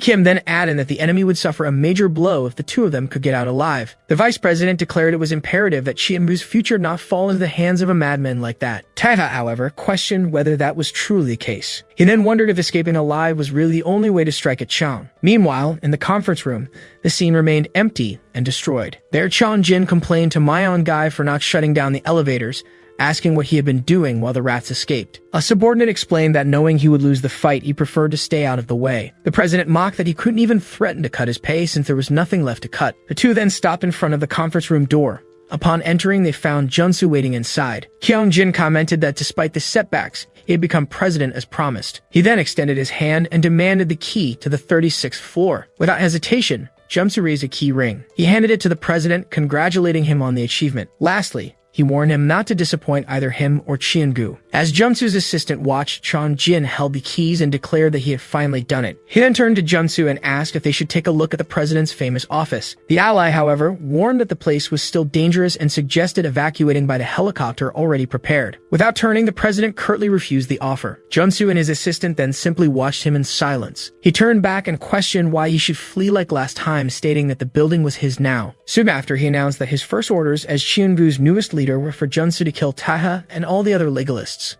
To finish, he demanded that he wanted each of their heads by the end of that day. Meanwhile, Ozura, the leader of Group 2 of the Black Team, ordered them to close in, stating that the opponents were weak at close range. Right after, he charged forward, shouting that he would show the rookies what a real fight looked like. At the same time, Kang, the leader of Group 4, taunted his opponent, asking why he remained so weak. With a strike, he reminded him that he had high hopes for Yang Min-mun, asking if he had stopped training since joining the Jin family. However, the young man shouted back that if his opponent cared so much, that he should have been the one to stay. He then revealed that he knew the man's skills well, as he had once been his mentor, and that he himself had been trained by Junsu to capture Taiha. Still, the leader of Group 4 asked why there was such a vast difference between their abilities. Next, his weapon clashed violently with that of his former apprentice. With a single blow, the younger fighter was thrown back from the impact. Thus, the veteran's superiority made clear the combat experience the Black Team had gained overseas. From the floor, the injured disciple raised his weapon, facing what seemed to be the wall Junsu had spoken of. The scene then shifted to an earlier moment, where a subordinate asked Junsu what he meant. In the same place, the man argued that they had made no tactical errors in the village operation, questioning why they were being punished for lacking information on Taiha. Calmly, the leader explained that he wasn't blaming anyone, as the demotion was merely to keep them out of harm's way. Not understanding, the subordinate questioned the decision, arguing that no one in Qiangu posed a threat to their team. With a firm gaze, Junsu asked if he would rather try again instead. He then asked if the young man would be confident in winning should he face young master Taiha once more. The question caught him off guard, making him ask for it to be repeated. Unfazed, Junsu repeated his question about his confidence in confronting Taiha in another fight. Faced with the persistence, he could not answer immediately.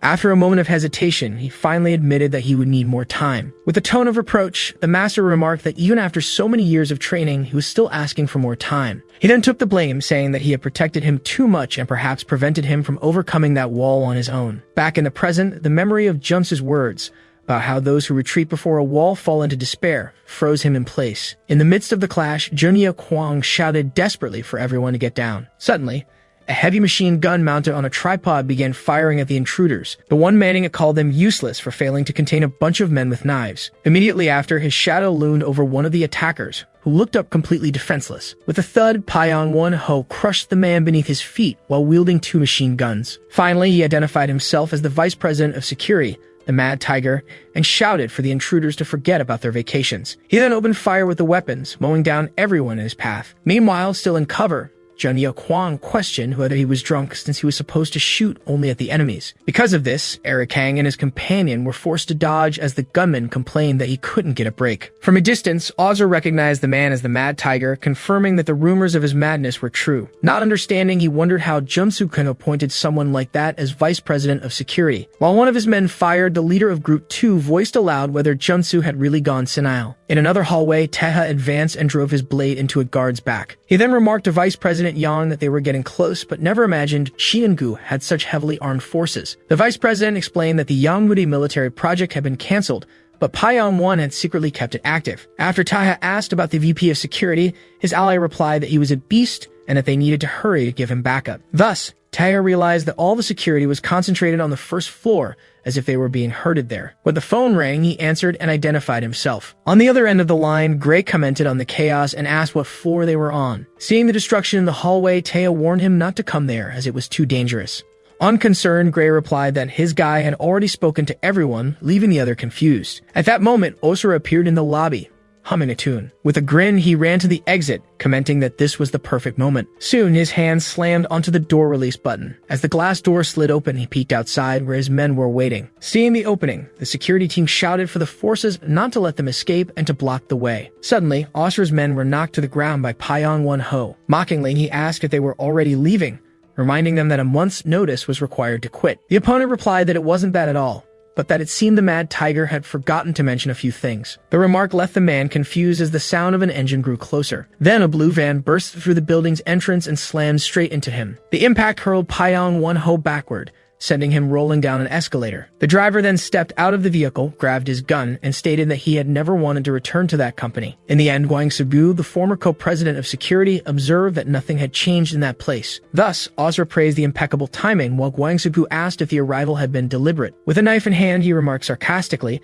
asking who would plan a return to a company that had already kicked him out once. The sudden appearance made the security team wonder if this was a new enemy. Beside them, Junia Kwang commented that he didn't recognize that face. Moments later, the tripod-mounted machine gun was lifted and resumed firing at the van. With that, Wang Soo-bu dashed for cover behind a couch, dodging every shot. Now standing, Paiyang Won-ho said he had been wondering who had shown up. He then identified the man as his former superior, who had been fired for backing the wrong people. The visitor corrected him, stating he preferred to be remembered as the legalist who resigned. The revelation left Yaom and Mun frozen in disbelief that the man was indeed Wang Su. He soon recognized the legend who had built the building's entire security system alongside Junsu. At that moment, Vui Kim and his men entered the lobby, commenting on the scare and the mess in the place. One of the newcomers then turned to Ozra and asked if the control room was already secured. Ignoring the question, he looked at the group and asked who those brats were. Wang Soo-bu assured him they could be trusted, revealing that one was a data broker. He then added that the other had been trained to be a successor of the Yen family. The information left Ozra speechless at the revelation. While Vu Kib informed them that the control room was in the basement,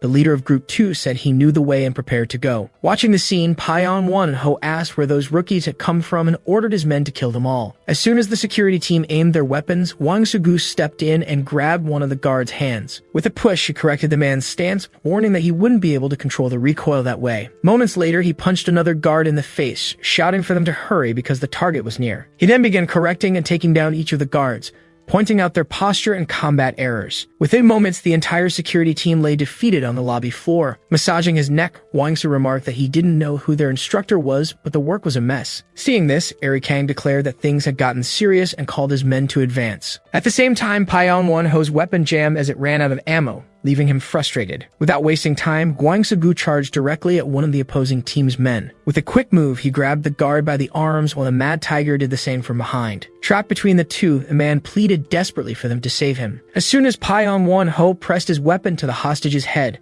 Gwangsu-gu used him as a shield to shoot another enemy. Right after, the vice president of security took advantage of the distraction to slash an opponent with his knife. With a reproachful look, Gwangsu-gu asked how he could use one of his own men as a shield. Smiling, Payeon-won-ho replied that it was only fair to take useless people off the payroll. The veteran then dodged a knife strike, and the two exchanged a flurry of blows. Even so, the Mad Tiger's blade managed to cut his opponent's arm during the fight. The scene then shifted to 2 days earlier, when Gwangsu sat at a table with Asura. Without preamble, the leader of Group 2 recognized him as his former supervisor but questioned whether it was safe to meet so openly. The visitor replied that it was better this way, as he doubted he was being followed with Chin-gu so busy. He then asked who the greatest threat was among the men he hadn't met the last council meeting. Curious, Asura wanted to know why and asking if he was planning a direct confrontation. The former supervisor held his glass and replied that of course, that wasn't the intention. Despite the denial, he soon added that he wouldn't rule out the possibility. Unshaken, Asura asked to be warned in advance if that were to happen. Right after, Gwangsu wanted to know if the other knew Payeon-won and was told only that he had taken over his former position at Chin-gu. With that, he asked if he remembered the incident in the Middle East where 16 tourists had been taken hostage. The other confirmed that he did, since all the hostages died in the end. Without hesitation,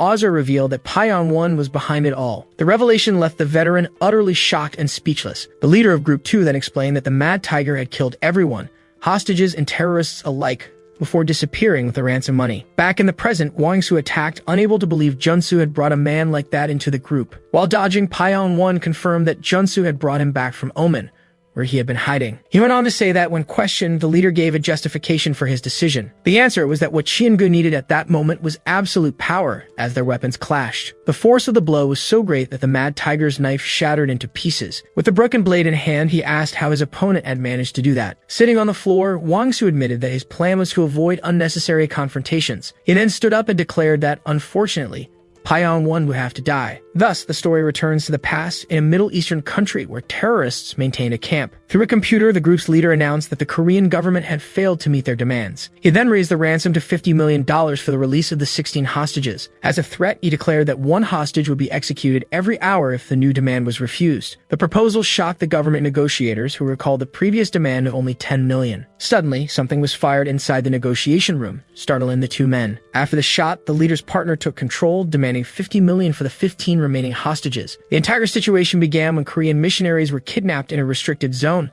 forcing the government to act. The negotiation team was accompanied by the Red Team's Special Forces unit, of which Payeon-won was a member. Not knowing what to do, one of the negotiators commented that his superiors would never approve an amount above $20 million. Even so, the partner insisted it was their duty to persuade the government to bring the civilians home. From the back of the room, the soldiers showed complete disdain for the conversation. The interruption made the negotiators turn and ask who was there. Without hiding, Payeon-won raised his weapon, saying he didn't believe they would waste the taxpayers' money. He then pointed the gun at the terrorist, stating that everyone there was a waste of oxygen. The news at the time reported that the high tension during the negotiation resulted in a fatal battle. All the hostages, terrorists, and negotiators were found dead, except for a single member of the Red Team. In addition, the account containing the $20 million prepared for the negotiation had vanished from the scene. 6 months later, in a luxurious house in Omen, the survivor enjoyed his new life. Then Payeon-won remarked that he was sure everything had been forgotten. Moments later, he came face to face with Junsu and Asura, asking why Chin-gu had come to visit and if they wanted the money back.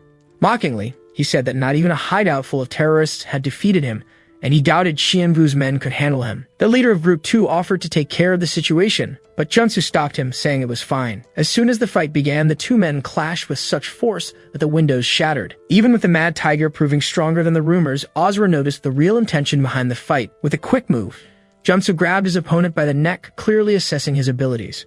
Surprised, the man asked what kind of person he was since his breathing hadn't changed even after the fight. Calmly, Junsu asked why he had deliberately ruined the negotiation. The question left Payeon-won confused in the middle of the destroyed room. To conclude, the leader stated that if the goal had been the $20 million, he could have simply taken the money before the negotiations even began. Not understanding, the Mad Tiger asked what Junsu was talking about, justifying that he couldn't stand the way those clowns negotiated. With a laugh, he called them fools who believed money solved everything, claiming he had only saved Korea from becoming a laughingstock. The justification was met with a slight smile. With a gesture, Junsu declared that in that case, he was there to recruit him. Then the scene returned to the present, where Taha and his companions were in the hallway with the bodies of the guards. Vice President Yan explained that when the late president Suko-jin brought Junsu into Chiengu, no one could rival his loyalty. However, he continued, everything changed 18 years ago, about a year before the incident on the young master's yacht. Not understanding, Taeha asked what exactly had happened, but the vice president admitted he didn't know the details. He revealed that the president often confided that he was torn about the prospect of joining the council. In a memory, President Guho commented that the council had approached him to join, but he questioned the decision due to its dubious members. At that time, the vice president advised him to refuse the offer, as there was little to gain from the corruption of that era. Back in the present, he explained that while the president traveled, rumors began circulating about his visits to Chiengu's security, which everyone assumed to be routine business. Soon after, a year later, the yacht incident occurred, at a time when Junsu, the president's personal bodyguard, was conveniently absent. Vu Kim concluded by quoting Junsu's words, claiming that only the few with true power could lead the rest. To finish, he revealed that Chiengu's security once had a brutal unit where each group competed to become Junsu's successor. Taeha then realized that this was where the assassin Nameless came from, that Du Gaion had been chosen as the final successor. Hui Kim then revealed that he and other black team leaders were members of that unit who had been discarded overseas. The man assured that they knew the real Junsu, who outwardly may have seemed like a dedicated mentor. That mentor had trained them both physically and mentally. In doing so, he earned the loyalty of everyone in a security unit that not even the president could control. Because of this, the blind faith they placed in him ran very deep. However, Vu Kim revealed the truth, stating that Junsu had never seen them as human beings. According to him, Chiengu's security was nothing more than a ranch where Junsu bred his herd to find the best warhorse. The scene then shifted to Japo Kim, who explained that the phrase Chiengu has Junsu was used to acknowledge the company's great power. He continued, clarifying that Chiengu's very presidency existed because of that man who had first risen to power through a coup. The revelation left Taeha completely speechless. Then Vu Kim compared the former bodyguard to a wild beast, capable of sacrificing his own life for its offspring young master. However, he added that if the offspring failed or became sick, that same beast would break its neck without mercy. After hearing everything, Taeha paused for a moment on the stairs and looked at the group. Turning to them, he apologized to Vu, but asked if they could buy him some time. Not understanding their requests, the man asked what the young master meant by that. Vice President Yang quickly realized the young man's intention and tried to stop him. He then stepped in front of the door, insisting that he hide and wait for the right moment. To finish, he warned that if he faced Junsu at that moment, he would surely die. In response, Taeha stated that he had not been raised that way, recalling that his grandfather had never taught him to retreat. The memory of his parents soon after reinforced that abandoning others had never been an option. With the image of his godfather in mind, he went on, explaining that the new life he had been given was not based on cowardice. In the end, he declared that no one had taught him to abandon those he considered his family. With determination, he stated that if Junsu defined Chiengu, then he himself would kill him, and again asked them to buy him time. Hey everyone, did you enjoy this story? I really liked it. If you want to follow the next part, make sure to subscribe to the channel and leave a like. See you in the next story, guys. In a memory, Taeha announces he's home and his surprised mother calls out his name. She runs to him, asking if he was bullied at school again. Then his mother hugs him and suggests they switch schools, worried about his father's reaction. She then asks him why he insists on putting up with the bullying. Back in the present, one of the men asks if Taeha is really going to take down Junsu. He then explains that with everyone on the first floor, this might be their only chance to neutralize their target. So he asks them to buy him some time, promising he'll return after stopping him. The man with bluish hair questions his confidence about returning, reminding him that the first floor is right there. Standing before the door, Taeha states that 10 minutes is all he needs. The man then approaches him and asks if he knows why they became loyalists. He reveals it was because they believed it was the only way to stop Junsu. Seeing this, the older companion shouts Wui's name. He explains that the rejects from Cheongu's Special Operations Division joined Team Black to survive. Wui continues, saying they were sent abroad for dirty work and contact with their families became rare. And that's how they discovered most of their relatives had disappeared in tragic incidents to keep Cheonsu's secrets. Wui states that their desire to see Junsu defeated rivals his own, but assures him now is not the time. Taeha cuts him off, declaring it's now or never. Grabbing him, Bui questions how he could defeat someone who has reigned for decades, reminding him that he himself almost beat him at the annex. After a moment, Taeha simply replies that he can do it. He explains that last time, he was caught off guard while hastily chasing a fleeing Cheonsu, but he guarantees that with 10 minutes in a one-on-one fight, he will win. Taeha then places his hands on Wui's shoulders and asks him to say he believes in him, and to buy him 10 minutes because then he'll ensure Junsu is neutralized. Wui stares at him, undecided. The older man wonders how he can ask for something like that, but then he himself tells the young master to go. He then states they'll be waiting and asks him to come back to them soon. Taeha turns his face to the side and then runs up the stairs. Wui turns to the vice president and says he can't be serious about sending him back after everything. The vice president supposes he's getting old and his memory has grown hazy, and he regrets having forgotten so much about the kind of person the young master was as a child. Meanwhile, in the 11th floor executive lobby, the fight had already begun. One of the loyalists charges at the enemy, but his advance is stopped mid-attack as his opponent says that's strange. Then he's slammed hard onto the floor. An older man questions why they call themselves loyalists, as he doubts they ever met the late chairman. Ledger, the captain of Team Black's Group 5, gets back up. Junsu then asks if young Master Taya is really worth taking such a risk to keep him there. He continues, questioning if it's worth keeping him contained on the floor. Ledger replies that the alternative is to let him go down to the first floor and defeat everyone, so the answer is yes. The group of men then prepares to attack Junsu. Junsu remembers that as a child, the young master used to be bullied at school. Back on the staircase, the vice president explains that his parents didn't send him to a private school, insisting he be raised normally. He continues, saying that when the young master was in the 3rd grade, a 6th grader took his money. Realizing the young master had more money than the others, the aggressor started bullying him every day. And the more the young master fought back, the worse the bullying became. Until one day, he drew a large circle in the schoolyard where everyone could see it. He then started calling out the 6th grade bully for a one-on-one fight every day.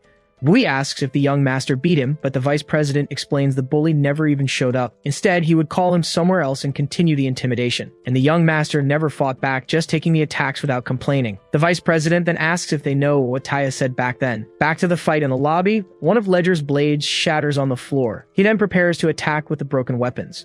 Junsu lunges at him. In a memory, his godfather says that's enough and begs them to change schools. His mother also questions why he insists on putting up with the bullying. Taya replies that the aggressor offended him and his friends with words he can't repeat, but he assures his mother he can handle it and asks her to let him try.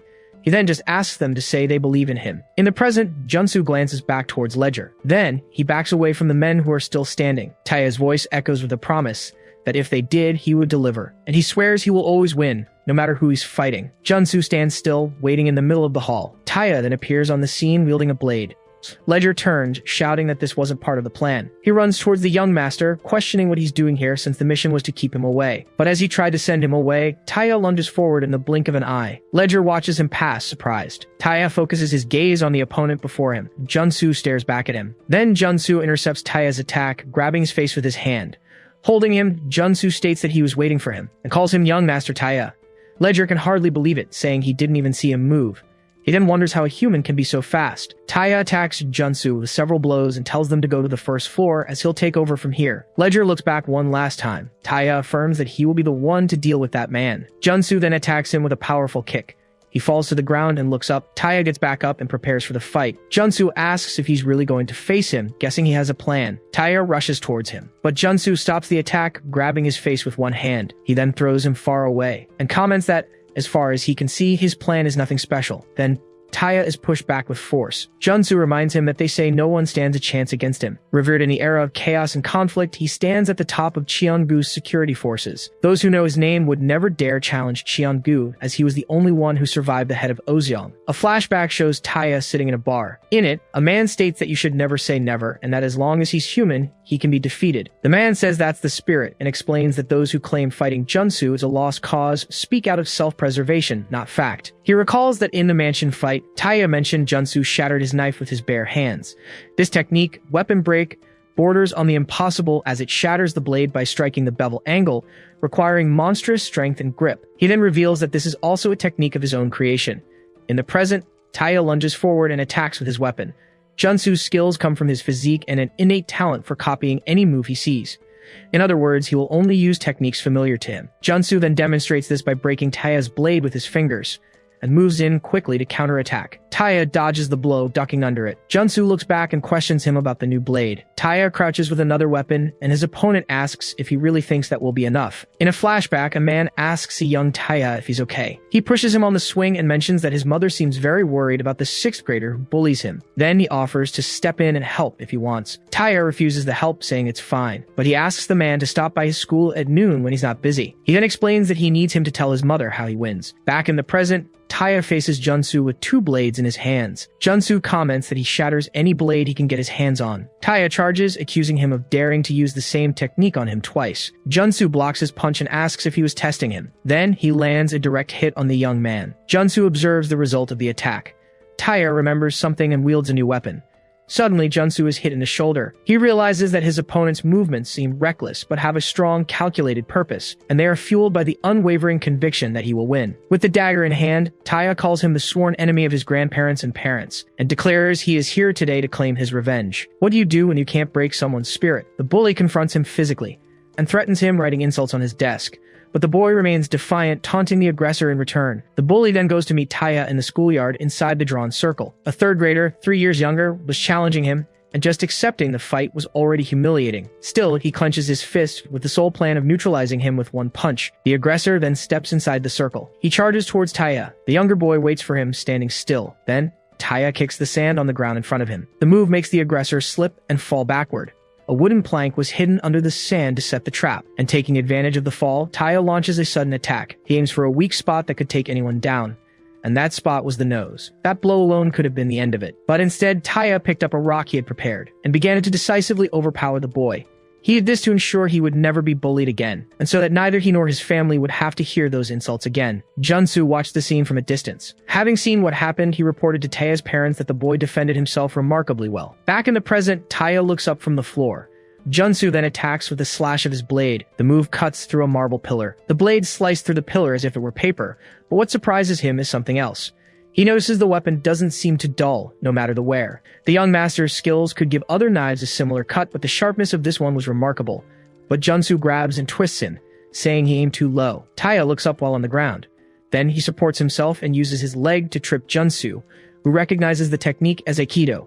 Junsu advances towards him again, and says he still remembers when the young master was little, but Taya defends against the kick. He then recognizes the Korean martial art technique as Kong Sudo. Junsu comments that with meticulous planning, patience, and determination, he secured his victory, and states that day at school is etched in his mind and still makes him laugh. He then questions if, against him, his strategy is really to use a single blade. A second weapon appears on Taya's back. Junsu asks if, after 17 years of planning, this is all he has to show. He continues, questioning if Taya thought he could run things here after a taste of the underworld life. Next, he questions if he truly believed that this level of planning and strength would be enough. Then, he hits him with a punch that shatters a pillar, asking if that would be enough to defeat him. Taya is thrown forcefully against the wall. Junsu turns away after the impact, but suddenly spikes hit him from all sides. He's surprised by the unexpected attack. Then, he looks back and wonders when that happened. Lying on the floor, Taya says that's right, and that every now and then you meet someone like that. He continues, explaining that these people have strength, skill, and talent and are called God's favorites.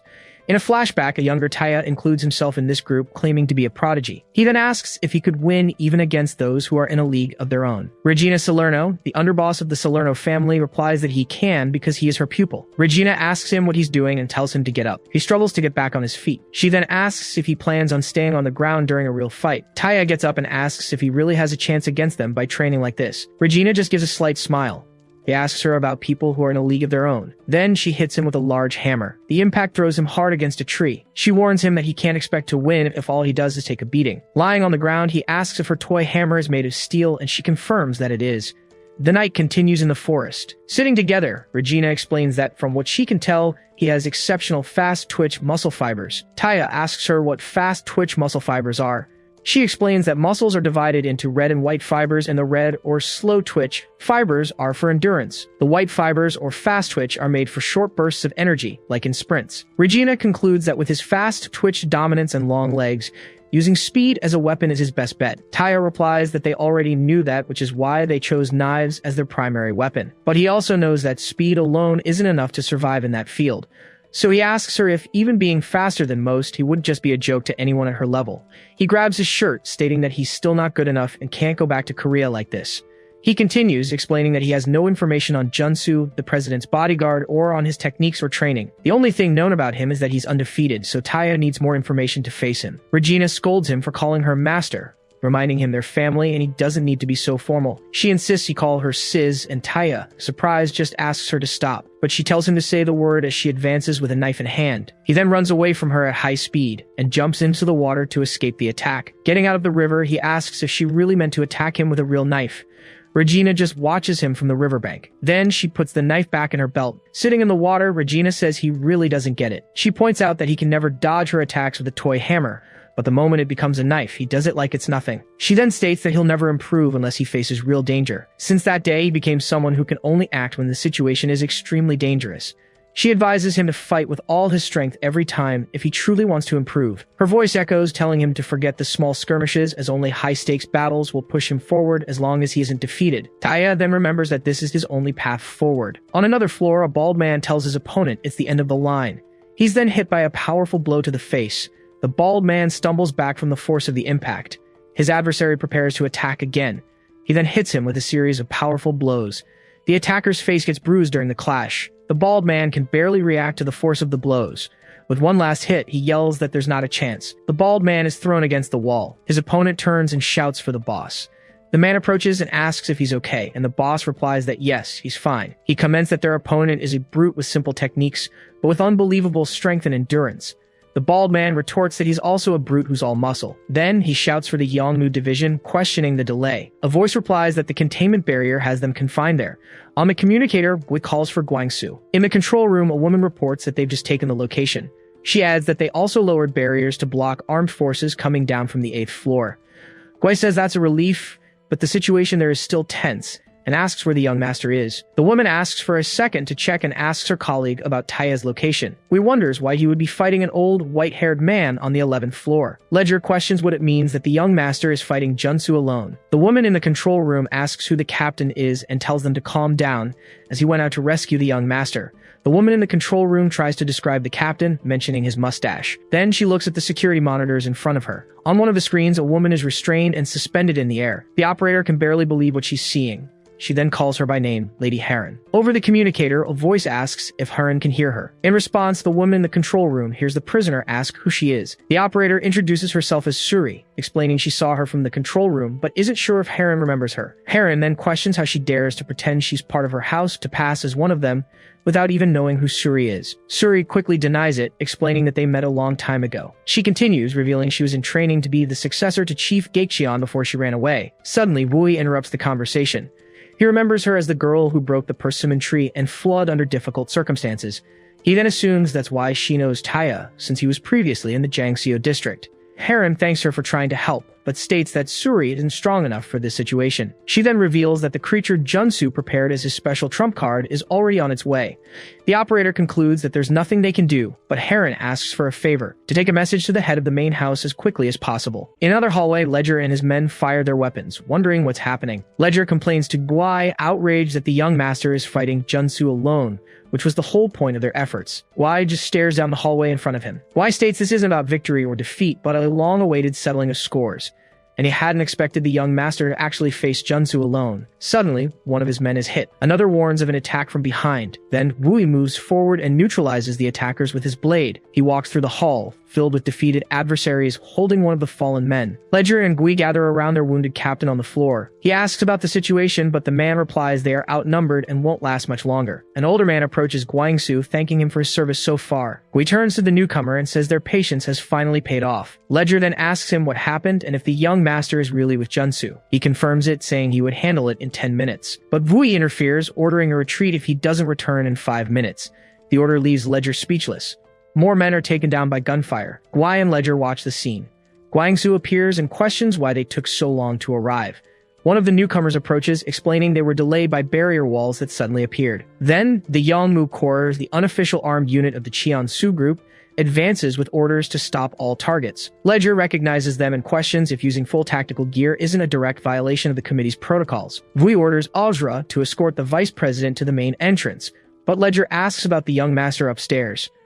Gui reassures him, stating that he is the new master to whom they have sworn loyalty, and he adds that, of course, the young master will return victorious. Meanwhile, in a simple office upstairs, there's a map and a calendar on the wall. Taya observes the place, mentioning this is the president's office on the 36th floor, where only he and Junsu were allowed. He looks around, disappointed by the room's simplicity. The space contains only a small kitchenette and old furniture. A dispatch schedule is pinned to the wall. He wonders if it has to do with never forgetting his humble beginnings in construction. Sitting at the desk, he reflects that his grandfather was one thing, but knowing his father also used this place makes him conclude that eliminating them was the right decision. His companion suggests that now that he's seen the place, it's best for them to evacuate. Taya states the situation is too dangerous, as the black team has joined the loyalists. His companion warns him that he won't be able to protect him alone if he manages to get up there. Elsewhere, Junsu questions how Taya could possibly get up to him. One of his men reports that Heron has already been subdued and is being brought to him. doubting Taya can do anything. Back in the office, Taya asks if the implication is that he will defeat Junsu. The companion doubts that will happen, but suggests the young master could ignore the fight and go straight to the location. Taya says that's impossible because as long as Junsu controls the 11th floor lobby, not even his grandfather could get through. He then picks up a red phone, remembering his grandfather is no longer around and that it doesn't matter. Taya sits at the desk with the phone in his hand. He asks his companion if he's ever seen a phone like that, and the man says he hasn't. Taya explains that it's a rotary phone that old-timers used back in the day, and he reveals that this specific one puts him in direct contact with the 4 remaining emperors on the council. The companion watches him. Then he asks what Taya's intentions are now that he has become president. Taya tells him to think about it, explaining that his father eliminated his grandfather, and then he eliminated his own father. Taya places the phone on the desk and asks what has changed now that he's the president. He answers his own question, saying nothing has. At best, they will just continue to divide the country with the other 4 council members. The companion then questions if this means he won't join the council, but will do something else instead. He explains that to rule a country, you need wealth, knowledge, and power, and for the initial negotiations, he needs 2 key pieces. The 2 pieces are Huimin, the son of Ozong's former second-in-command, and Junsu, the man who won the faction's trust by facing their chief directly. Taya states that once he secures the loyalty of Ozong, which is pure power, the rest of the council will become irrelevant. His plan is to merge with Ozong, dismantle the council, and take full control of the country as its sole emperor. In a past scene, a young Taya appears wounded with a knife in his hand.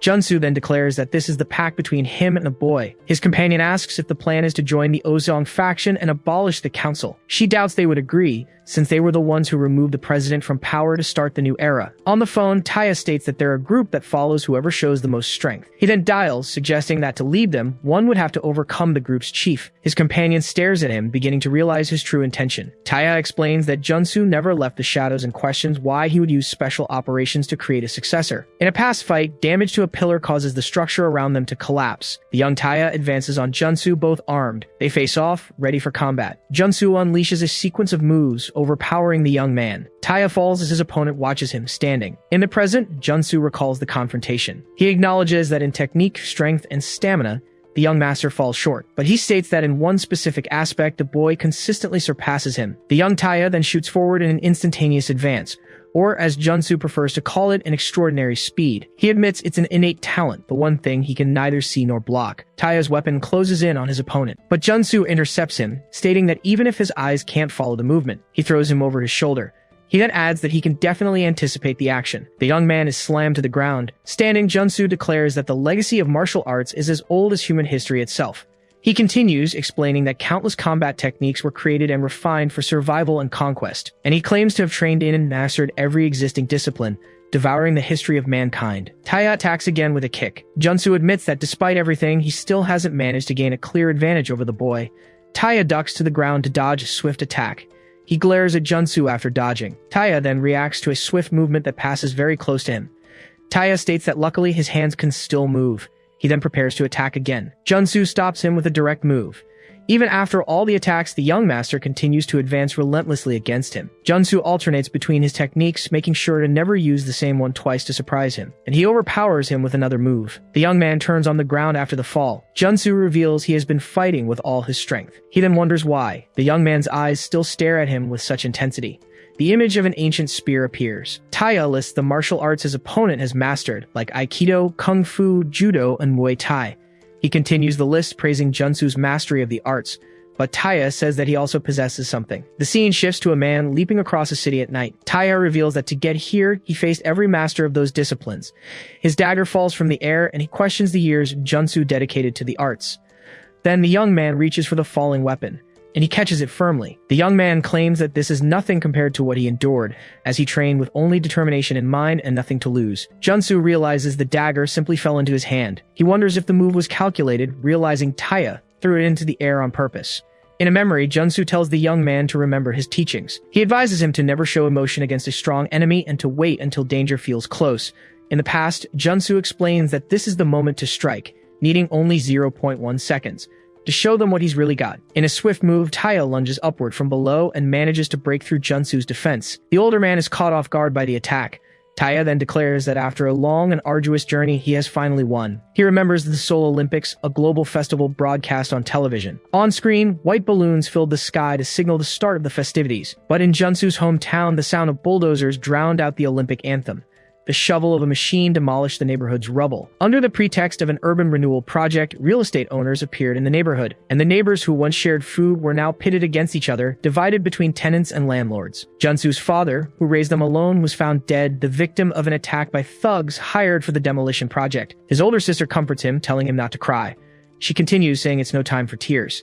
He explains that from an early age, his sister Soo-hyun was stronger than anyone he knew and never ranked below third in her class. He describes her as his father's pride and his own idol, who remained unyielding even in the face of poverty. When she said she would drop out of school to work, he begged her not to, as his body was the only thing he had to offer. So he started delivering newspapers at dawn and making food deliveries at night, and every night upon returning home, he would watch his sister study by candlelight until dawn. She'd comment on how people use computers to send messages far away, asking if it wasn't cool. His sister revealed that the chairman of Cheonsu claimed semiconductors were the future, and so she would become an engineer to change the world. Every night she wrote about her dreams in her diary, promising to repay him one day. And for Junsu, watching her was the only thing that made his struggle worthwhile. Months later, after his sister finished her entrance exams, he used his savings to buy a cake to celebrate. But when he got home, he found the entire neighborhood in flames. He stood frozen, holding the cake, facing the destruction. A neighbor ran towards him, desperate, not knowing what to do.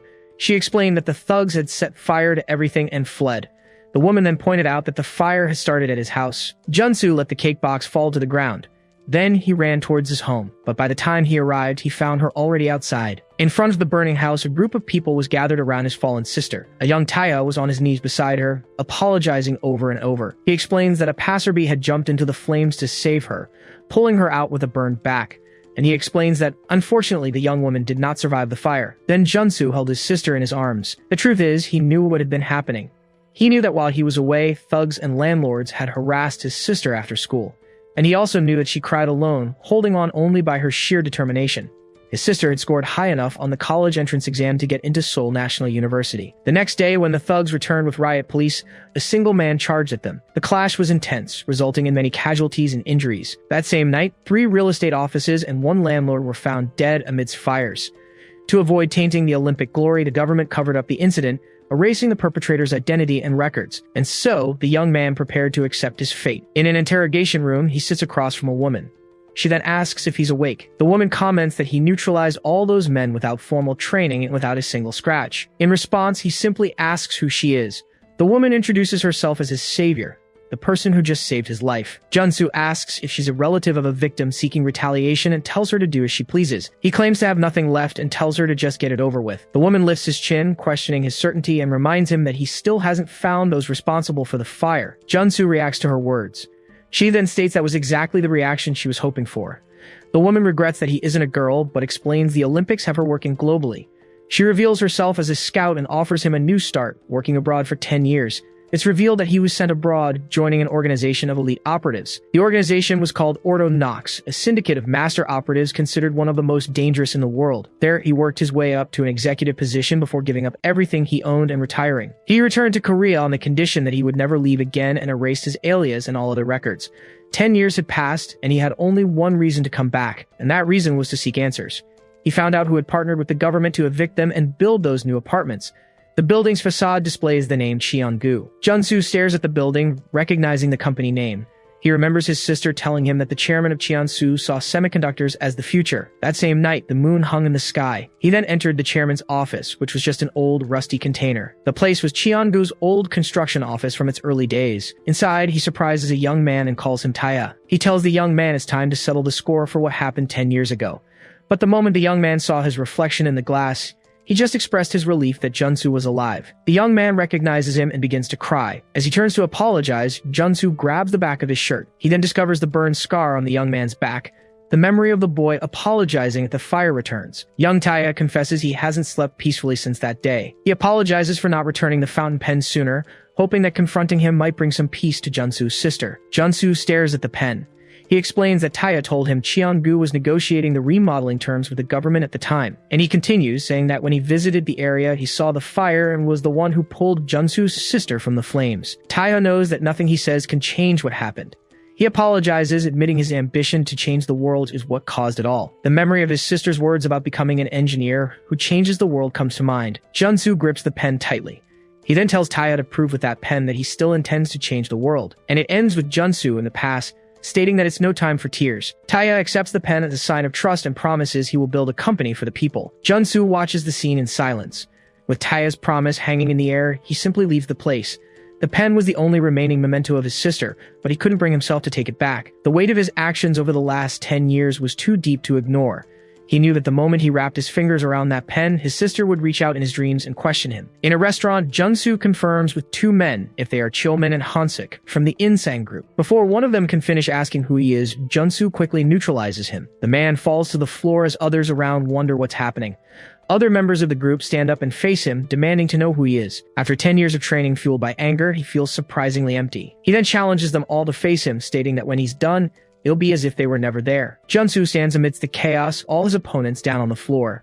One of the men lies defeated beside an overturned table. He then turns his face to the side.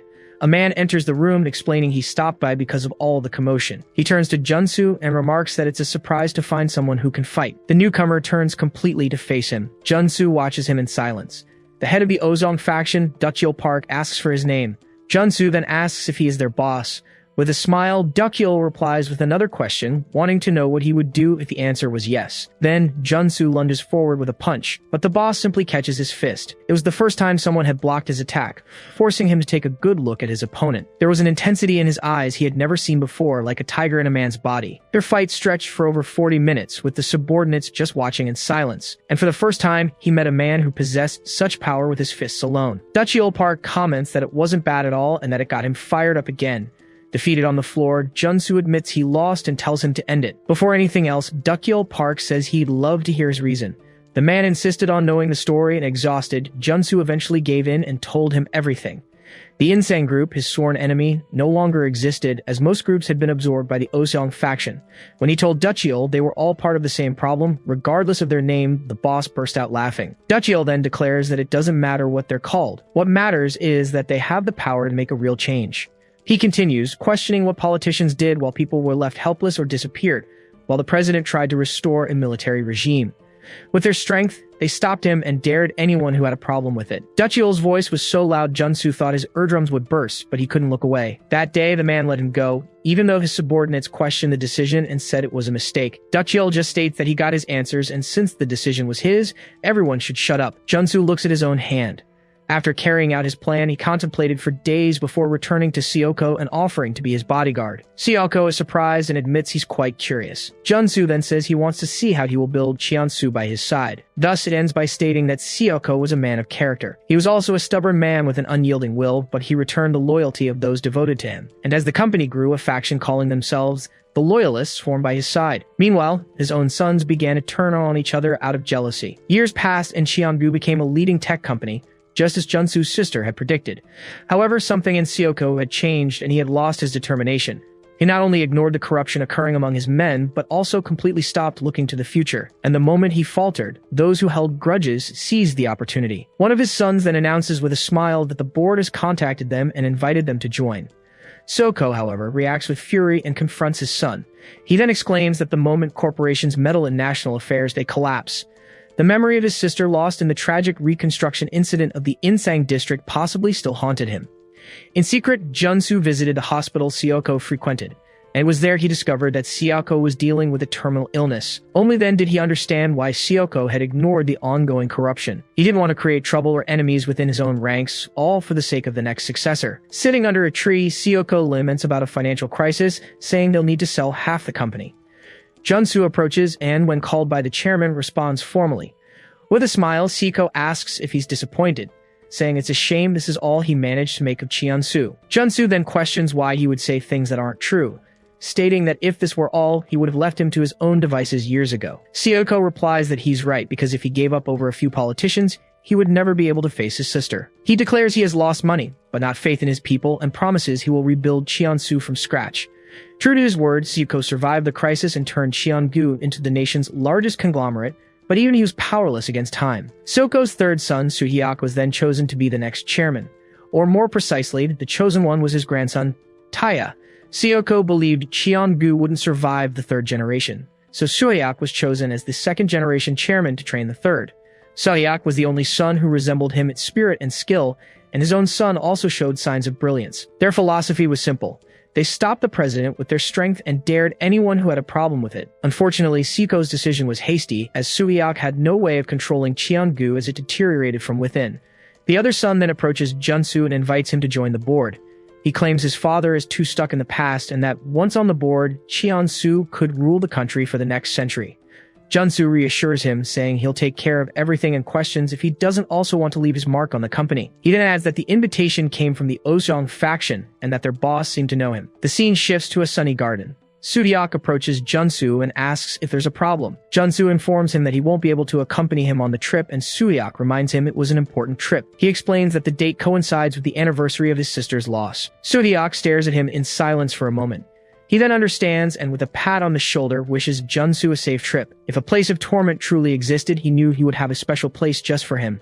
He had already made peace with that, but even if he had condemned himself to eternal suffering, he would protect the Cheongu that his sister and Sioko dreamed of, no matter the cost. He explains that it wasn't Sioko's fault. He simply grew weak from an incurable disease. But without him, Cheongu would have crumbled. As everyone knows, there was no one else who could lead the company like Sioko did. His sons and subordinates followed him loyally, but none of them ever tried to step out of his shadow. And that becomes a problem when someone like Dukyul Park decides to take over all of Cheongu with no one to stop him. The only way to protect the company was to join the board. It had to be protected until the day it could finally stand on its own. Taya watches the scene. Junsu then attacks him with a kick. The impact throws the young man against the wall. The blow hits him hard. Taya feels the powerful impact. Junsu takes a fighting stance. The young man gets up, wondering what just happened as he thought he blocked the attack. He then realizes that Junsu has gotten even faster. Taya dodges his opponent's next kick. Speed was the only thing Taya had on his side, but Junsu has caught up to him.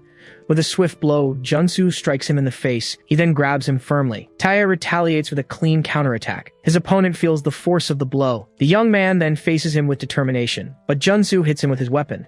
He then backs away as Taya reacts to the hit. Junsu states that people who fear the end are easy to control. The reason he appointed Guo as chairman wasn't because he was worthy, but because he needed to buy time until Cheongu's true successor was found, and until someone with power greater than his own finally appeared. Taya's injuries hinder his movements, and he feels the weight of the confrontation, but he ignores the pain, as this is the moment he's been waiting for. It's time to defeat his family's sworn enemy with his own hands. Taya lunges forward to attack. Junsu watches him and a laugh escapes his lips. In a memory, Guo's eldest son, Chong, questions Junsu about why he betrayed his grandfather, since it didn't seem to be for power. He then asks if just joining the board is enough and suggests they could overcome all their enemies together. Chong was cunning, a man who had betrayed his own brother. The reason Junsu found him intriguing was that he saw an ambition in him that wouldn't be satisfied by just joining the board. Chiang's bold proposal made him wonder if he might be the necessary force that Cheongu needed. He then turns a laptop towards Junsu, saying he found something interesting. Thanks to the yacht incident where his father sent him into a trap, he managed to obtain valuable information. A helicopter recording shows that Taya appears to be alive. Chiang reveals that according to rumors, the Salerno family, an Italian organization, rescued him. He then suggests that Junsu might want to take care of the boy since him being alive also means trouble. Junsu just gives a slight smile. He replies to leave him alone, stating that the Salerno family doesn't treat outsiders well and will stop him first. Back in the present, he concludes that he will be defeated soon. Junsu attacks with a well-aimed kick. Taya responds with an unexpected attack, and then strikes him from behind. The blow is decisive, and his opponent falls. In a memory, Chiang informs Junsu that Taya is alive and is now a dangerous agent. He then proposes using him to take down his father and pin the blame on him. And after the job was done, Junsu was to neutralize Taya himself. On the plane, Chiang asks an associate if everything is ready, and he confirms the devices will be activated mid-air. He explains that Junsu didn't defeat him but left him in a dangerous situation, as it was the most he could do. He knew that if the boy was the true successor, he would escape the danger. Back in the present, Junsu reacts to the decisive blow.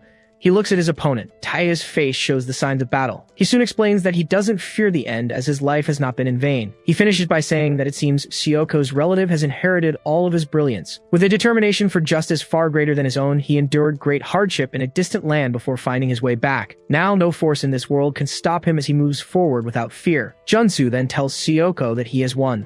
He created something his old master never could. In a memory, he stands among the trees. He then looks up and smiles faintly. A child carrying Sioko's brilliance has walked a path similar to his own, and with the end for them both, Cheongu is finally complete. The confrontation comes to its end on the ground, concluding that his time has come to finally face his destiny and seek redemption. It's revealed that Junsu finally understood Sioko in his final moment. The day his sister was lost in a fire marked a turning point for them both, but the silent promises they made to themselves couldn't have been more different. The memory of Junsu saying it was the anniversary of his sister's death comes to mind. He then questions whether Subiak knew about the lie back then, or if he was truly deceived. If he knew, his weakness is to blame, but if he was caught off guard, the fault is his alone for becoming complacent. At a meeting, Taya holds up a fountain pen and asks if anyone recognizes it.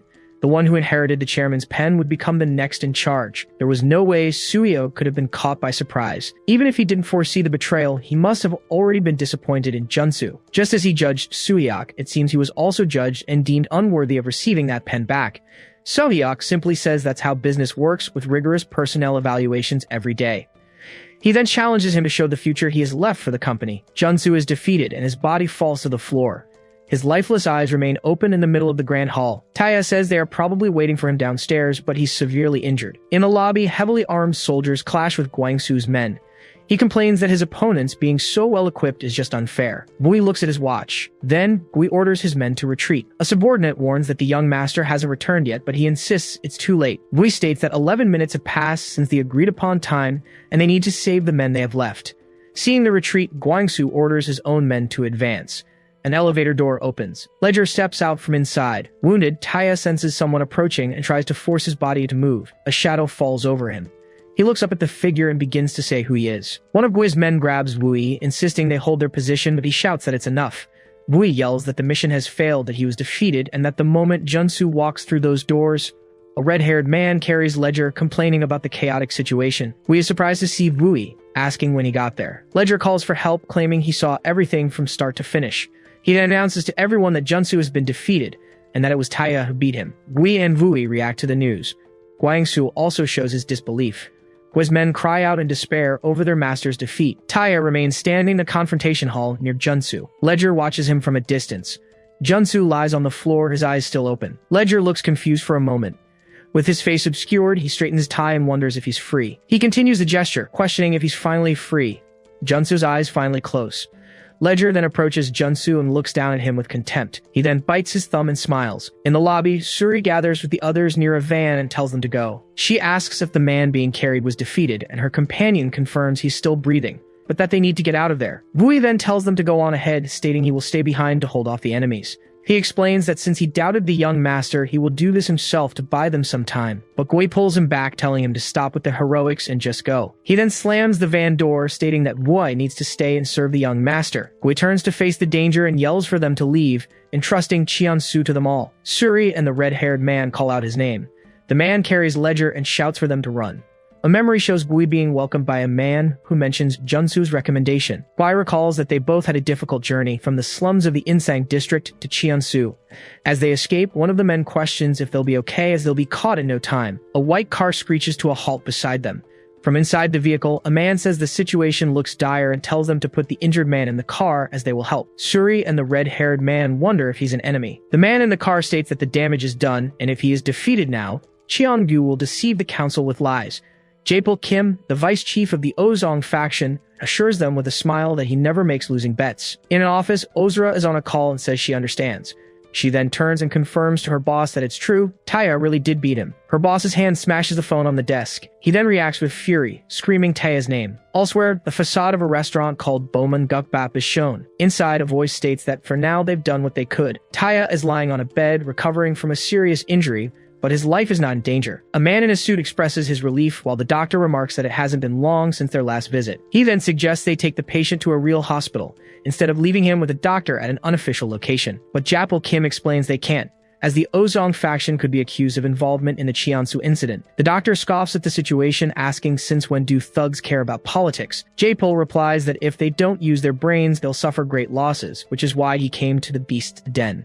He then offers him the position of chief professor of surgery at Gashian University, which will soon be vacant. The doctor tells him to leave, stating he prefers to save lives as a hobby. Japal Kim simply adjusts his glasses and tells him to take care. Then, he turns and walks out the door. Outside, Suiak and his men ask how the patient is doing. He informs them that, fortunately, the condition isn't critical and Taya just needs some rest. Japal says his goodbyes, telling them to go inside as he's already leaving. Before he leaves, Japal Kim asks them to tell Taya to meet with him for another talk when he wakes up. Suhyok and his men watch his car drive away down the street. One of them asks if Taya really woke up, but Suhyok doesn't answer. Inside the car, Japal Kim gathers his thoughts on the recent events. He recalls Taya mentioning the upcoming Cheongu board meeting. After all, Taya is the rightful heir of Cheongu and the grandson of the late chairman Seoko Jin. Jaepil knew he was an extraordinary fighter from overseas, but not that he was Cheongu royalty. His remarkable eloquence and negotiation skills are clearly in his bloodline. Now, Taya not only has the loyalists on his side, but also the man who defeated Pitcher and Guanghu. And on top of all that, there's one more crucial factor. He defeated Junsu in the heart of Cheongu's territory. Taya is not only excellent at martial arts, but he's also intelligent. If he decides to challenge Cheong for the presidency, he'll take everything. With that in mind, he wonders if they should just eliminate him. He then picks up his phone, identifies himself as the chief, and demands an immediate meeting with the executives. Back at the restaurant, Soo-hyuk tells his men they need to get out of there as soon as possible. One of the men asks what Soo-hyuk is talking about, pointing to the young master's condition. He explains that Ozeong runs 30 hospitals in Seoul and asks why they brought him to a traditional restaurant. Suddenly, one of his companions punches him in the face. Soo-hyuk then states they are in a gray area and will be discarded the moment they're deemed useless. The assaulted man asks what his point is and if the plan is to just carry an unconscious Taya around. But Soo-hyuk says Vice President Yang will contact them soon and suggests they wait until then. He then holds up a flash drive and asks if they know what it is. He reveals that it's security footage from the control room on Cheonsu's first basement level. The device contains all recordings from the last month, from the 38th floor down to the 6th basement level. His companion still asks him what he can do with that. Soo-hyuk reveals he's a data broker who sells raw information, which can be traded for anything. Elsewhere, a train moves along the tracks. Inside a crowded car, a young man is standing. Gwang Huyong, the vice president of Cheongu, tells a man to straighten up as they are in public. The man just laughs and asks if Gwang Hu's legs are already giving him trouble. Min Chang-hyo, vice president of the Dobang Association, taunts Gwang Hu, asking if it's his first time on the subway since he always sees him in luxury cars. Gwang Hu tells him to just say what he wants and leave, as the next stop is Sindorim. He then begs for help, insisting that the young master needs to take over as chairman. Min Chang scoffs, asking if he's really the Gwang Hu he knows or if he's just gotten too old to think straight. He adds that if he came to beg for favors, the least he can do is compensate pitcher and batter first. Gwang Hu offers 300 million won for each of them, plus $1 billion to cover the commission fee. But Min Chang simply tells him to get lost, saying he's going to take a nap. Gwang Hu then offers to help remove his chairman, reminding him that Min Chang still covets the position. Suddenly, Gwang Hu's men and other passengers in the car reveal themselves, ready for a confrontation.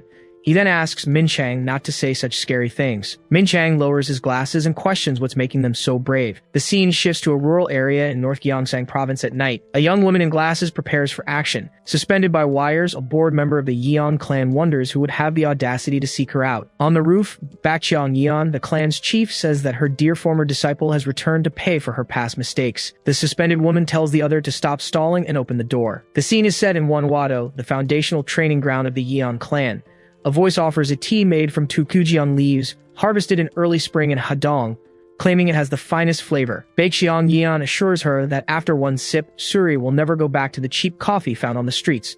But Suri Yoon, the former head of Yaburi Sang, says there's no time. She needs to speak with the clan leader, as Ms. Heron specifically instructed her. The Yeon clan chief, Bakcheong Yeon, finds it hard to believe that a third-rank officer like Heron was defeated and imprisoned by Cheon-su. She then speculates that perhaps Heron didn't bring her sword because of the board meeting, since the young woman can barely live without it. Suri replies that she wouldn't know, as she only saw her through the control room's camera feed. Baekjeong sets down her cup and dismisses the mission to help a man named Taiha as foolish. A young officer then says he will hear the message and judge whether to deliver it to the clan leader, and tells her to speak. Suri interrupts him, stating she was clear that she must speak personally with the chief. He warns her that he's not in the mood for games and tells her to speak before he forces her to. The officer explains that if she were truly under Heron's orders, she would know that protocol requires her to speak with him first. He accuses her of lying and demands she stop stalling and speak at once. Suri Yoon stares at him in silence. In a flashback, she asks if she should really speak to the clan leader, and the answer she receives is a simple yes. Heron instructed her that the matter was of utmost importance and not to speak with anyone below the third rank on the main estate. She also told her to ask for Baekjeong, assuring her that the clan leader would come if it was her calling. But her attempt to pressure him wasn't working as expected, so Suri gives in and decides to deliver the message. The status of Seobiol have fallen. The officer questions her if Heron really said those words. Suri confirms, asking how she could possibly mistake something so short and direct. He then understands that the message means there has been a coup. The officer says he will inform the clan leader and dismisses her so she can rest. Suri remains silent, watching him. She then realizes he never intended to let her leave. He confirms this, asking if she really believed she had left that house forever. For over 1,000 years, only Yeon clan members could enter this place. He reveals that he just waited, tolerating her youthful rebellion as it was the only reason to keep a defector alive. The officer tells her to come inside and reminds her that the formal address begins the next day. Suri then agrees but states she has some conditions in return. The officer questions if she is kidding.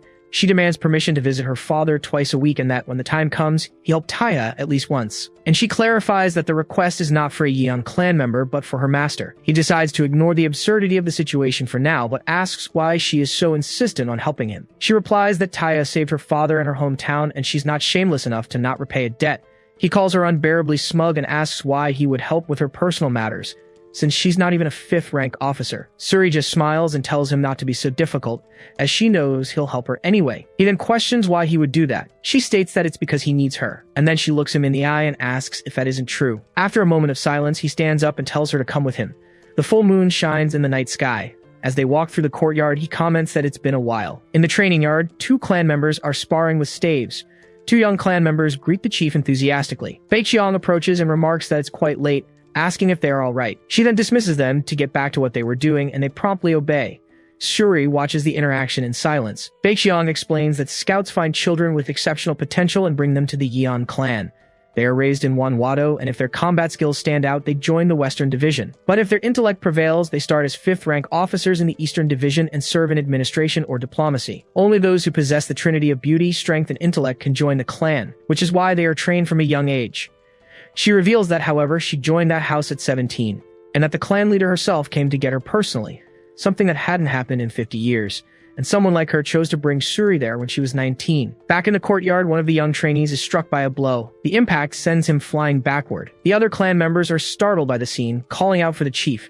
Suri yells Baekjeong's name, questioning what she thinks she's doing. The clan chief simply states that talent is a gift from the heavens, and that one blessed soul is capable of leading millions. Baekjeong reminds her that she questioned whether she was wanted, and reveals that to have her, she would give up all those children without a second thought. She then tells Suri to get her gear as she remembers this exercise. Suri understands the task. There are 8 knots in total. If a knot comes undone or if she hesitates, the children will be in grave danger. Baekjeong states that if her talent hasn't faded, she might consider her conditions. Suri defies her, calling her an evil woman. A few days later, the scene returns to the MangaCapped restaurant. Soo-hyuk presents a new menu item made with Panama geisha beans, featuring a strong jasmine aroma and subtle acidity. He and the doctor then reveal that it's an iced Americano served in a hot bowl, topped with ice cubes. Taya reacts with wide eyes. Lying in bed, he wakes up wondering what that was. On television, a news report announces that the newly appointed chairman of Cheonsu, Cheongjin, is about to give his inaugural address. Now at the table with the others, Soo-hyuk asks Taya how he's feeling. He replies that he's not well at all, and just like that, Taya is back.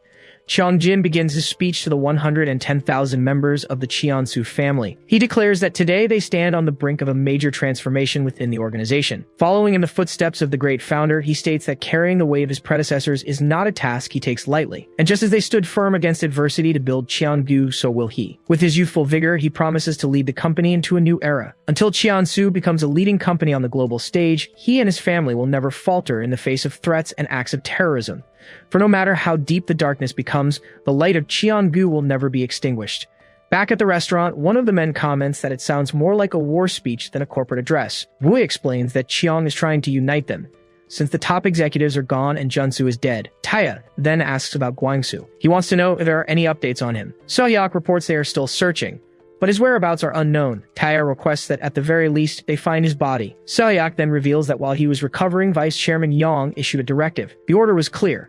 To make the young master chairman, they need the board's support. Without the backing of those who control the country, taking the chairmanship means nothing. The vice chairman went personally to ask for help from the Dobang Association, with whom he had personal ties. And Suri went to the Yeon clan of Changju to seek support. Taya asks if Suri really went to the Yeon clan, and Soo-hyuk confirms that's where she learned her string techniques. He explains she's on a dual mission, informing them that Cheonsu has one of their own captive and asking for help. Wui then adds that Japil from the Ozong faction asked them to pass on a message. He would like to share a cigar with Taya again. Taya ponders the Dobang Association, the Yeon family of Changju, and the Ozong faction, hoping everything goes smoothly.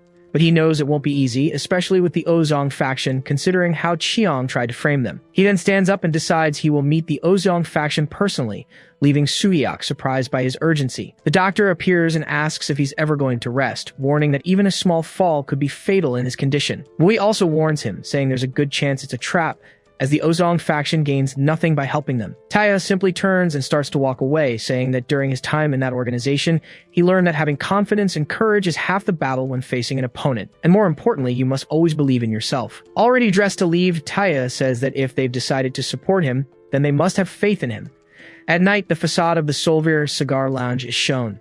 Taya and Vui arrive in an alley where two men are already waiting for them. One of them approaches and confirms Taya's identity. Mansu Kang, number 12 of the Ozong faction, introduces himself and asks them to follow him, but Taya states he was supposed to meet someone there. Suddenly, several men surround them, and Mansu informs them there's been a change of location. He then suggests Taya listen while they're still being nice, as he'd hate to force him to cooperate in his condition. Jingdu Yang, the faction's number 19, warns that if they resist, the order is to take them down permanently. Taya just observes that the two are strong opponents.